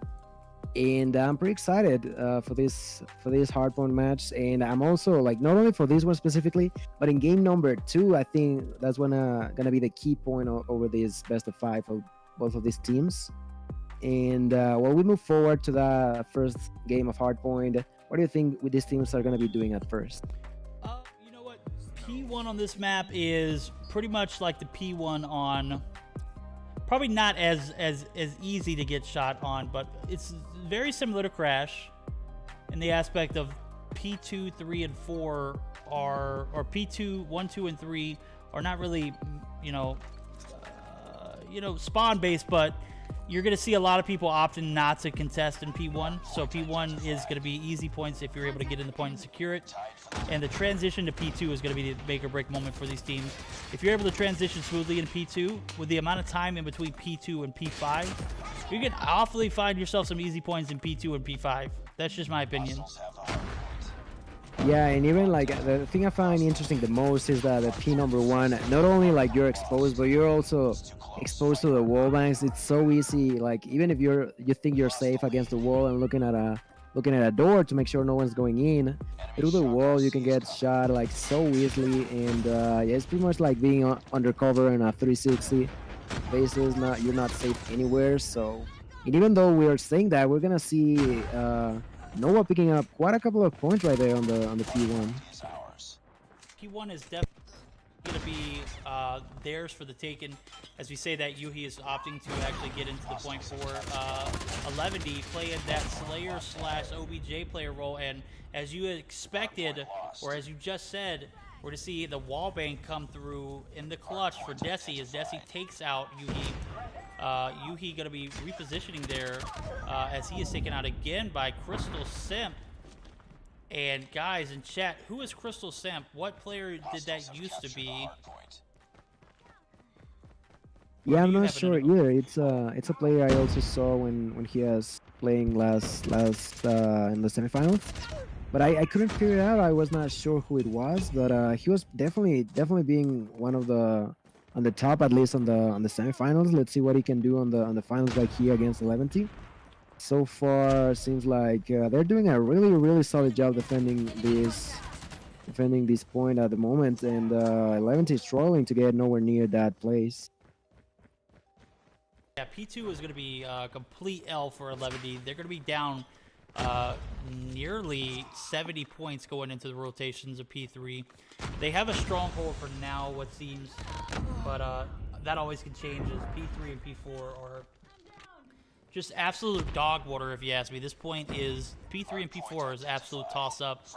It's not as bad as P1, but you're going to see teams struggle to maintain and hold the transitions from this point. And you're also going to see a lot of, setting up for new. With this, in regards to this particular point, 11 has to be here. So, if you're Nova, you find yourself in a profitable position. As you've got a pretty decent lead. You're not going to be desperate to hold this point, so you can evaluate the situation, find yourself in a position to take some time to break into the point and not necessarily rush it. As I say that, 11 is making a strong hold here, allowing them to regain some of those points that they found themselves down coming from P1 and P2. Hardpoint lost. And yeah, like you said, seems like Nova took the opportunity to make sure that the lead continues to increase in their favor, already being over, like, I believe 50 points, 40 points. And even a cluster strike being thrown by the side of, I don't know who threw it, I think it was the side actually of 11. I'm not sure about that one, but what I do know is that moving forward to this P number 4, I believe it is. That is. And yeah, Nova's just gonna continue pretty much bullying onto 11E. They know they have to rush in, and they are gonna pick them up while they try to do so. I believe someone in chat just told us who it was. I think it's Band. It is Nova Band. Band name, he changed it for jokes, I guess. And it looks like somebody actually took his name. So I appreciate that clarification. I knew it was someone from the Nova roster that we actually knew. But interesting to see how that pans out for other events. I know some events you can't change your name for, or if you do, you have to submit it. I'm not sure how that process works. Obviously, I should, as I'm, EU Mobile Mayhem caster, so I definitely should study up on my rules. But I definitely will take a look at it. As P4 going to be shutting down, P5 looking like it's going to be all Nova. They're going to have a 70-plus point lead going into that rotation. So and a Goliath in the points. So very interested to see how that pans out, as Desi is going to be in the Goliath body. He's going to get some support with the trophy system down, and the point is going to go starting off in favor of Nova. Nova making a strong hold on this point. Desi pushing out. Definitely going to pay the price. Zai makes him wish he never peeked it. And you Yeah, gotta he went think that out like better there were like placement for that 3 people Goliath would have outside. been, utilized better. Yeah. He had so many targets that he couldn't hit. Unfortunately, right there, got taken down super quickly with that Tempest being used right there. And even though he died, like they're still in the P5, holding on strong with over 100 points advantage in their side. So pretty impressive coming out of the side of Nova, showing us that if it's spawns, if it's S&D, they're just gonna dominate it. Like they cannot be stopped right in this game by 11T. Yeah, I completely agree with you when you said it there. They are outmanning these guys. They're outplaying these guys, outgunning them in every aspect, transitioning properly. P5 hold was great. P2 was absolutely great. 120 points, right at 120 points for both points collectively. So you got to think, if you're 11D, you got to get in P1. You got to maintain spawns for P2. You found yourself in a desperate position. 11D just breaking that 50-point marker. Doesn't look like they're going to get too many more points off of P1 as the freebies are now gone. Desi is on a roll here as the HVK is being absolutely abused by him. Just going to be able to take him out eventually, but we're going to take a look at the scorecard. We're finding a Tectonic not really putting on as much as I expected. Not really even a factor of this game, as Envy, Desi, and Band absolutely blowing these guys away. 23 and 14, 24 and 13, 21 and 14. P2 is going to be opening up for shop here in 10 seconds, or 17 seconds rather. And you got to think that, P2, you've completely invested all of your players there. There has to be 100% hold here in order for this game to go any further. But I think Nova has plans for the lighter of the two, and it looks like they are going to get spawns. This game's going to be over if 11D can't get their act together. Yeah, like we can see right there, the last player of 11T being taken down to the P2, and they only need 15 points. I don't think there's a way for 11T to come back from this. And at this point is where I feel like the team must, like, even though they still gotta continue trying to win the game, they gotta start thinking about the next one. They gotta start planning. All right, these guys are good at this, good at that, but at this game, like I said, it's over. That's game number 1 in favor of Nova. Yeah, this is absolutely devastating if you're the side of 11D, coming in high off of that last matchup, getting knocked down to reality, and still left a lot of game left to be played, as Nova still has to win 2 more in order for this best of 5 to be over. But you got to think, after a matchup like that, like, there's no way you could save face after that. I mean, really, Tectonic able to come back, and I know I've made a performance comment on Tectonic. Tectonic able to come back, going 12 and 10, a minute and 5 on the clock. And Lewis right there below him, going 8 and 14, but 2.5 minutes, 2 minutes and 46 seconds from my guy Lewis makes him the MVP in my book. regardless of what his score is, you got to believe that a guy like that is valued on a roster like this because it's going to give these guys, Ban, Desi, and Envy, the ability to go out and slay. On the side of 11, it just looks like they didn't show up. You know, they all joined the lobby. They all started at the same time, but they just never really took off. 11 getting absolutely destroyed this matchup. Got to think that they have to develop a better game plan for this next matchup, a search and destroy firing range. I spoke about Nova's ability to put on a show for us in S&D games. First of all, I wanted to comment about the stream name, and also wanted to point out the thank you. fact that yeah, Noble Luis has actually been like this throughout the whole tournament. He might not be the highest fragger, but he's sure like the objective player, the OVJ, the one pushing the hardest out of all the players. He's usually like not even like only with a few more seconds, but even doubling the second player with the most seconds in the hard point. So props to Luis being usually being on the hard point and only picking up kills every now and then, but overall like keeping in mind that in order for you to win a hard point game, you gotta be in the OVJ, and he sure is most of the time that he is alive. I 100% agree, man. And if you want to let these guys know, I actually just updated the stream title. Thank you for pointing that out. Should have definitely been on top of that. Where are you guys at? Where were you guys at 10 minutes ago? I'm kidding. Obviously, that was my job, and I failed to do it. It's, like I said earlier, dude, it's getting late. Getting late, guy. Getting super late. I hope you guys can allow me to apologize for that. Yeah, and just like that, game number 1 is done. Luis, like we said, being the MVP by basically being the OVJ most of the time. But now, Search and Destroy, a kind of game mode that Leventi has been known for actually struggling and being the opposite end. And if they actually get taken down in this game, they are really going to be in a top position going forward to the game number 3. So they got to make sure that this game number 2 is going their way.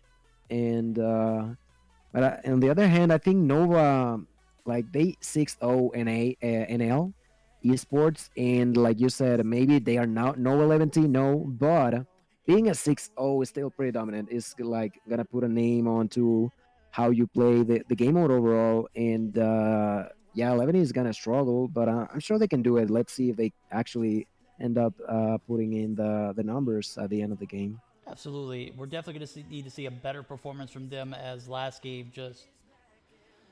Wow, dude. I thought I was spectating like a pub match for a second, dude. It was just absolutely one-sided. My guys, Nova and Invictus, coming in hot. Didn't even matter that the fact that, you know, they had to sit out for about 30 minutes, as I see they 3-0'd their opponents in the semifinals. They sat for about 30 minutes waiting for this next matchup to happen. They came in like as if they didn't even skip a beat there. I have to say, coming in with that kind of momentum, you got to believe Nova is the heavily favored target right now. And with that being said, it's still anybody's ball game, so I can't call it. I still feel like the domination game, whoever wins that first domination is going to be the victors of this tournament. Now, regardless of how that happens, but for real, I really feel like, you know, Nova is heavily favored at the moment. So if they keep that same energy in this Search and Destroy, which I know I've seen them play very well in Search and Destroy games, you got to think that Nova Invictus might get this in 3 if they are able to secure the domination and the Search and Destroy here. So that's a bold accusation, but, you know, you could burn me at the stakes later on. I'm okay with that. With that being said, we should get started up here shortly. Nova taking on 11, 11 losing that first game like they didn't even show up. Yeah, they just couldn't put a foot down like right from the start. We even saw like the second rotation where P1 was being placed. Nova just was in the middle of the hard point, like nothing was going on. No, 11 couldn't get the kills, even though they were in the middle of the map, being exposed for so many positions to get killed. Nova just stayed alive for like most of the hard point even, that's showing just how good they can be and in respawn games.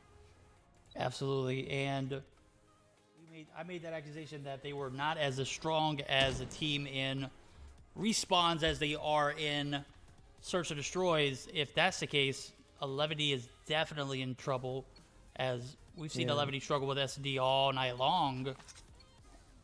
I have to think, you know, going back to that statement, Nova might have the advantage here, but we're going to have to see it play out. We're going to see a full B send for the side of Nova Invictus as rotations are being made. 5-2 man advantage for the side of 11, or for the side of, oh my god, for the side of Nova is not going to matter. We're going to see Parka picking up 2 big frags. Yeah, First that's round is going to go in favor of 11D.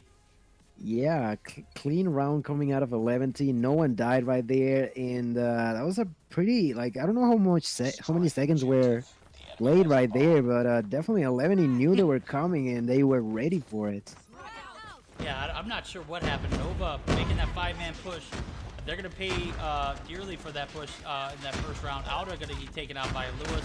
He takes out Band initially, though, so we're going to have a 4v4. Lewis is going to be taken out, so it's going to be a 4v3. Just abusing that Finnick. He's going to have one more player in front of him, and Band, or Tectonic rather, Tectonic is going to be taken out. Second round. Wow. I guess my accusation is just absolutely off tonight. Am I right? Yeah, seems like it's the other way around. Nova dominating on respawns, and right now S&D just seems so easy for 11E. Like they've only lost 2 mans in the last 2 rounds, so moving forward from now, this could be like maybe they were working on their S&D matches, and even though they struggled on the previous rounds, on this one, like they're finally putting in the work they needed and when they needed, because they started up losing this finals already by really solid Nova that is struggling for this game of S&D in fighting range. Yeah, I think I obviously need to like re-strategize when I say stuff, because at this point everything is just coming back to bite me on the rear end. Nova coming off a heavy win last game just look like they aren't even in the same league with 11E in Search and Destroy. And that's saying something, because 11D struggled very poorly. They did very poorly in the S&D matches against both of their, or all 3 of their opponents tonight. Zai going to be taking some shots onto Band. Band is super weak. He's going to fall back. Bomb in hand. Desi and Envy going to be setting up in this top wood, bottom wood area. And we're going to see Zai pick up another one on Band. Bomb is down. 11D looking like they're going to steamroll Nova. Still plenty of game left to be played. So I won't talk any further on that particular matter, because Jesus Christ, this is one hell of a matchup.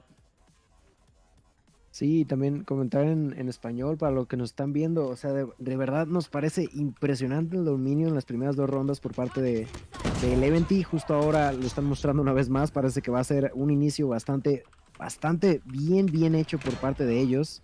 Ahí van a conseguir la última baja y va a ser un 3-0 en rondas a favor de 11T. Y justo cuando lo necesitan, ya perdieron la partida pasada y no se lo pueden permitir de nueva forma. That's going to be 3-0 in favor of 11T. The team that we said was most likely going to be struggling in S&D is proving us wrong, and is doing it hard. Like 3-0 against a team that got a 6-0 last week. It just shows that sometimes you get on a roll and you cannot be stopped. It seems to be being the case of 11T right there. Yeah, just as we say that, Bomb is going to go down at 40 seconds left on the clock. Just picking up another kill, 7 for him. He gets a 50% assist. He takes out another. Tectonic going to be the last player alive for the side of Nova. He's going to take some shots on the Just, but is going to be outmanned as Yuhi pushes from the side. He is going to be pinched, and the 4th round going to go in favor of 11D. 11D looking like they never played the hardpoint game on Scrapyard last round, or last game. Coming out as if they are just fresh in their heels, going up 4-0. Now it looks like Nova, who 6-0'd the opponent last week, is on the potential brink of a 6-0 here. Yeah, that could be pretty much the case. They were like They watched the games of the last week and they were like, you want to go 6-0? We can do that the same way, but against you. And right there we can see Jaws being behind their opponents. It's a 3-against-1. They pick up the frag, and that's a 5-0 lead. Unbelievable. Yeah, this is absolutely lopsided. I can't make heads or tails of it. If Nova Invictus gets 6-0'd here, I'm going to absolutely pitch a fit. What is going on here, my guys? Yeah, and now moving forward to switching sides. Maybe that could be like another story for Nova, but I'm not sure if it is going to be the case. Right there, Yuhi picking up Band real quick with the RPG, actually. Very interesting to see that. And it's a 3v3, 3 players on each side. This is, seems like Levante tries to push forward to the plan. They get it, but at the expense of losing Yuhi in the way. Last man standing. Yeah, we're going to see Zai and Envy duke it out. Zai gets the frag! Double piece! Get the hell out of here! And that's a 6-0. That's game. That's gonna tie up the series 1-1. 11T is in the house. Oh my god, drop an F in chat for Verdict. What the hell did I just see? Nova Invictus getting 6-0'd after they dominated 11D in the first hardpoint matchup. 11D turns around and just absolutely embarrasses Nova Invictus. I don't think anybody other than Tectonic was able to even get on the board remotely. 7-3 for Parka, 9-2 for Just. Yuhi 6-1. What the hell did I just see?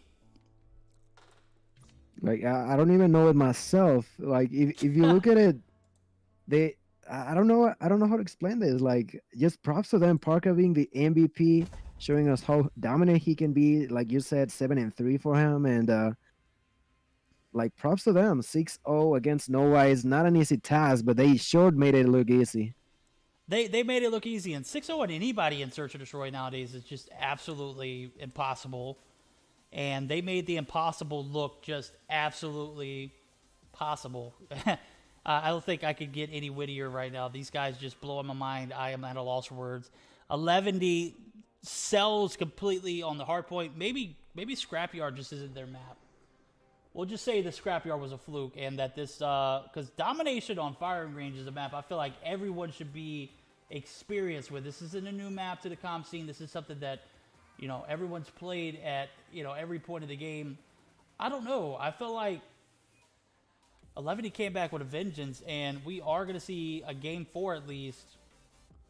We're going to have to see a little bit more effort from both teams collectively at the same time in order to make this interesting, because it's like lopsided or nothing. You know, you either dominate the other team or the other team just absolutely embarrasses you.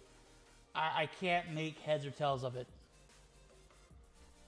Yeah, and we also said that there were going to be the two most important games were going to be 2 and 3, being Search and Destroy and Domination. And so far, 11 just got the first one.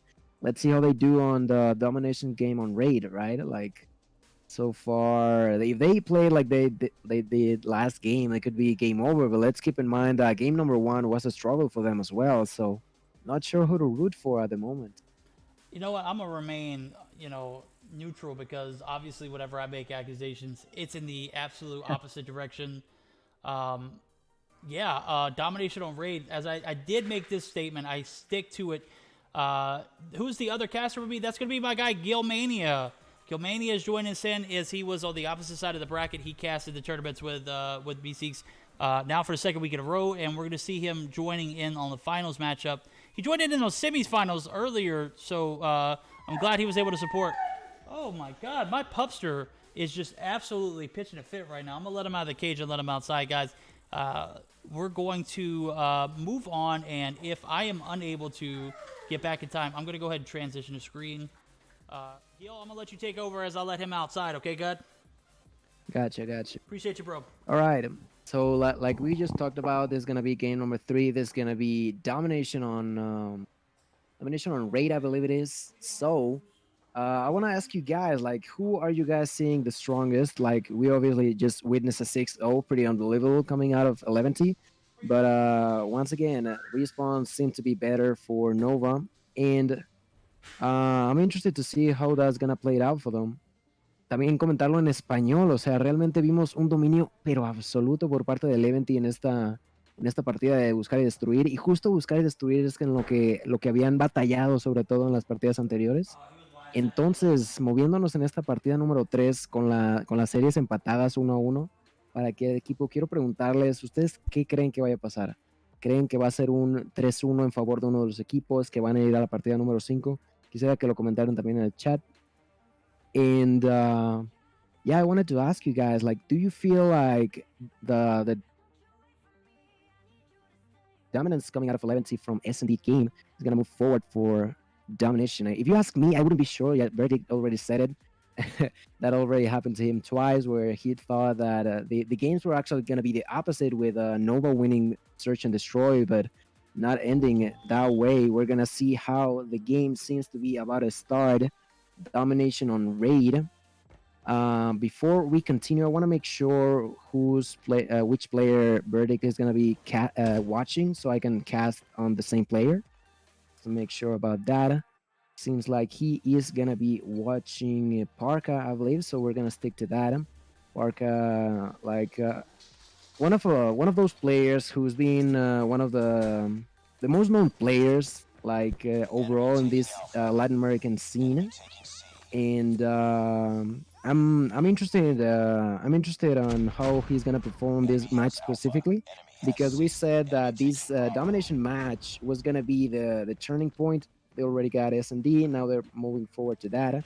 You can see that they just the second they got C, they're gonna push over to the B flag right there. A couple of his allies getting taken down, but still picking up B. There's some Molotov getting through, and they just need a little bit more to get that frag. Parka with 1 HP is going to survive right there. They're going to push over to B. They're going to get it. They get A as well. They are unfortunately going to lose C, but if you're telling me that they're going to get A and B at the same time, I'm going to take it any day. And yeah, Parka just doing Parka things, you know, Palquita mostrándonos que es también un muy, pero que muy buen jugador. We're gonna see how, for a second, seems like, yeah, maybe Nova's gonna take A, Parker gonna try to defend. That is gonna be a second too late, unfortunately. Now he is the one in charge to try to either get, yeah, it seems like everyone's gonna spawn on the A side, and he is rotating over to the B flag. He is gonna get taken down, and that's gonna move control over to the side of Nova.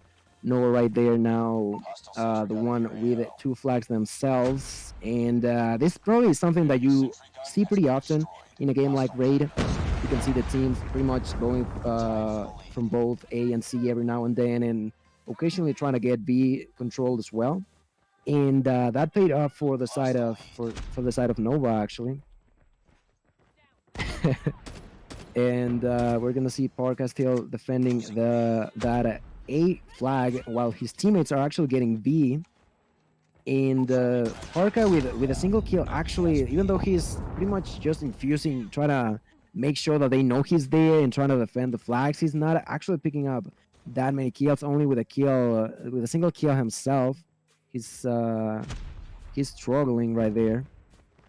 And even though he is, like, his teammates are supporting him really, really nicely, they are right now, seems like they're gonna lose B. And there's not a clear winner just yet. Both teams with about 45 points, and that B flag going over to each side every now and then. Let's remember that this is up to 200, and something that we did see on the domination game from 11T on the semifinals is that it went nearly all the way to the end, talking about time-wise. Let's see if something similar to that happens on this game. So far, Nova seems to be winning, but 11T is trying to hold themselves onto that C flag, while Parka defends A. He picks up a double kill just like that. They're not going to lose A, but unfortunately, they didn't get C either. Looks like I missed a lot of game here, but it still is pretty close relatively. Guys, Gilmania, thank you for stepping in, dude. Gil, the absolute clutch there, solo casting it. I am back 100%, guys. Let the dog out, and then I realized I had to use the restroom, so too much water for me to handle over here. Yuhi is going to pick up a frag, not before he is taken out, though. Envy is going to get the refrag, and it looks as though the first portion of the game was held pretty closely, and point-wise. We're going to see Envy pick up a 3-piece there as he clears B for the side of Nova. Nova able to cap a majority of the second half of the first half of the game. Park is going to push in with his Sparrow and is going to be completely annihilated. And it is fair to say that Nova might be able to pull this one off if they keep this consistency. Is that right?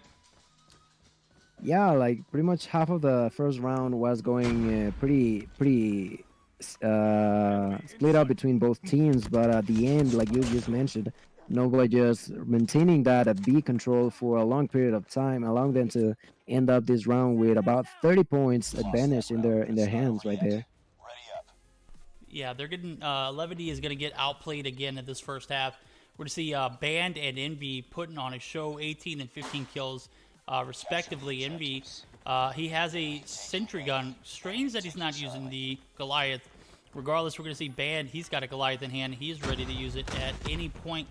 And not something you normally see for one of the players that I, speak of heavily.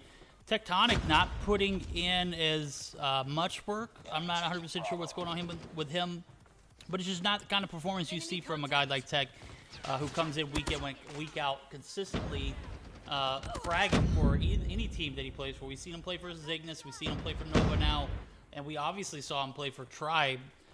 So definitely has the ability to do it, just not 100% sure what's going on with him, as he is just one of those players who are going to be coming out on the bottom portion of this game and that first game even. So interested to see how his numbers, trend towards the end of the matchup. With that being said, B is still not capped, and it looks as though the lead that Nova had in the first half is just going to continue to stay steady, as we do see Yuhi throwing his Goliath. He's going to pull his a little early. Oh, great nade for Zai. Zai just absolutely timed that perfectly. Yeah, let's see what Yuhi can do with that Goliath. Probably try to cover up his teammates while they try to cover control on the B flag. He's gonna pick up a couple of kills, but the Tempest is gonna annihilate this Goliath, and it's just what happens with the Goliath. If you don't have like a proper defense of it, it's just gonna be like a meatball waiting to be eaten. And we're gonna see an A push for Desi. Desi all the way up in this kitchen side of spawn.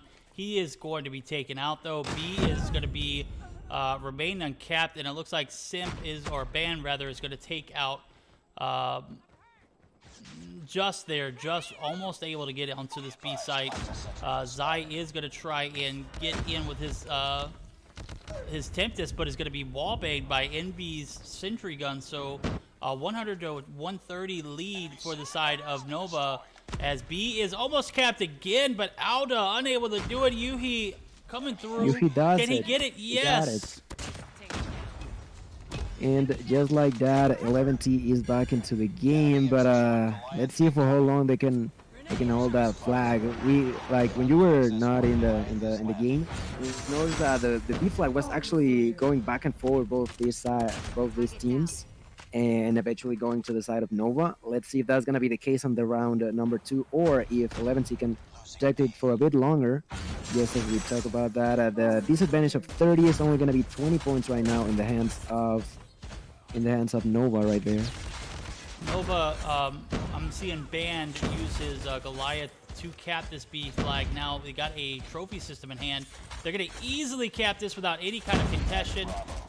The 280 health is going to lead this Goliath over into the top laundry area. So this could be somewhere where Nova Invictus could just extend their lead, continue to grow it, and maintain both B and C flag.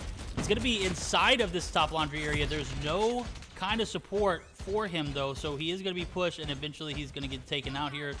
But the damage has been done. B is going to be capped rather easily, and the Goliath is going to be wiped now as Alda pushes in, slide peeking, and it looks like the reign of terror for the Goliath is over.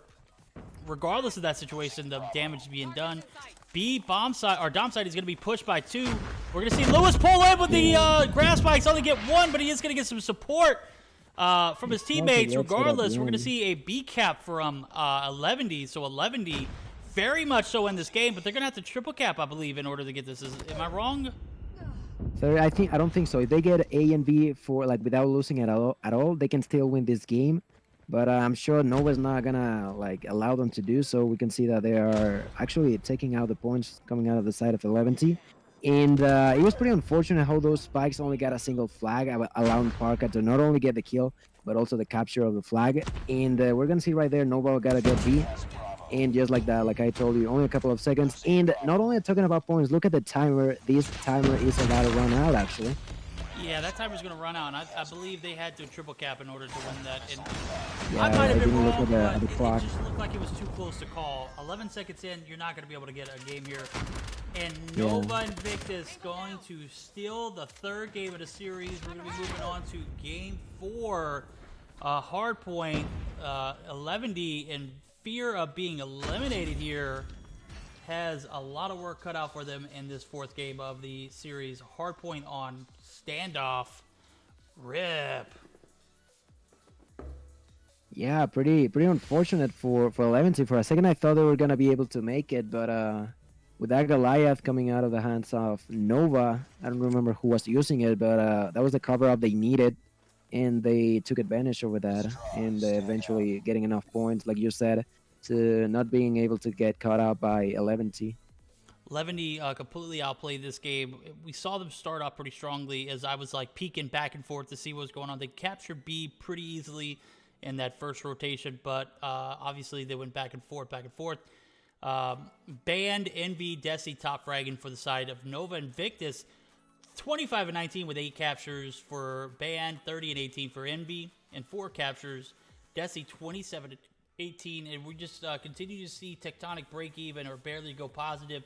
The 3rd game in a row could be, something to keep an eye on. But when you have a team like this performing very well together, you don't think that's gonna, be a factor in the situation. As we see, 11D just completely outplayed, 27 to 21 for Yuhi, 6 captures, but not able to get any kind of support from the bottom half. As we see, Auda going double negative, not something you normally see from him.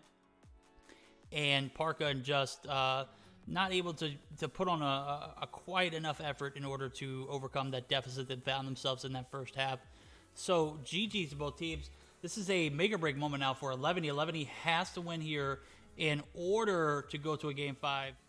They're going to have to do it on a hardpoint standoff, which, I mean, that map is, it's anybody's game in my opinion. I feel like anybody can win this particular map. It's so relevant to the fact that we saw 11D struggle on this map in Search and Destroy. How does that translate to a game like Hardpoint?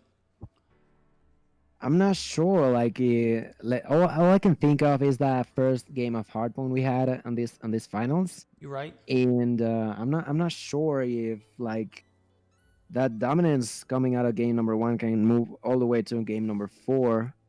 So yeah, I wouldn't be able to tell actually.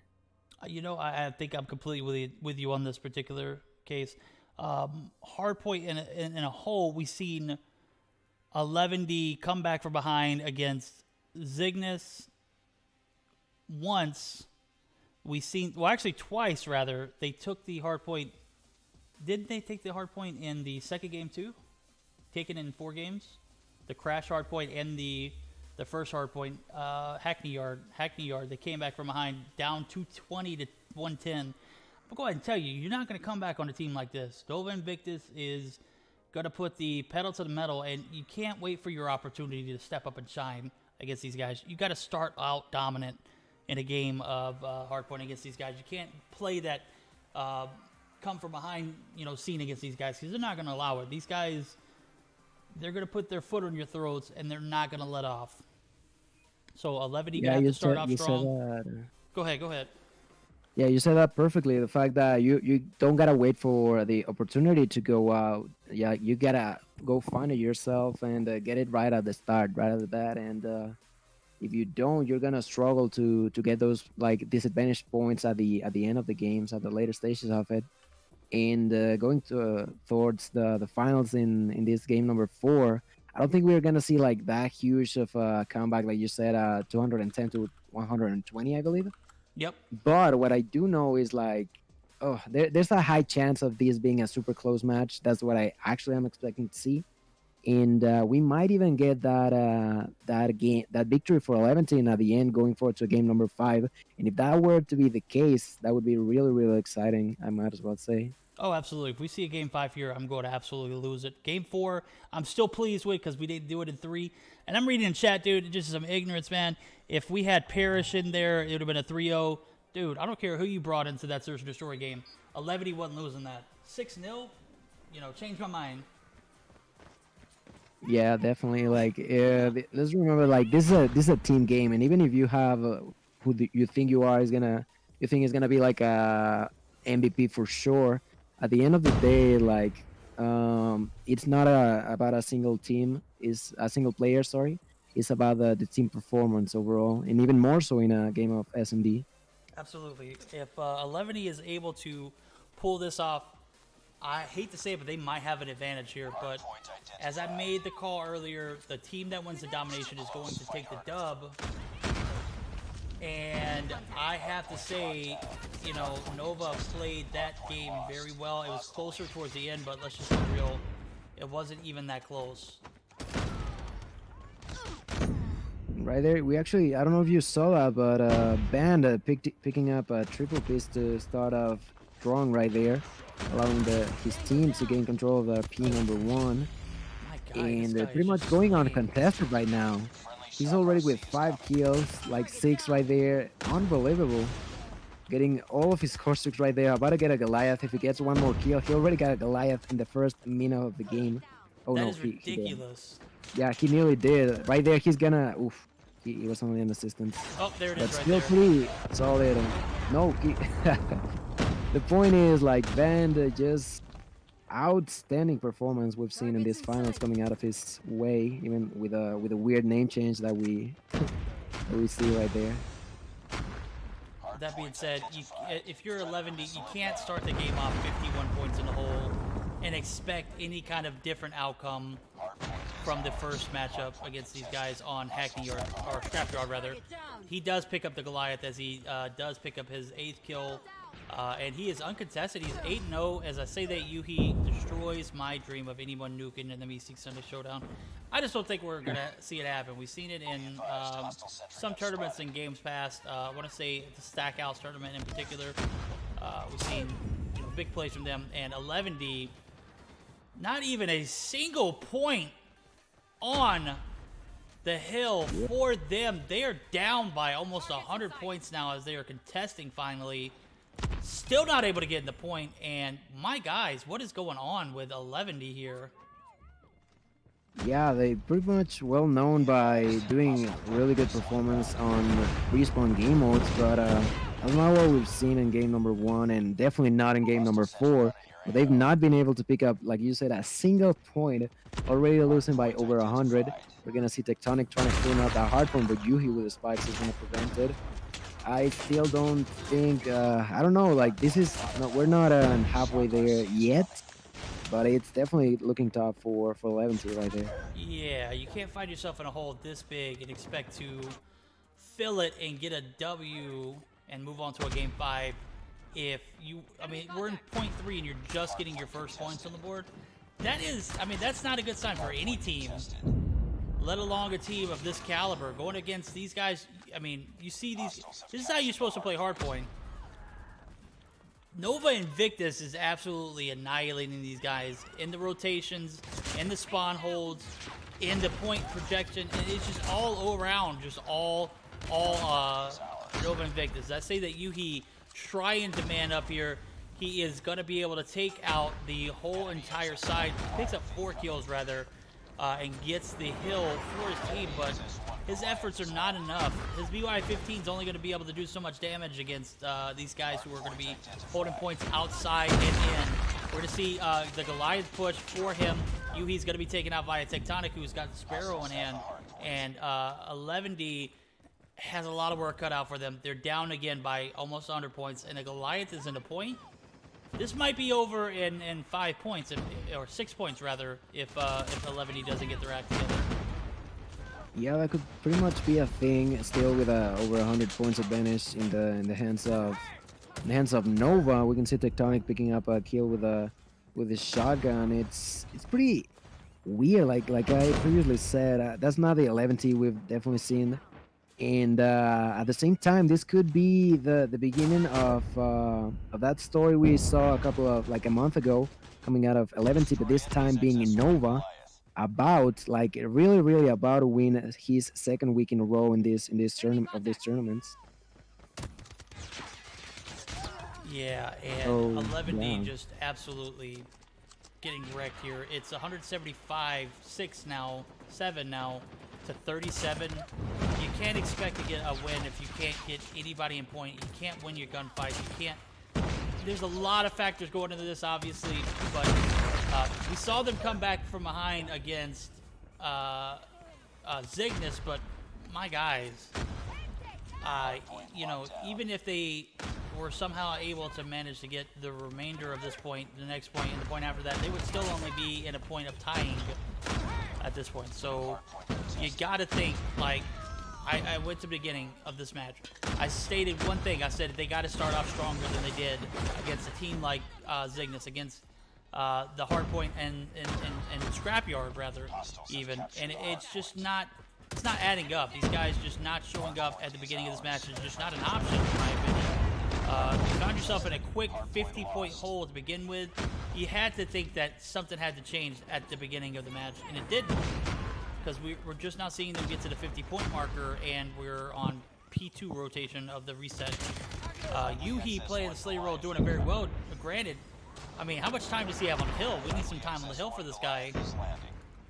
Yeah, it's unbelievably long, and even though, like we said, Louis not being the highest fragger of his team, he's pretty much outperforming with his 10 kills on the opponents as well. So it's not only, yeah, it's just crazy to me. They're almost losing by 150 points. Finally, with 11T getting a couple for themselves, but for how long is my next question. And yeah, I mean, even though we all like to see a good comeback, let's see if there's gonna be the case. We can see Parka getting taken down by that Tempest with a Goliath. And yeah, it's just more points for Nova right there. Absolutely. And I have to say, like, you gotta stop and think, like, what went wrong for 11D here. But let's focus on Nova Invictus right now. They are absolutely slaying. You obviously think, for the competitive nature, that you want to see a Game 5 in any format. I just don't think that, Nova Invictus is going to get that. I don't think, or not Nova Invictus, but 11D. 11D is not going to get that. It's too late in the ball game. 9 minutes remaining.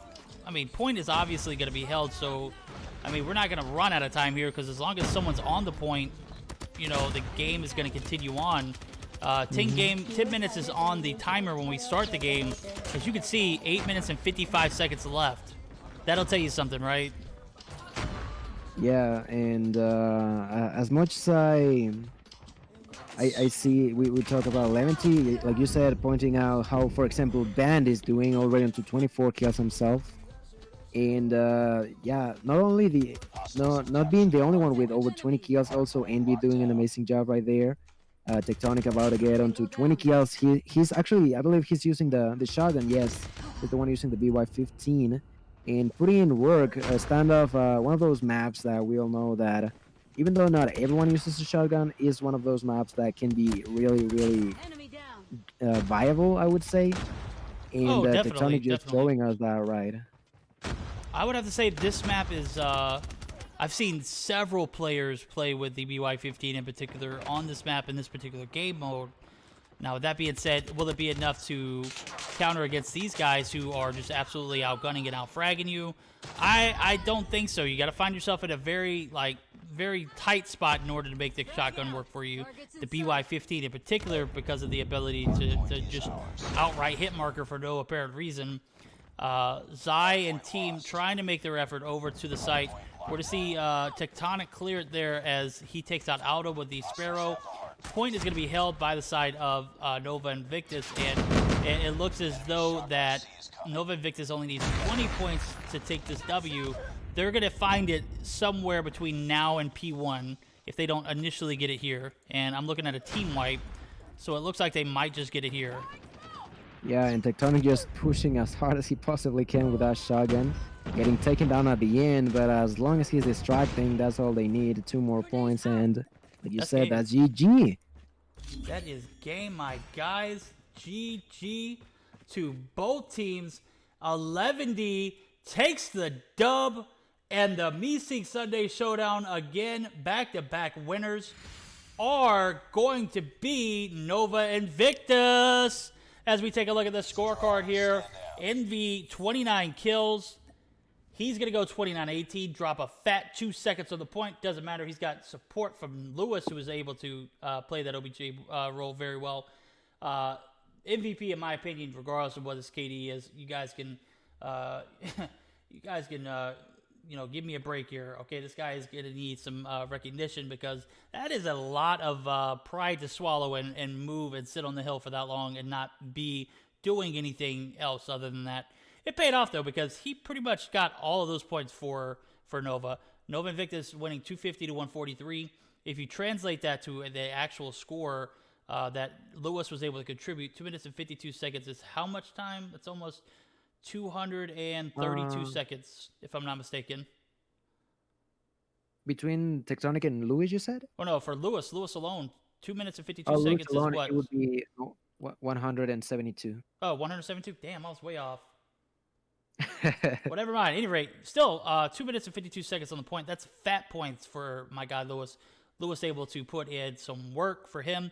Damn, where's my head at today?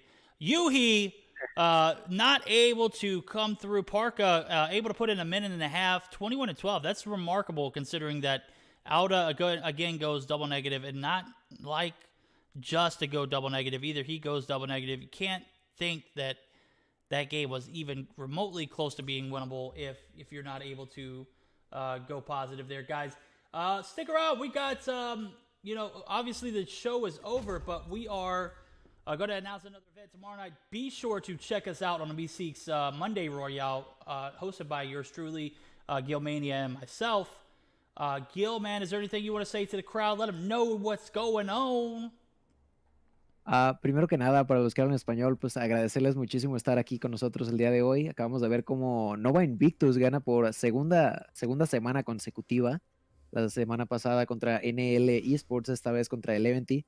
Y pues agradecerles mucho por todo el apoyo que me han mostrado durante los directos. Pues decirles que en los míos pues transmitimos otros partidos de ese torneo, siendo en español y en inglés, dependiendo de la ocasión. Y pues muchas gracias por tenerme aquí. Thank you all so much for like all the support that I've seen so far in the tournaments that I've been casting on my own, and also with yours, with you in here. It's pretty great. I have a great time, and we get to see a lot of amazing gameplay. And thank you for having me here, guys. Dude, I'm glad you're able to join us week in, week out. It is always a great thing when I have some support on these finals. And as I'm transitioning screens here, we're going to take a look at some of our other events coming up. We got the MsKVerdict's Women's Wednesday. That's going to be starting this Wednesday as well. 16 teams ranked and reported. Weekly Wednesday at 9 p.m. Eastern, 8 p.m. Eastern time? Am I blind? No, that's 8 p.m. Eastern time. Prize pool to be added soon, and we will be reporting. I'm not sure what the prize pool for the BR event is tomorrow night, but guys, we have some pretty sweaty teams signed up. If you want to sign your team up, be sure to do so. Until then, we'll be joining you back tomorrow night. We're actually going to be raiding one of my favorite guys on Trovo right now, so go ahead and get prepared to raid report as he is live hosting a BR event, it looks like. So my guy Report is live at the moment. We're going to go ahead and join him live. Until then, guys, we appreciate you for joining in. This is the MsKVerdict Sunday Showdown brought to you guys over at HyperX and Juju Energy. Thank you again for a great turnout. This has probably been the best stream we've had yet. Thank you guys for tuning in.